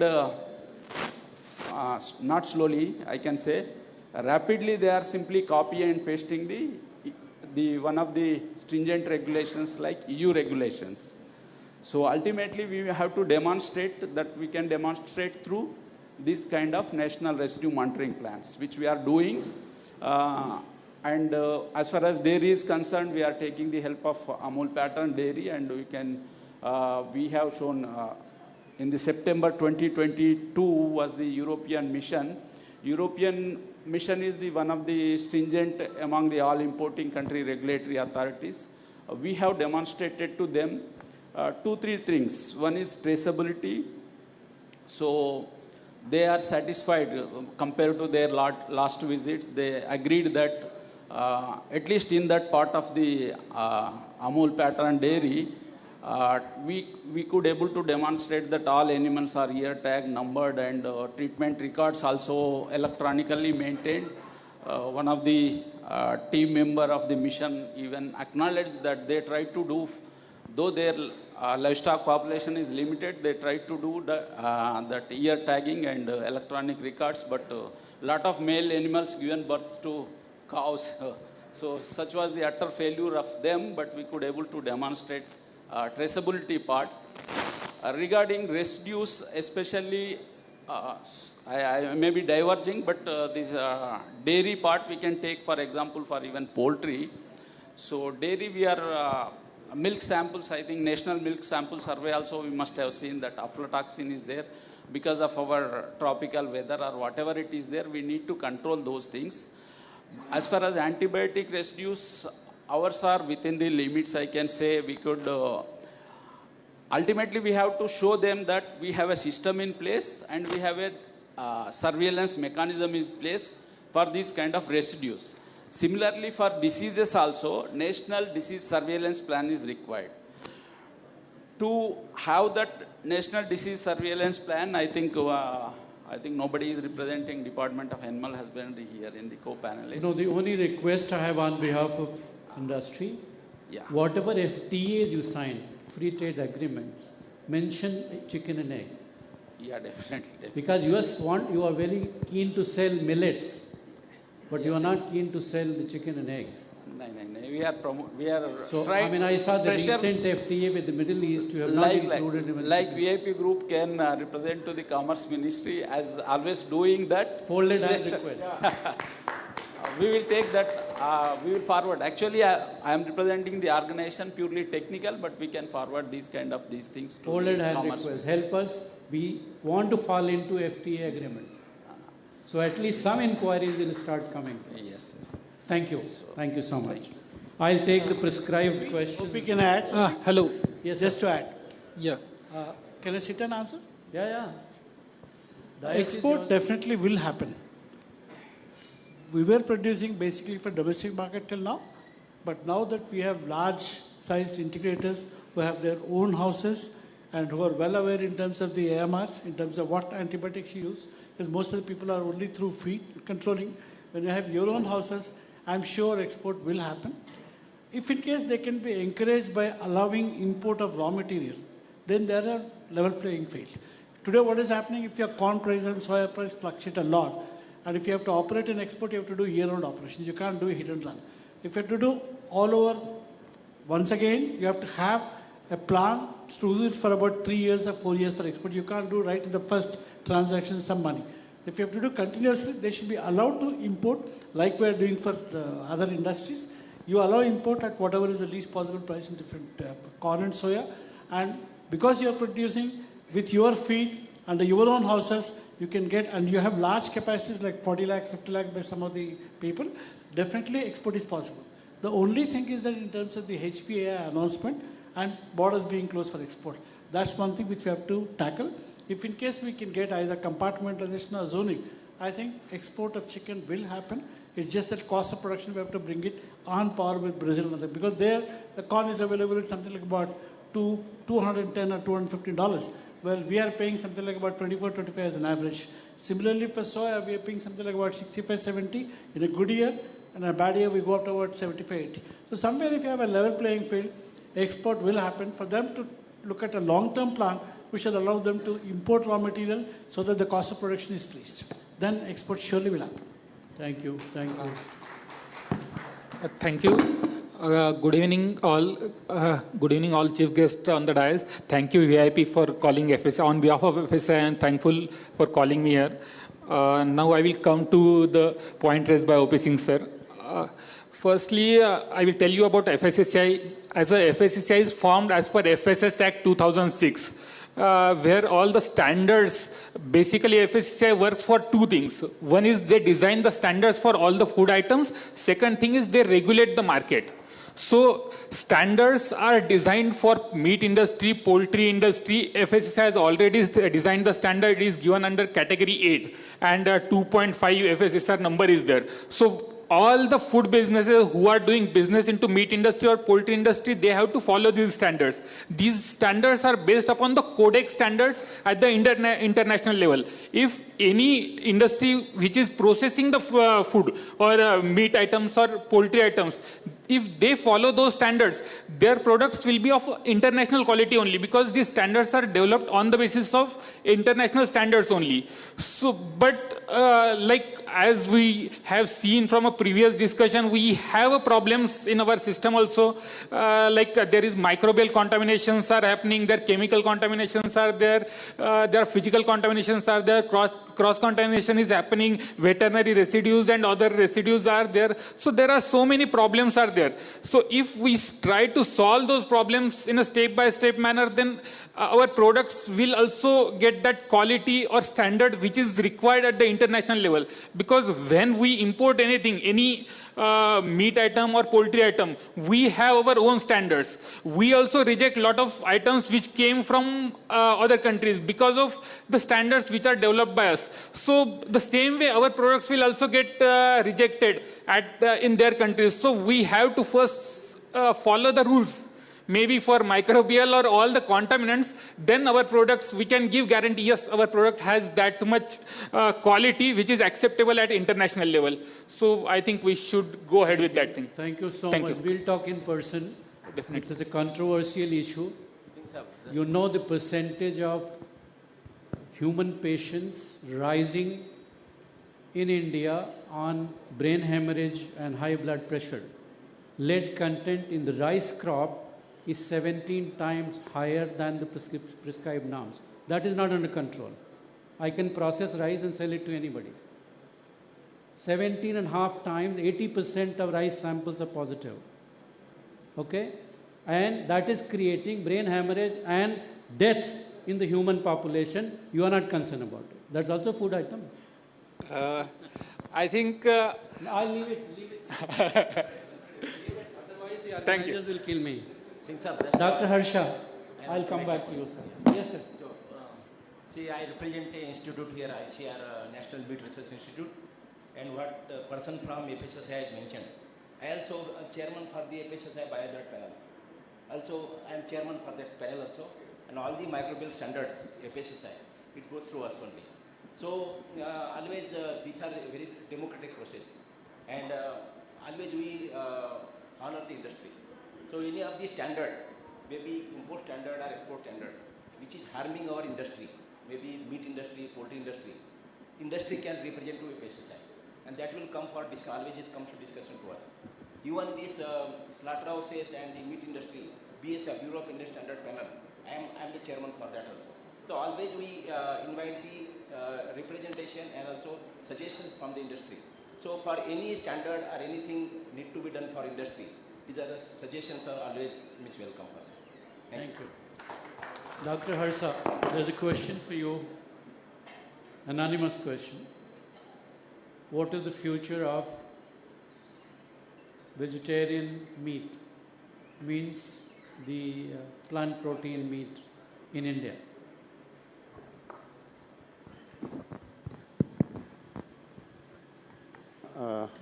To understand that question again, what is the future of plant-based protein in India? In India. Yeah. See, right now, I don't think we can afford that cost. I don't think we can afford that cost. As I mentioned in my presentation, the plant-based meat alternative lacks two things. Number one, that it doesn't taste like a meat. That's number one. Number two, it doesn't give that experience of eating a meat. See, when we eat meat, we get a lot of satisfaction in this. These two things are lacking in that. And the third point is a price. So until first two are taken care, or if some company tomorrow comes up with the product which delivers these two, and the price matches to a premium meat price. Today, let's say chicken is available at let us say at a retail place at a 120 rupees or a 150 rupees. And if you go to, if someone is selling it as mine is a premium meat, I say that mine is antibiotic free or all other residues free, I would certainly charge 200 or 250 rupees for the same meat. So this price is more than that. Hence, till it reaches this level, I don't think it will find a market in India. Thank you, Dr. Hassa. There is a case study in the Harvard Business School going on in the plant-based protein. And the case study doesn't seem to suggest that India will catch the plant-based protein market sooner. It's not before 2 decades. So that's their forecast. The companies which have tried the chicken protein versus the plant-based protein recipes, including burgers, patties, and their recipes, that it was utter flop even in the US. B, are plant protein users for a long time since inception. We have around 40% vegetarian population who live on plant-based protein. So I don't think there's a great attraction is going to come sooner in India. But yes, any change is welcome in India because we copy very quickly what Western world does. So that's the only challenge. People will try their level best, but longevity of the plant-based protein in India, if the current trend of shifting towards the non-vegetarian food with the newer population in the mind and the educated population in mind, I think we still have a preparation time of 1.5 decades or 1 decade before it becomes a real powerful competitor to your industry. So gung-ho about you. Yeah. Doc, Yeah. Kotaya Saab ne jo has answered lab grown meat. Of course, we are also working on it, and we see as the future technology. If you see last week's report in Times of India also, they are telling 80% Indians are having that protein malnutrition. So definitely if the population is increasing, we are also thinking of the land mass and availability of feed and other things actually. So we see as a future actually, maybe what you have mentioned about 2 decades. Secondly, many plant-based meats, other things are terminology coming. So as a scientist, I can say why they should be called meat at all. Meat is, if you see dictionary definition, musculature and all these things, it cannot come from plants actually. So labeling also, I think recently in IPSSI meeting also it was discussed, they should not be called at all meat itself. Soya milk, does it come that milk come from soya? No.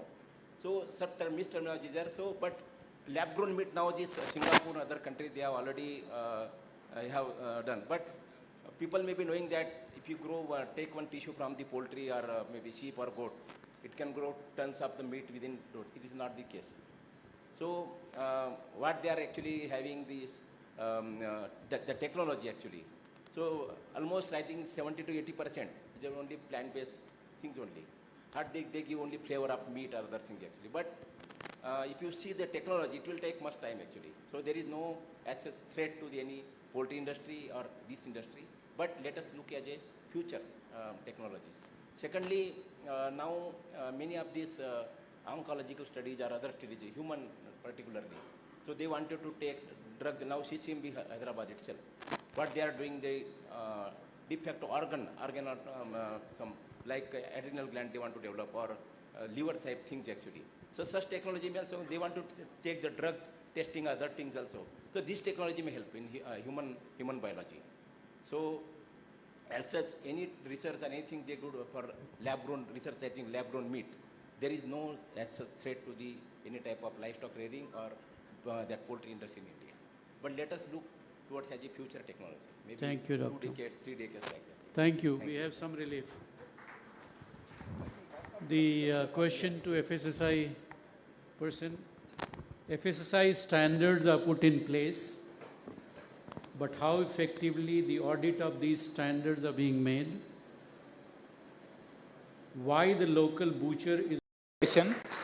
I think as far as standards are considered, we have a scientific panels and scientific committee. As sir is one of the head of that scientific panel. So we have panels which are updating standards almost every day. If you see the FSCCI website, some standards are getting updated. Maybe some copper standards or something is getting updated every time. So as far as standards are considered, Indian standards with respect to food are very good. So that is what I can be sure. And now come to your next question, that standard following by the local people. So here the little bit problem is there. As far as, because we wanted to make it as an ease of doing business. For that matter, we are not forcing everybody directly. We tried to initially, because basically FSCI started its working in 2011. Licenses and others have been given thereafter. Now almost all are covered under licensing category. In state of Telangana only, you can take, there are almost 70,000 licenses and registrations are being done. So that is with respect to all the food items. So licensing we are doing. Henceforth, now we have a laboratory networks also, NABL accredited lab. So henceforth, maybe samples will also be taken and it will be sent to labs. So it will be happening within 4 or 5 years. You can see the changes because that is now we are implementing the things. Thank you. Mr. Anand. Sir, I have a small problem with the FSCCI rules. They've just copied and pasted what was there in temperature. I'll give an example. You are saying for eggs, if it is outside temperature is 30 degrees, it has to be necessarily sent in reefer containers. In India, almost 8 months, most of the parts of the country is plus 35, 36. If you expect eggs to be transported in reefer container from one place to another, they're saying if it is beyond 150 kilometers, send it to a reefer. If it's outside 30 degrees, send it to a reefer. You're saying that, is it possible? Eggs are sold in small retail shops where, I mean, how can it put in reefer and sell? And we don't have the culture of going to the supermarkets and purchasing eggs. I think some of the rules need to be looked at from Indian context, because if 98 or 99% of eggs are sold in Indian market in open, if you say that it has to be done only by reefer, I think it's not practical. So I would suggest, please study the conditions in India. Please travel. We will take you around. After that, if you see if it's practical or not. Because if it's impractical, if you put a rule, some state governments might probably, in their anxiety to be one up, they might try to put it and affect the entire industry, which has happened, you're aware. One of the government did try to do it. I mean, we had to do a lot of prevailing upon to request the government to be done, and we are hoping it will be done. FSCCI rules are welcome, but please see from Indian context and arrive at the rules. Because if you say something, copy and paste, I think it's going to damage the industry. It's a very big industry. More than 2.5 lakh crores is there. And if you just put some rule which is not possible to implement, it might not be good for the industry. So be our your friend. point is valid, sir. You can give your suggestions to our scientific panels. They are the one who designs the rules. This is the way to So communicate. basically, and there are people from all the industries and scientific people. Thank you. Sir, actually, see that roadside slaughter and other things, always it comes. Now government of India itself, they are implementing the smart cities. But if you tell me how many cities they have modern slaughterhouses, hygienic poultry processing units, yeah. But you see in Hyderabad now, last 6 years I am residing in Hyderabad. I see a lot of good, very good chicken shop, Sneha chicken, beautiful tiled, everything they will put. So it will take, it's a transition, I can say, sir. Now people are moving actually there, like that actually. So FSCCI definitely they have to make standard, but to follow or not actually, they don't have that much network also. But definitely, as the illiteracy and other things and all things goes actually, I think things will improve. Secondly, sir, processing. As far as the poultry processing and they are slaughtering roadside. Kotaya sir is our incubator, and he's my senior veterinarian. I honor him a lot. So we have a small processing facility at our institute. We offer him he's using our facility. And as a microbiologist, I'm basically microbiologist. Almost every month I test his samples when he processes the poultry. It is less than 10 counts it comes. But actually, more of processing when it comes, actually we are processing in morning and selling up to evening. That matters, mainly environmental contamination. So many people have talked about AMR also. I'm also expert in that actually, but Any question come, definitely I will answer. But it's more that problem of hygiene, that too. So, of course, the things are moving now. Standards are there.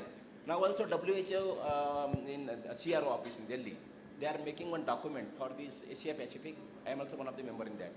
And we have formulated one document now which will help to modify the traditional food markets in India. So that guidelines will come definitely. So it is a transition period, sir. We have to wait and watch. Because if you see that the literature and other things goes actually, so people will know, and also economic level of the people.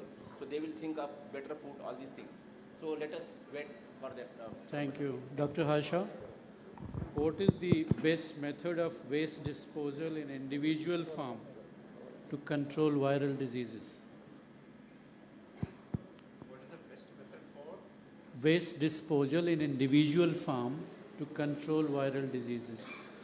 I think all of us are having that scientifically built pits are there, or some burning, bird burning systems are there. I think that will take care.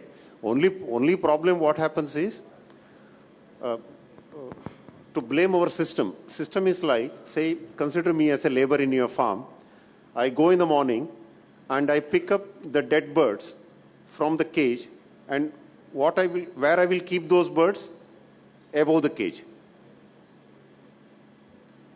When I will remove it?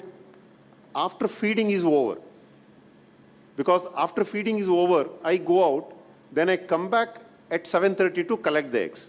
Till then, that bird is there on the cage. That means all the surrounding cage birds keep on pecking it. Nothing wrong with our burning system or a pit. Wrong is, why do we keep it there for a long time? So these are all basically husbandry practices, and probably we need to come out with some kind of a SOP. What exactly we have to do with when we find a dead bird in a cage or dead bird on a deep litter farm. If that is given, probably it will help in a better control of not only viral diseases, any diseases for that matter. Thank you. Okay. Just to add here one caution while disposing waste. It is practical problem happened here in, I don't want to name the establishment name, but in this region, Hyderabad itself, this bird disposal, they had an incinerator that was very close to the feed storage and all these things. So this, whatever the fumes come out of this incinerator, contaminated feed, and through feed it is entered into the eggs, and that was detected in Europe. So we have to struggle a lot to find out where from this PCB has entered into the egg powder. So that precaution one has to take, and Europe is scientifically, when we find out root cause and take corrective action, they will accept it. So it took almost for us quite few months to find out the root cause, how it is happened. So luckily we could able to find out that incinerator was the culprit, and just when he's quoting that waste disposal, I thought I should caution it. You have something to add? I just want to put a little light on this, that this particular question from Officer is a very practical question, and because we are doing integration all over India and we are facing this problem, the major reason for the spread of viral diseases like LPA, HPA and many other diseases is the improper disposal of the dead birds. That is the major problem. And we are definitely, see, in a country like India where the poultry standards, the village level poultry standards are not very high, and definitely, you know, the farmers, the small size, medium size, they cannot afford for the, you know, the facilities like incinerators or even rendering plants, say for big size farms. That is not possible looking at the overall standard of the poultry in India. But definitely one thing which is very practical is to have mortality pits. Just I have to tell you that we are, wherever it is possible, we are trying to make it compulsory to the farmers that every farmer has to have a mortality pit in his poultry campus. And we are making a rule some places, no, wherever it is possible, that if the farmer is not having the mortality pit, we don't give him the chicks. Okay. We are trying to implement, force the farmer to have the mortality pits. I think that is the only practical thing which farmer can have, and so that to some extent the spread of the disease can come under control. Thank you. Sir, question for you.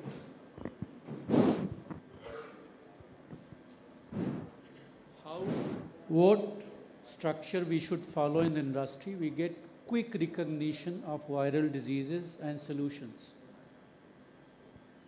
within the industry and with the government. There are some mentions for you, ILT, like metapneumovirus, what methodology or what structure we create for the industry so we quickly get the recognition from the government and the action in the industry. For this, we have to have collaboration and coordination between the academicians and industry. Because in industry, we are not having proper laboratory to detect the viral this thing immediately. So, if we are having tie-up with the government, academicians and private, we can diagnose and we can detect the viral outbreaks immediately, and we can request the government to allow vaccines. Until and unless we do this with coordination, it is difficult to find out the viral outbreaks immediately. Yeah. So for that, we have to establish laboratory first. Okay. That is important. Thank you, Doc. Question to Mr. Singh. I have posted one question. Will you allow me to answer the question? Yeah? This is regarding AMR. In fact, we heard Mr. Balaram Singh spoke and expressed his concern about AMR, and he also heard Dr. Shetty. But I represent INFA, Indian Federation of Animal Health Association. Now, we have done some deep-rooted study of consumption of antibiotic in ruminant and poultry. It's a deep-rooted study. I can tell you, we are going to make this report public very soon, maybe in a week's time. That is a steady decline of antibiotic usage in ruminant and poultry. We are talking about not only therapeutic antibiotics, we are talking about preventative antibiotics also. So basically it's a misnomer. One isolated study, that with an agenda by some NGOs, makes a lot of difference, catches headline in Times of India and etc. But I must tell you that we'll be happy to share, and it's not an isolated report. We did share this report to DADF also, and we have insisted that there can be a discussion with all stakeholders. But I would like to assure this House that by its self-regulation, and many of you maybe here, we spoke about cholesterol ban, but I think the major producers of cholesterol voluntarily withdrawn the product before the regulation came in the picture. So I would like to assure all of you that industry is proactively working on antibiotic, including the farmers. And we'll share the data, deep-rooted study by panelists of experts from INFA. Thank you. Thank you. Sir, coming back to you again. Is there any coaching program for your integrating farmers? How do you manage the sentiments of the farmers? Is there any training program for them? Is there a coaching program for them to keep them under your own, fold consistently for so long? Yeah, that is, yes, continuous interactions and contacts with the farmer is the most important. Whenever the difficulty comes, they personally come, we take trainings, or sometimes we go to their place, we train them how we have to be, maintain the farms or technology, brooding, that intensively we take care of all that. Economizing the total rearing cost, that your involvement is so much is required. Then only farmer can produce at a lesser price, then they will be more profitable. It is very much required for training. Okay. Thank you. Thank you, Hegde sir. Question to ICR. How will you fulfill the demand of veterinarians in the poultry industry, the shortage of poultry veterinarians in the industry? Yeah. So, sir, it is a part of NARS system, National Agricultural System we see, and of course, there is now, as per the latest estimate, there is 17,000 less veterans we have in India. So definitely now, private sector also they are coming, private colleges also they are opening in India, and many of the colleges in state veterinary universities also, they are increasing their seats also there now. So definitely efforts are going on in that direction. Okay. The question for you, Mr. Anand. How do we advise all the poultry producers to control the body weight of the chicken? It's a very important question. I think today, if there is a crisis in the industry, especially in the Shravan and other months, it's basically because of the body weights. I think a self-discipline is required. We all know that starting from July 4th or 5th, the Adhik Shravan, followed by the regular DJ Shravan, followed by Navratri, almost about 2.5 months of difficult phase is there. At this time, if in case we can have a discipline, self-discipline, in fact, most of the houses, I think, are now thinking of making it to 2.1 and not take it to 2.5, 2.6. Probably the losses would be less. The industry would have lesser weight. To that extent, possibility would be there to get a break-even price. I think a self-discipline is most important. And even from consumer angle, there is a demand that if the chicken is tender, the consumption would be better. Taking up to 3 kilos, 3.5 kilos, sometimes during the crisis, I think consumer is also getting away from eating chicken. So it's very important to have a self-discipline. Now that 70-75% is in integration, and most of it is controlled by few houses, I think it's very important they have a discipline and try to market the birds at the right weight, around 2.1, rather than taking up to 2.6, 2.8. Thank you, Mr. Anand. The Harsha, how to prevent the wrong information going about the chicken in the society? Is there any suggestion how to control the fake information percolation in the society about the chicken and egg?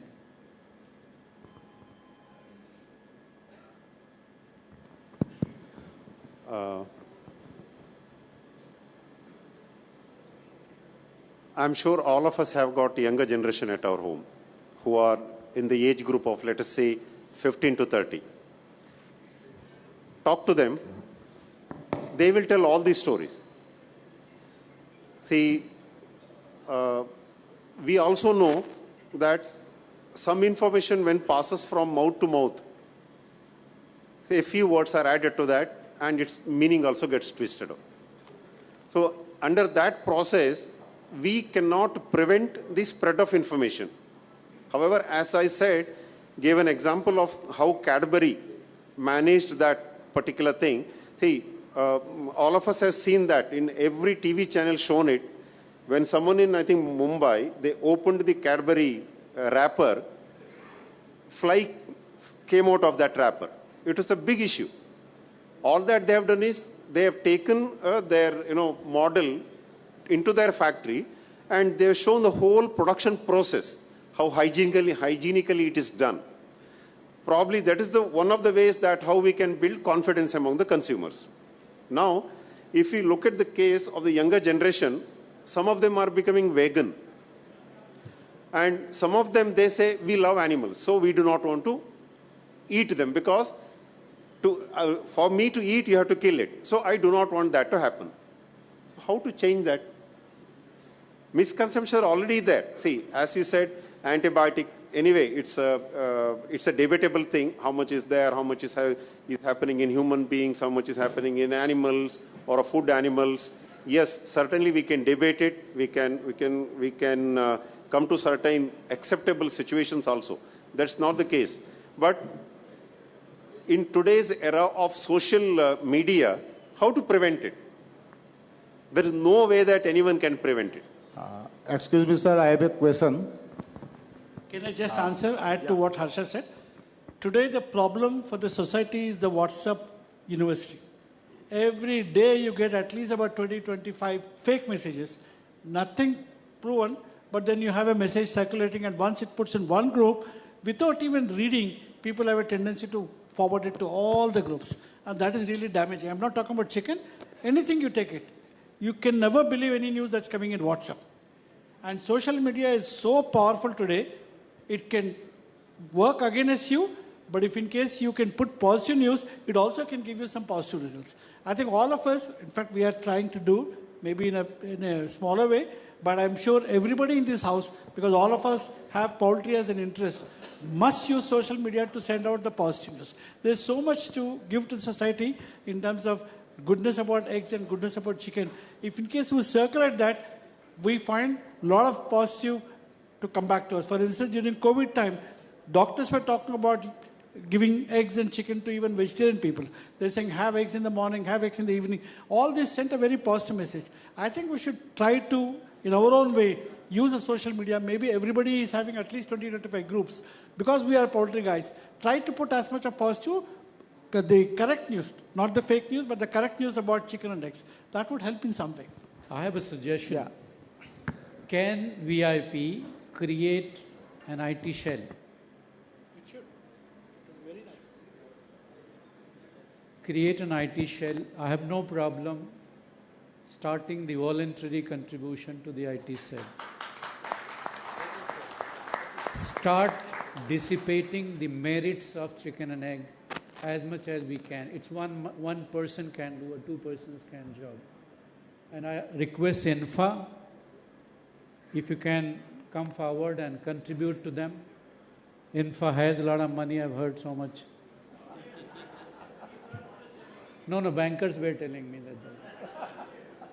No, I'm not from tax authority. So, that's my request. Correct. So I would create an IT shell with VIP, and I would use VIP as a platform to go to even government and fight the battle out. OP Singh, I'll add, see, maybe about 1.5 years ago, one of my cousins sent a video. A video was like this.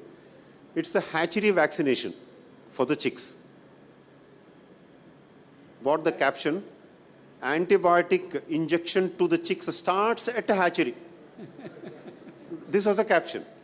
So she sent it to me saying that, is it true, Anna? I said, I have to take you to hatchery, that's all. See, this is how things happen. No, VIP 2 tasks. One, create an IT shell. Anand sir will endorse. Remember, we flirted with the IMA, Indian Medical Association, during crisis period. Create some kind of relationship with Indian Medical Association, and let's start flirting with them what they can do for us. So these two actions I personally request to take you on as a VIP, as an institution, and I can tell you on behalf of you all, come forward, bring them at the forefront. That's the most recognized technical body to help us in the industry.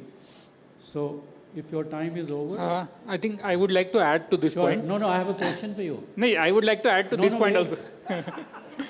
Wait. The question is there for you. Will you be friend to the industry or inspector to industry? Before that answer. That's not my question. Yes, sir. I think we are the friend to the industry, because both if industry and because if industry and regulator will go together, then and only then it will, confidence in the consumers will get boosted. So I will come to that point again. So what you suggested, how if any fake news is there, how to solve that problem. So if FSCI works on the basis of scientific data, if you are a VIP or that will provide the scientific data to FSCI that this is the fake news and this is the right scientific data for this thing, then FSCI can publish the advisory, and FSCI has, I think, that trust among the consumers. So if the panel of VIP or somebody, scientific panel, they should give scientific data only. So if they provide that to FSCI, FSCI can issue the advisories on that matter also. So and that will be really helpful for the industry growth and avoiding the fake news. Sir, definitely these standards are... and it will be authentic also. Yeah, science-based standard. It is science-based. So any misconceptions, I think it will not affect any standard making. Secondly, definitely there will be pro groups and anti-groups. So industry should not bother. Secondly, if you see the recent family health survey, 2022, what it says, more than 72% people are non-vegetarian. And it is increasing. And if you see southern states, it is more than 95%. So myths will be there, and it will be definitely what you have mentioned about IT shell. So industry should also come forward. Like now, I also seen many videos that poultry industry, they use hormones and other things actually. So poultry industry is strongly contended actually, what type of things they are already using actually. So we should not consider anything, sir. In fact, we should come out actually that these are the things actually myths which are spreading. We should also act against them also. Thank you. Thank you. Thank you. Sir, I have a question regarding challenges. You have mentioned that next decade we are going to feed 1.5 billion people, and this industry has a lot of responsibility on that. But how we are planning to do so without using GMOs? And only why this GMOs cultivation is restricted only to make corn and soya? Because we are purchasing oils from Malaysia, and that is edible oil for human. So how this India is planning to feed its 1.5 billion people without going to GMO? I think this is a raising question for all. Otherwise, we are dreaming that we will be the biggest exporter. Until and unless, I can recall in 2004 when I joined in this industry, then we stood second in the world in terms of COGS, cost of goods sold. Now we stand 7. Until and unless, because at the time, rate of corn was 7 rupees and soya was hardly 20 or 25. So how we are planning to compete to the external world, and how we are planning to feed our own peoples without transforming to GMO? And why this is only restricted to corn and soya? Why not for cotton? Why not for oil, edible oil? ICR. You're the right person to answer. Now the things are moving now forward direction. Now earlier this GMO mustard, other things were there actually now. But definitely some concerns were there, but that is actually maybe mainly misconception only. But things are moving in that right direction also. There's also panels also on GMO foods, other things in FSSAI also. So let us wait for there, because they want all scientific evidence. Because once you permit, then it is very difficult to control. So let us reach a strategy actually to move a guarded move always actually. Definitely it will, some solution will come for that also. Sir, last question to you. You are enjoying everybody's fight. Yeah, tell me. What is the future of vector vaccine in India? There is a question. Yeah. See, again, there is a challenge in vector vaccine, because suppose both the viruses are there in the field, then which vaccine will sit in the site that will work, other will not work. So the other is prone to have outbreak. So, but whatever vaccine is there, vaccination is only complementary to biosecurity. So we have to follow strict biosecurity, then only any vaccine can work. Thank you, sir. Last question. Hello. From the veterinarian side. Do you have any advice to the fresh veterinarians of poultry industry? Fresh incoming veterinarians for the poultry industry. See now everybody is seeing the young generation. They want quick returns for everything. But in poultry, they have to have a lot of patience. They have to learn. They have to study. Then only they will be successful in poultry. Because my sincere advice is, it's having very good future in poultry industry. I am in the industry since last 4 decades. I never worked in government. All the 4 decades I have worked in poultry, and we are happy. We are not having any complaints for this. So there's a lot of future. Work hard, study, and apply over this thing. Whatever you study, you apply. That is important. Thank you, Doc. Suggestion. No, I want Hello. to demand from you. Hello. Wait. Hello. My demand to Mr. Anand, Dr. Kulwankar. Can we create an export promotion group? And Mr. Hegle. CII has come forward to, they have offices all over the strategic countries in Africa and Middle East. They're willing to help us. I'm getting continuously approaches from them. Can you not join 3 of you into export promotion group? So help us to take up the matter forward to targeted countries. I wanted you 3. He is a processor. He was industry decorator. He is integrator. Can you not join this export group? Please clap for them. Hello हाँ सिंह साहब एक question है मेरा question doctor Hegde से है जैसे इन्होंने बताया कि 6-7 बार हम लीटर को रिसाइकिल करके यूज़ कर सकते हैं क्या नॉर्थ में जैसे ह्यूमिड मौसम है आर्द्रता ज़्यादा है वहाँ पे गर्मी में भी हम बारिश के मौसम में भी तो क्या हम वहाँ पे भी इसको 5-6 साइकिल में कर सकते हैं करके? मेरे ख्याल में तो हमने तो कई बार करके देखा है, तो इसका एक बहुत बुरा रिजल्ट, हमारा जो एक्सपीरियंस है ना, हमने कई बार भाई 2 अलाट भी चलाने की कोशिश की है, तो बर्ड कभी भी अच्छे तरीके से तैयार नहीं हो पाया है। क्वेश्चन तो हमारे बहुत थे हेगड़े जी से, लेकिन अभी नहीं करेंगे, वो थोड़ा इस पे ही प्रकाश डालें थोड़ा। Yes, it is also possible. Yes, it is possible. Only thing is, outbreak should not be there. If the bird is healthy, whatever the flock is healthy, whatever the flock you culled, then that litter properly you have to recycle. Properly means you have to make together and you have to have the proper, not drying, it is composting like that. You have to use that HDP sheet and all the litter, you have to make it together and you have to keep 20 days totally closed environment, and whole shed you can disinfect. After 20 days only you have to open that one. Then whatever the bacterial load, viral load, everything is going to be killed automatically without any. Don't add any lime or anything, nothing. Because ours is also, even rainy season we do continuously, almost 3 months continuous rain will be there. Humidity will be more than 85%. We have done it. Last 6 years we have done it actually, no problem at all. The experience is bird performance improved. If you use the new litter, the performance is not at all that good. The old litter, if you use, performance continuously it improves. Even we thought that initially respiratory will come, lot of dust will be there. No respiratory problem at all. We have not at all faced respiratory problems. FCR will be good, body weight will be good. चलो बचत ही बचत करवा दी doctor साहब आपने तो पूरा बचत ही बचत करवा दी पूरी नहीं ठीक Thank you, sir. Some suggestions for the veterinarians? Sir, just I want to mention actually, at my institute we have enabled accredited laboratories for meat authentication. Almost all the food animals and also microbiology aspects. So in the industry are even halal authentication. Anybody wants to export to Gulf, they want to have halal authentication. We have enabled accredited laboratory at our institute. Thank you, doctor. So the industry can take advantage of it. Thank you, sir. थोड़ा जोर से बताइए.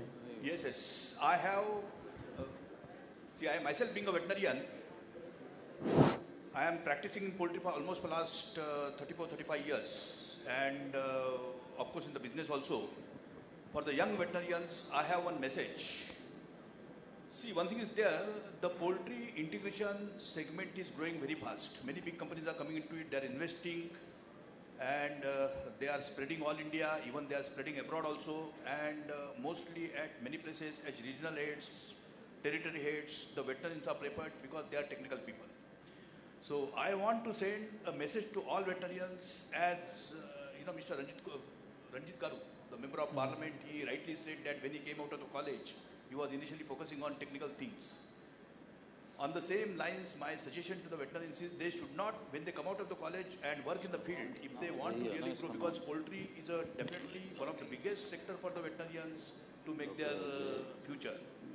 They should not only become expert in the technical things, but they should also simultaneously become expert in administrative qualities and as well as leadership qualities. That will definitely, if a veterinarian with a combination of technical expertise, administrative qualities, and leadership qualities, definitely that kind of veterinarian has a very great future in the poultry industry. So this is my suggestion. Thank you. Thank you. This will be last question. All veterinarians should follow this. Yeah. Good evening, ladies and gentlemen. First of all, I would like to congratulate Dr. Ajay sir. A big round of applause for Dr. Ajay, President, and entire team of Vets in Poultry. The speakers were really excellent. We appreciate that. I've got a small request for all veterinarians. You see, when we talk to human doctors, we tell about the goodness of protein, goodness of chicken and eggs. Sometimes they think we are commercial people and they really don't take us seriously. Being a veterinarian, if a veterinarian says to a human doctor that yes, these are the plus points for chicken and eggs, definitely they are going to look into that and they listen to them. So it's my request to all veterinarians to kindly help in promotion of chicken and eggs. You are already doing a great job, But if you convey this message properly to a human doctor, definitely that will be a very good for our industry. Thank you. इस question को मैं elaborate कर देता हूँ. Human doctor को मैं sorry to से पहले बोल रहा हूँ, मैंने मेडिसिटी में गया था, मेरा भाई बेटा बीमार हो गया था, मैं गया वहाँ, मैंने पूछा अंडे और चिकन के बारे में. उनको खाते हैं, शौकीन हैं, पर वही मिथ है कि इसमें हार्मोन्स क्या डालते हो,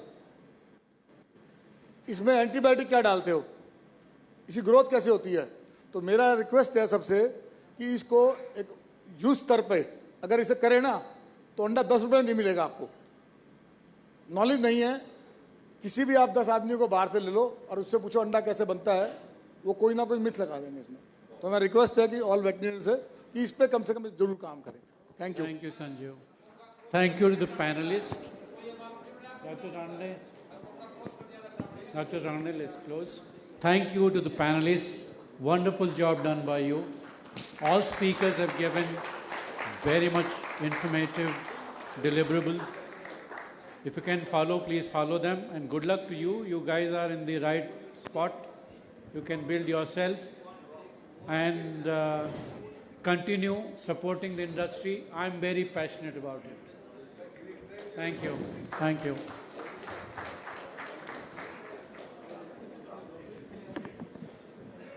Thank you very much. With this, let's quickly take a group picture. And I request you all to kindly stay back with us because there's a beautiful launch, ladies and gentlemen.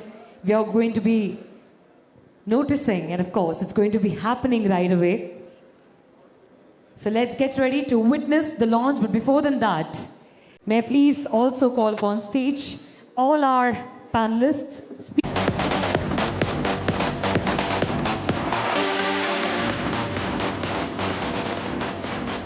Thank you. With this, I request all the gentlemen to only take their seats. And of course, we all have been waiting for hour and hour. The people who have actually put up so much of hard work day in, day out, to be witnessing and of course, getting the honorary of the awardees today. I request all of you to kindly stay back to your seats and let's quickly get ready with the award ceremony.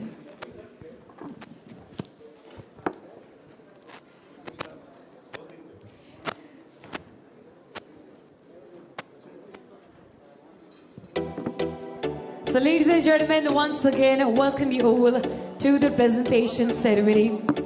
So many achievers, so many winners, so many champions are going to be recognized and of course awarded with us. So I request all of you to kindly stay back with the same energies, super duper high.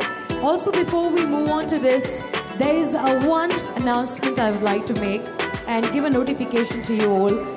We all need to stay back even if we receive the award because we will be requesting you people to come on stage and do the honors for other awardees as well. So today you are going to be giving the award and of course receiving the award at the same time. Alright ladies and gentlemen, so with this, before we move on to the first set of presentation, awarding, recognizing our champions of today, to do the needful and to felicitate our panelists, may I please call upon stage Dr. Gopal Reddy.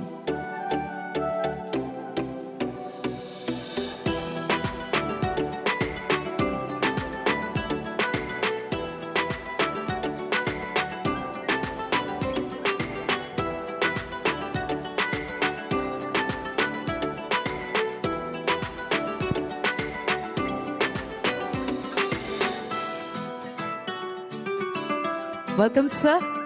I request you to kindly felicitate our very first champion right here.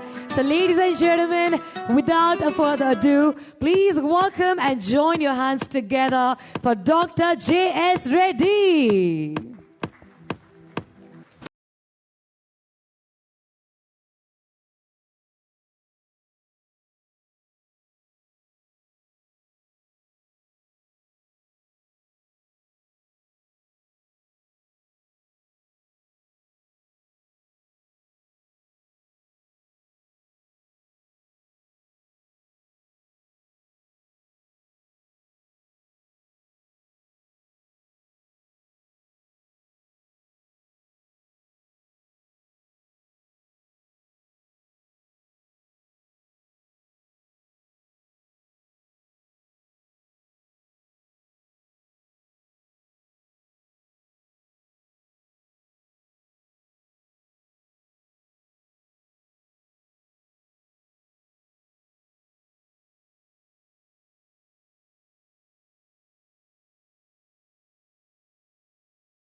Welcome, Doctor. And with this, I request our moderators to kindly join us on stage. Dr. Ajit, Ranade,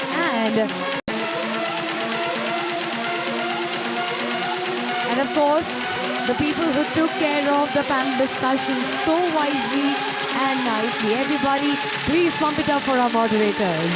Thank you.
And now the receivers.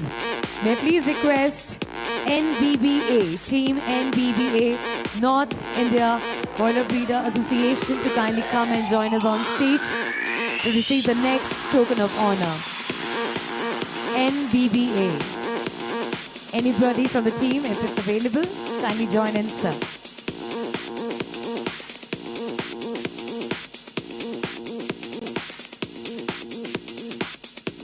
So maybe we can join in between. Thank you very much.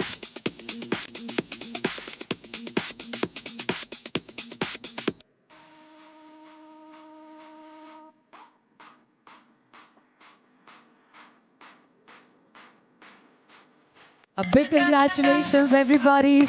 As an audience, we have single job, of course, to motivate those who have literally achieved the heights. Thank you so very much for all the support.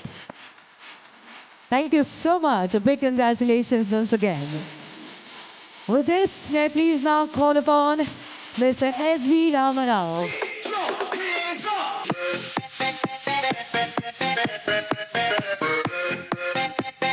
Dr. S.V. Ramarao, can you please have you here on stage, sir?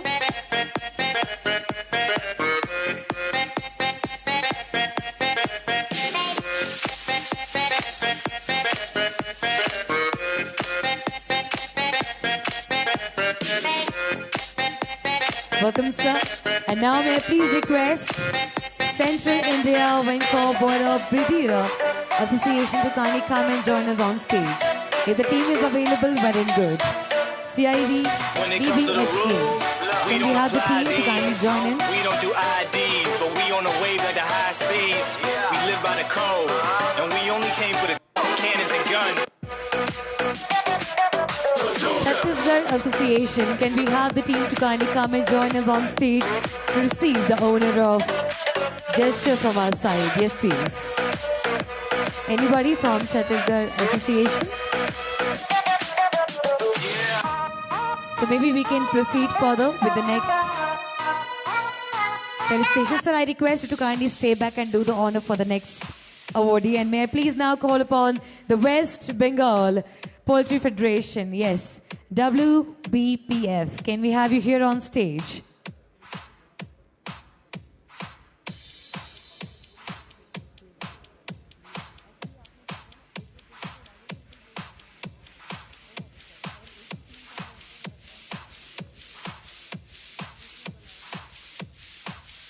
Sir, yes, I request you to kindly stay back with us on stage to do the honors. Yes, yes. Yeah. So we've got a team of West Bengal Poultry Federation right here to receive the next honor. And ladies and gentlemen, with this, let's give a round of applause. Thank you. And now may I please call upon stage Dr. Kotaya to do the honors for the next team. Yes, sir.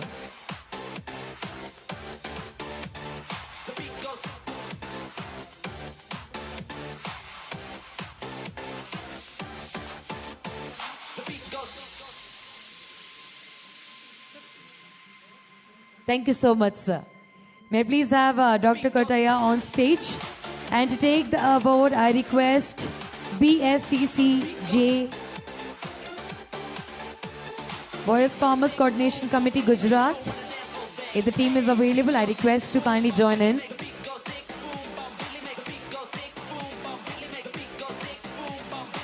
Broiler Farmers Coordination Committee, Gujarat. If the team is available, just give us a heads up if anybody is here from the team. Okay, with this we will proceed further. So I request to kindly stay back with us. Yes. May I please call CLFMA of India. Anybody who's available from CLFMA from India?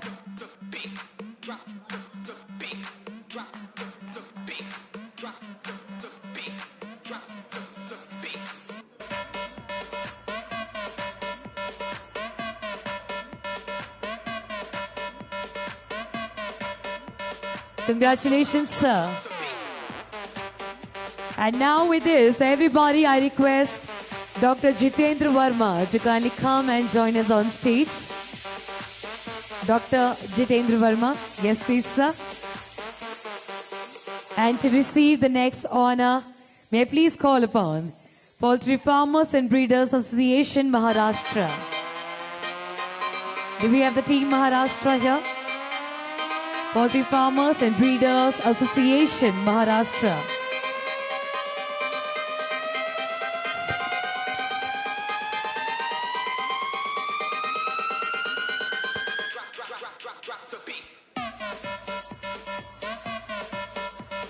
A big congratulations, everybody. Join your hands together.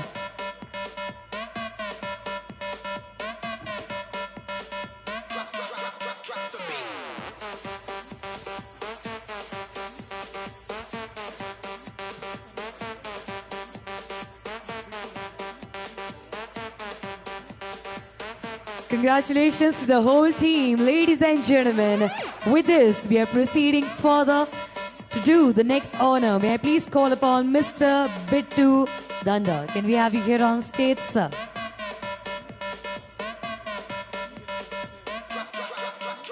And with this, I request the receiver to kindly come and join us on stage. Karnataka Poultry Farmers and Breeders Association. Team Karnataka, yes please, kindly join in and receive the honor of gratitude from our side.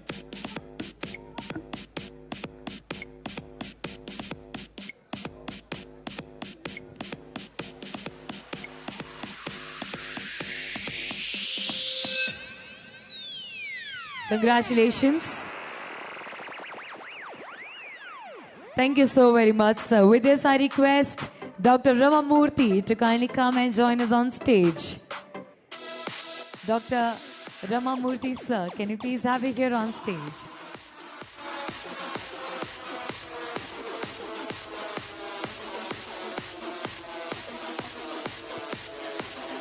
And to receive the next token of gratitude, I request IVPI, Institution of veterinarian of poultry industry to kindly come and join us. IVPI. Anybody from the team, if it's available, I request you to kindly come and join us on stage to receive the token of gratitude from our side.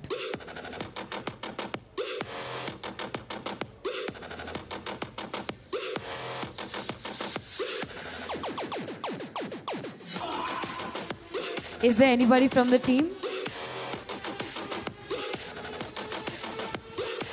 A big congratulations, sir. Ladies and gentlemen, please. PI. Congratulations, sir. And now with this, may I please call upon Dr. Anju Deshpande.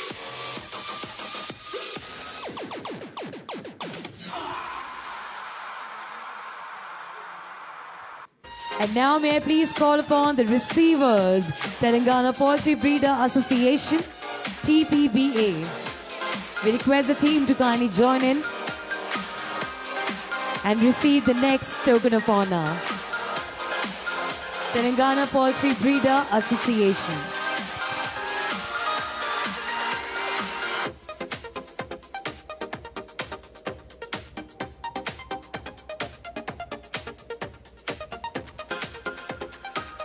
A big congratulations. Ladies and gentlemen, let's give a huge round of applause. Thank you. With this, I call Dr. Avinash, the volley on stage. Can we have you here on stage, sir?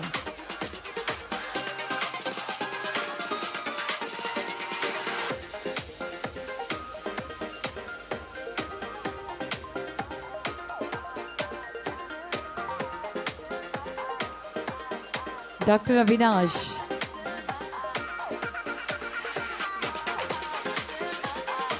Mr. Ricky Thapar, can we have you here on stage, sir? To give the next award, I request Mr. Ricky Thapar on stage. Welcome, sir.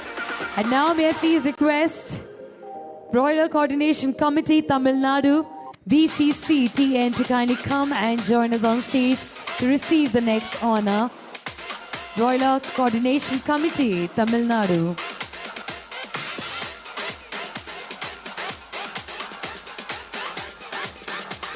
Anybody from Team Tamil Nadu available?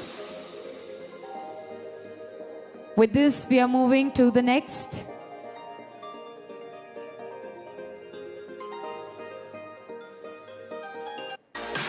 Ladies and gentlemen, this is Broiler Coordination Committee, Tamil Nadu. Let's give a huge round of applause right here. Thank you.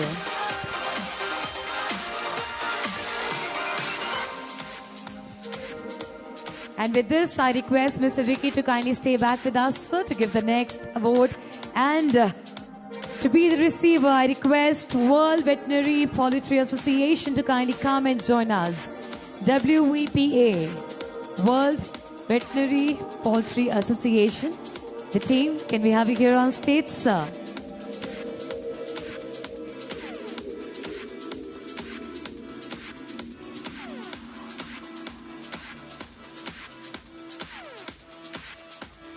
A big congratulations. Ladies and gentlemen, come on, let's give up a big round of applause. Thank you. And to give the next award, may I please call upon Mr. Vishal Rawat on stage.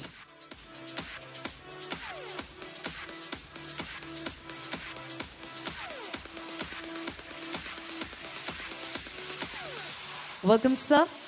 I request Poultry Vets Federation, Tamil Nadu, PVFTN, to kindly come and join us on stage. Poultry Vets Federation, Tamil Nadu.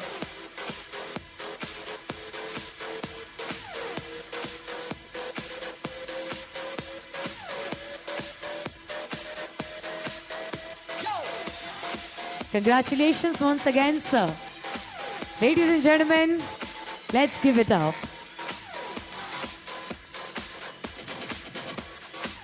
Thank you very much. And with this, may I please now call upon Dr. Aman Syed, Dr. Aman Sayed to do the honors, followed by Dr. Rahul Kulkarni. Can we have you here on stage, sir? Dr. Rahul Kulkarni. Yes, sir, please.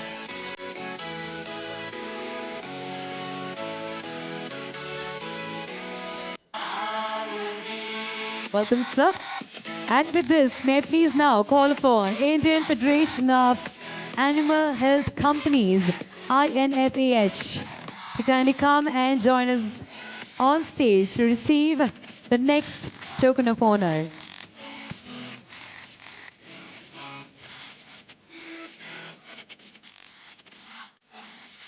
Team Inpa, can we have you here on stage?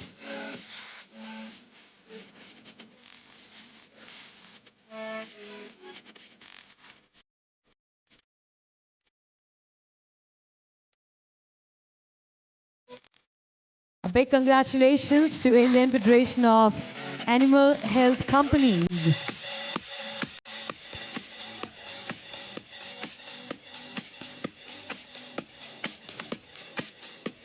Thank you so much, sir. Dr. Rahul, I request you to kindly stay back with us to do the honor for the next body. And may I quickly call upon Indian Poultry Journalists Association.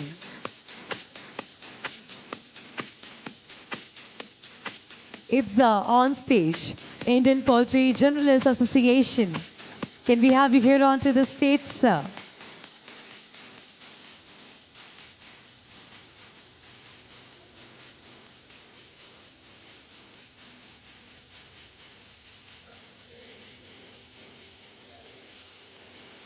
Also, once again, I would like to request you all, if you receive the award, kindly stay back with us, because we would love to request you also to do the honors for the next awardees. Thank you so much, Doctor. Thank you. And with this, may I now please call upon Dr. Muthu Selvan. Dr. Muthu Selvan, can we have you here, sir?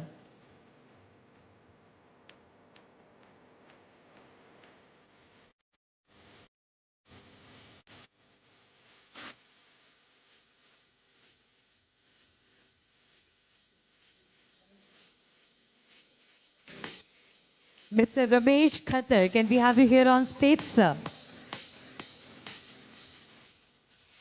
Welcome, sir. And I request you to kindly do the honors for the next awardee right here. Ladies and gentlemen, may I please call upon Indian Poultry Equipment Manufacturers Association and Poultry India to kindly come and join us on stage.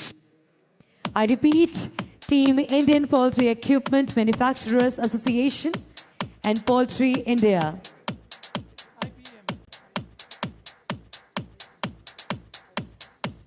IPM, anybody from the team? If someone's available, kindly join in.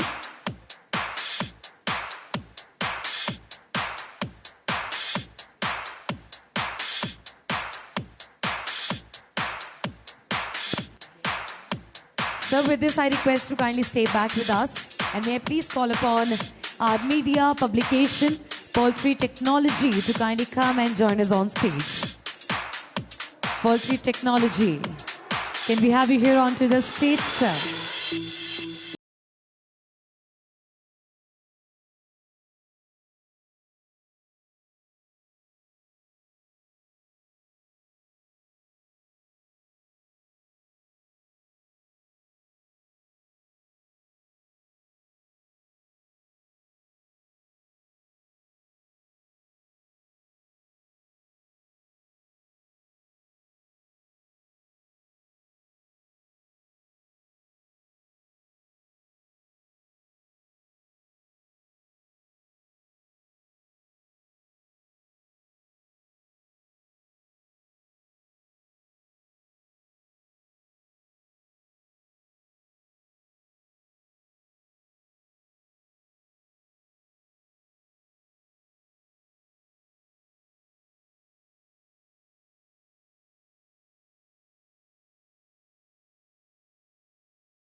Welcome, sir. And now may I please call upon Poultry Line on stage, our next media publication. Poultry Line. Anybody from Poultry Line available?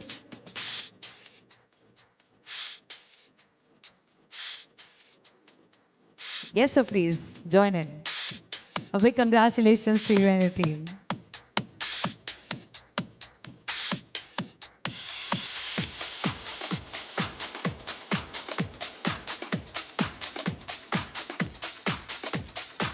So I request you to kindly join us in the middle. Yes, thank you so much.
Token of honor.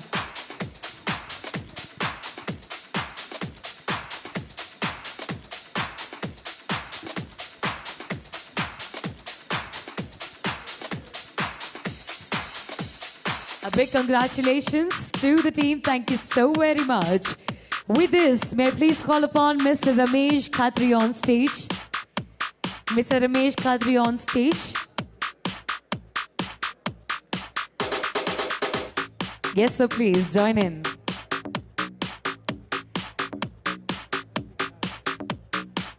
Welcome, sir. With this, I request Poultry Herald on stage. Anybody from team Poultry Herald on stage? Just raise your hand if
A big round of applause, everybody. This is our super platinum sponsors right here, Optima Life Sciences.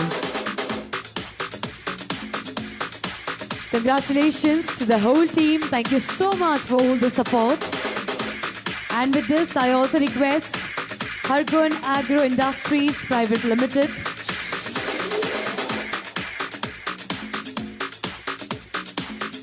Symbio Nutrients, Hargun Agro Industries Private Limited, and Symbio Nutrients to kindly be ready to join us on stage, being our super platinum sponsors.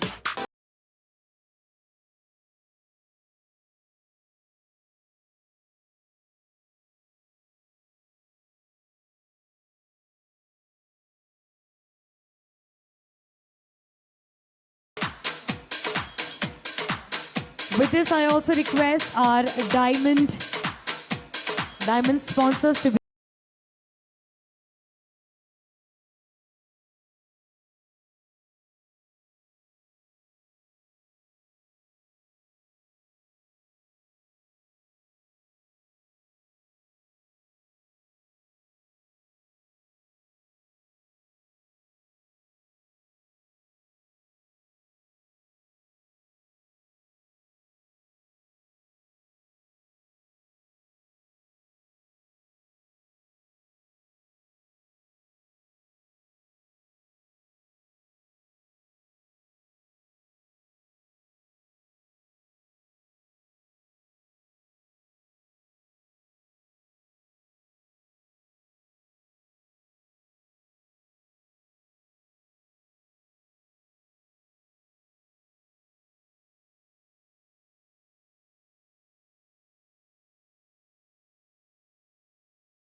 Rana sir to kindly come and join us.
Swaraj to kindly come and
please have Zeus Biotech Private Limited. Zeus Biotech Private Limited. Yes, sir, please join in.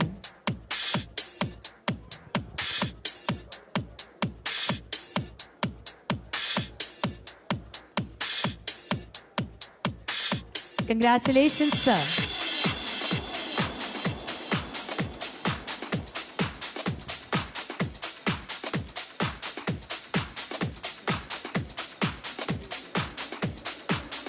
With this, I request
I request Dr. Selva Kumar to kindly come and join us on stage.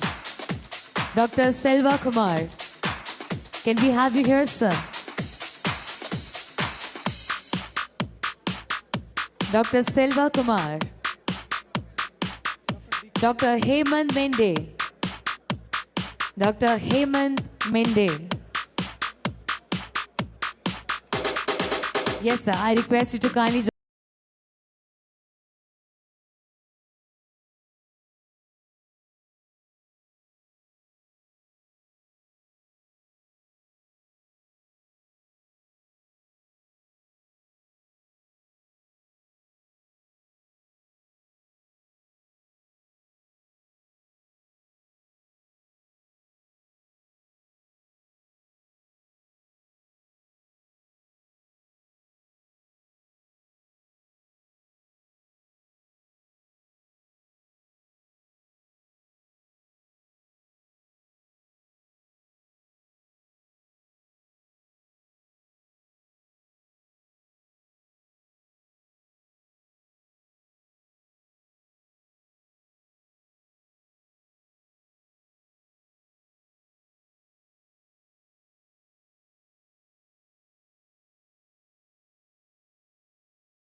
And followed by Hybiz Media.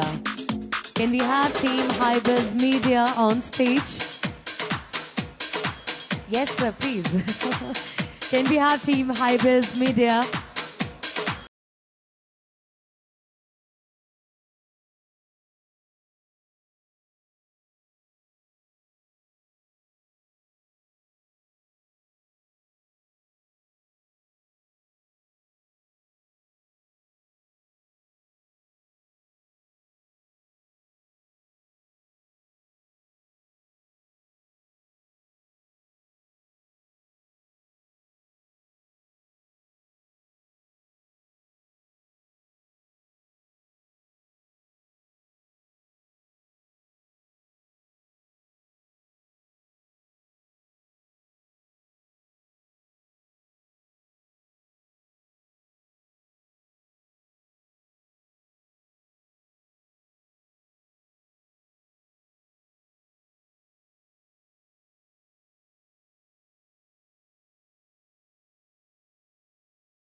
Can we have the committee team on stage for a group picture? All the committee members and the regional committee members, all of you please join. Regional heads from different parts of India, please join on this stage, please.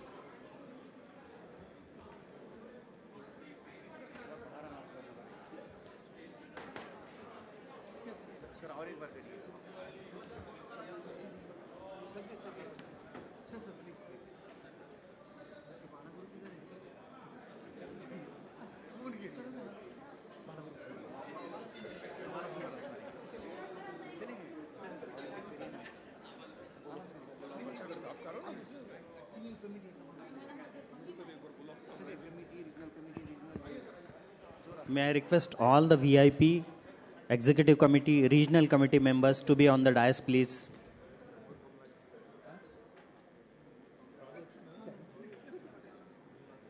Executive committee members and regional committee members of VIP. Can I request you to be on the dais, please?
Yeah.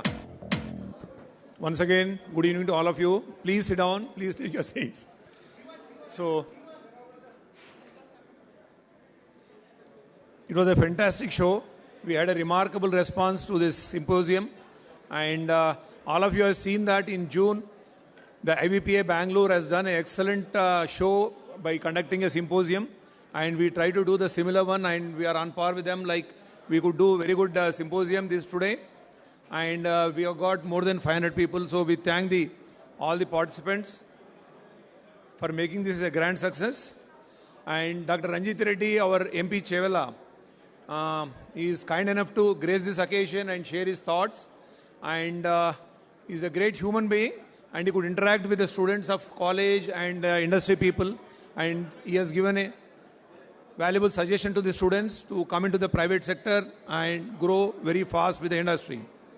I thank sponsors of this event, without whom we could not have made it a big success.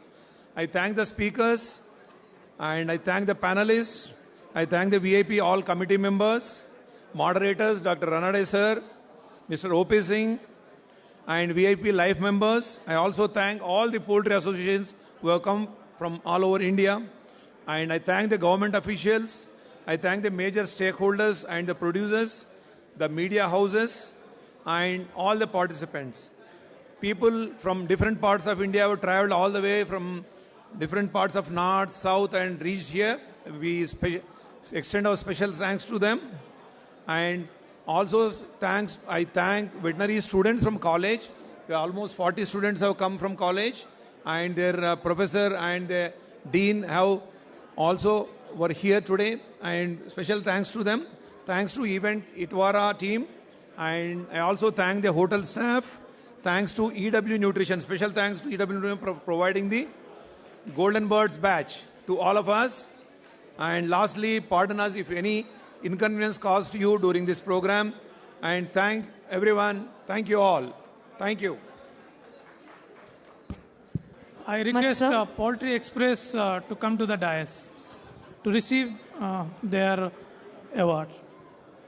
I request Dr. Srinivas sir to kindly do the honors. And a big congratulations to Poultry Express. Thank you so very much. Also, ladies and gentlemen, there are two more important things. One is, don't forget to wear either your handband or your registration pass to take the dinner, which is being served. And also, for the next up session, we have the cultural program taken care by the professionals who will be joining us super soon. Also, the bar is open to kindly join and enjoy the dinner as well.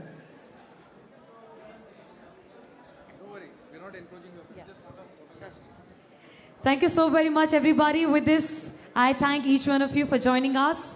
Be ready in next couple of minutes. The culture program will get started. Till then, enjoy the dinner and drinks. On that note, this is Neha Gupta signing off. Have a good day.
और Simba हाँ आ रहा है पूरा पीछे का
పాలు ఇచ్చిన వాళ్ళు చక్కగా ఉండొచ్చు కదా, దాంట్లో టెస్టింగ్ కిట్ కూడా ఇచ్చారు.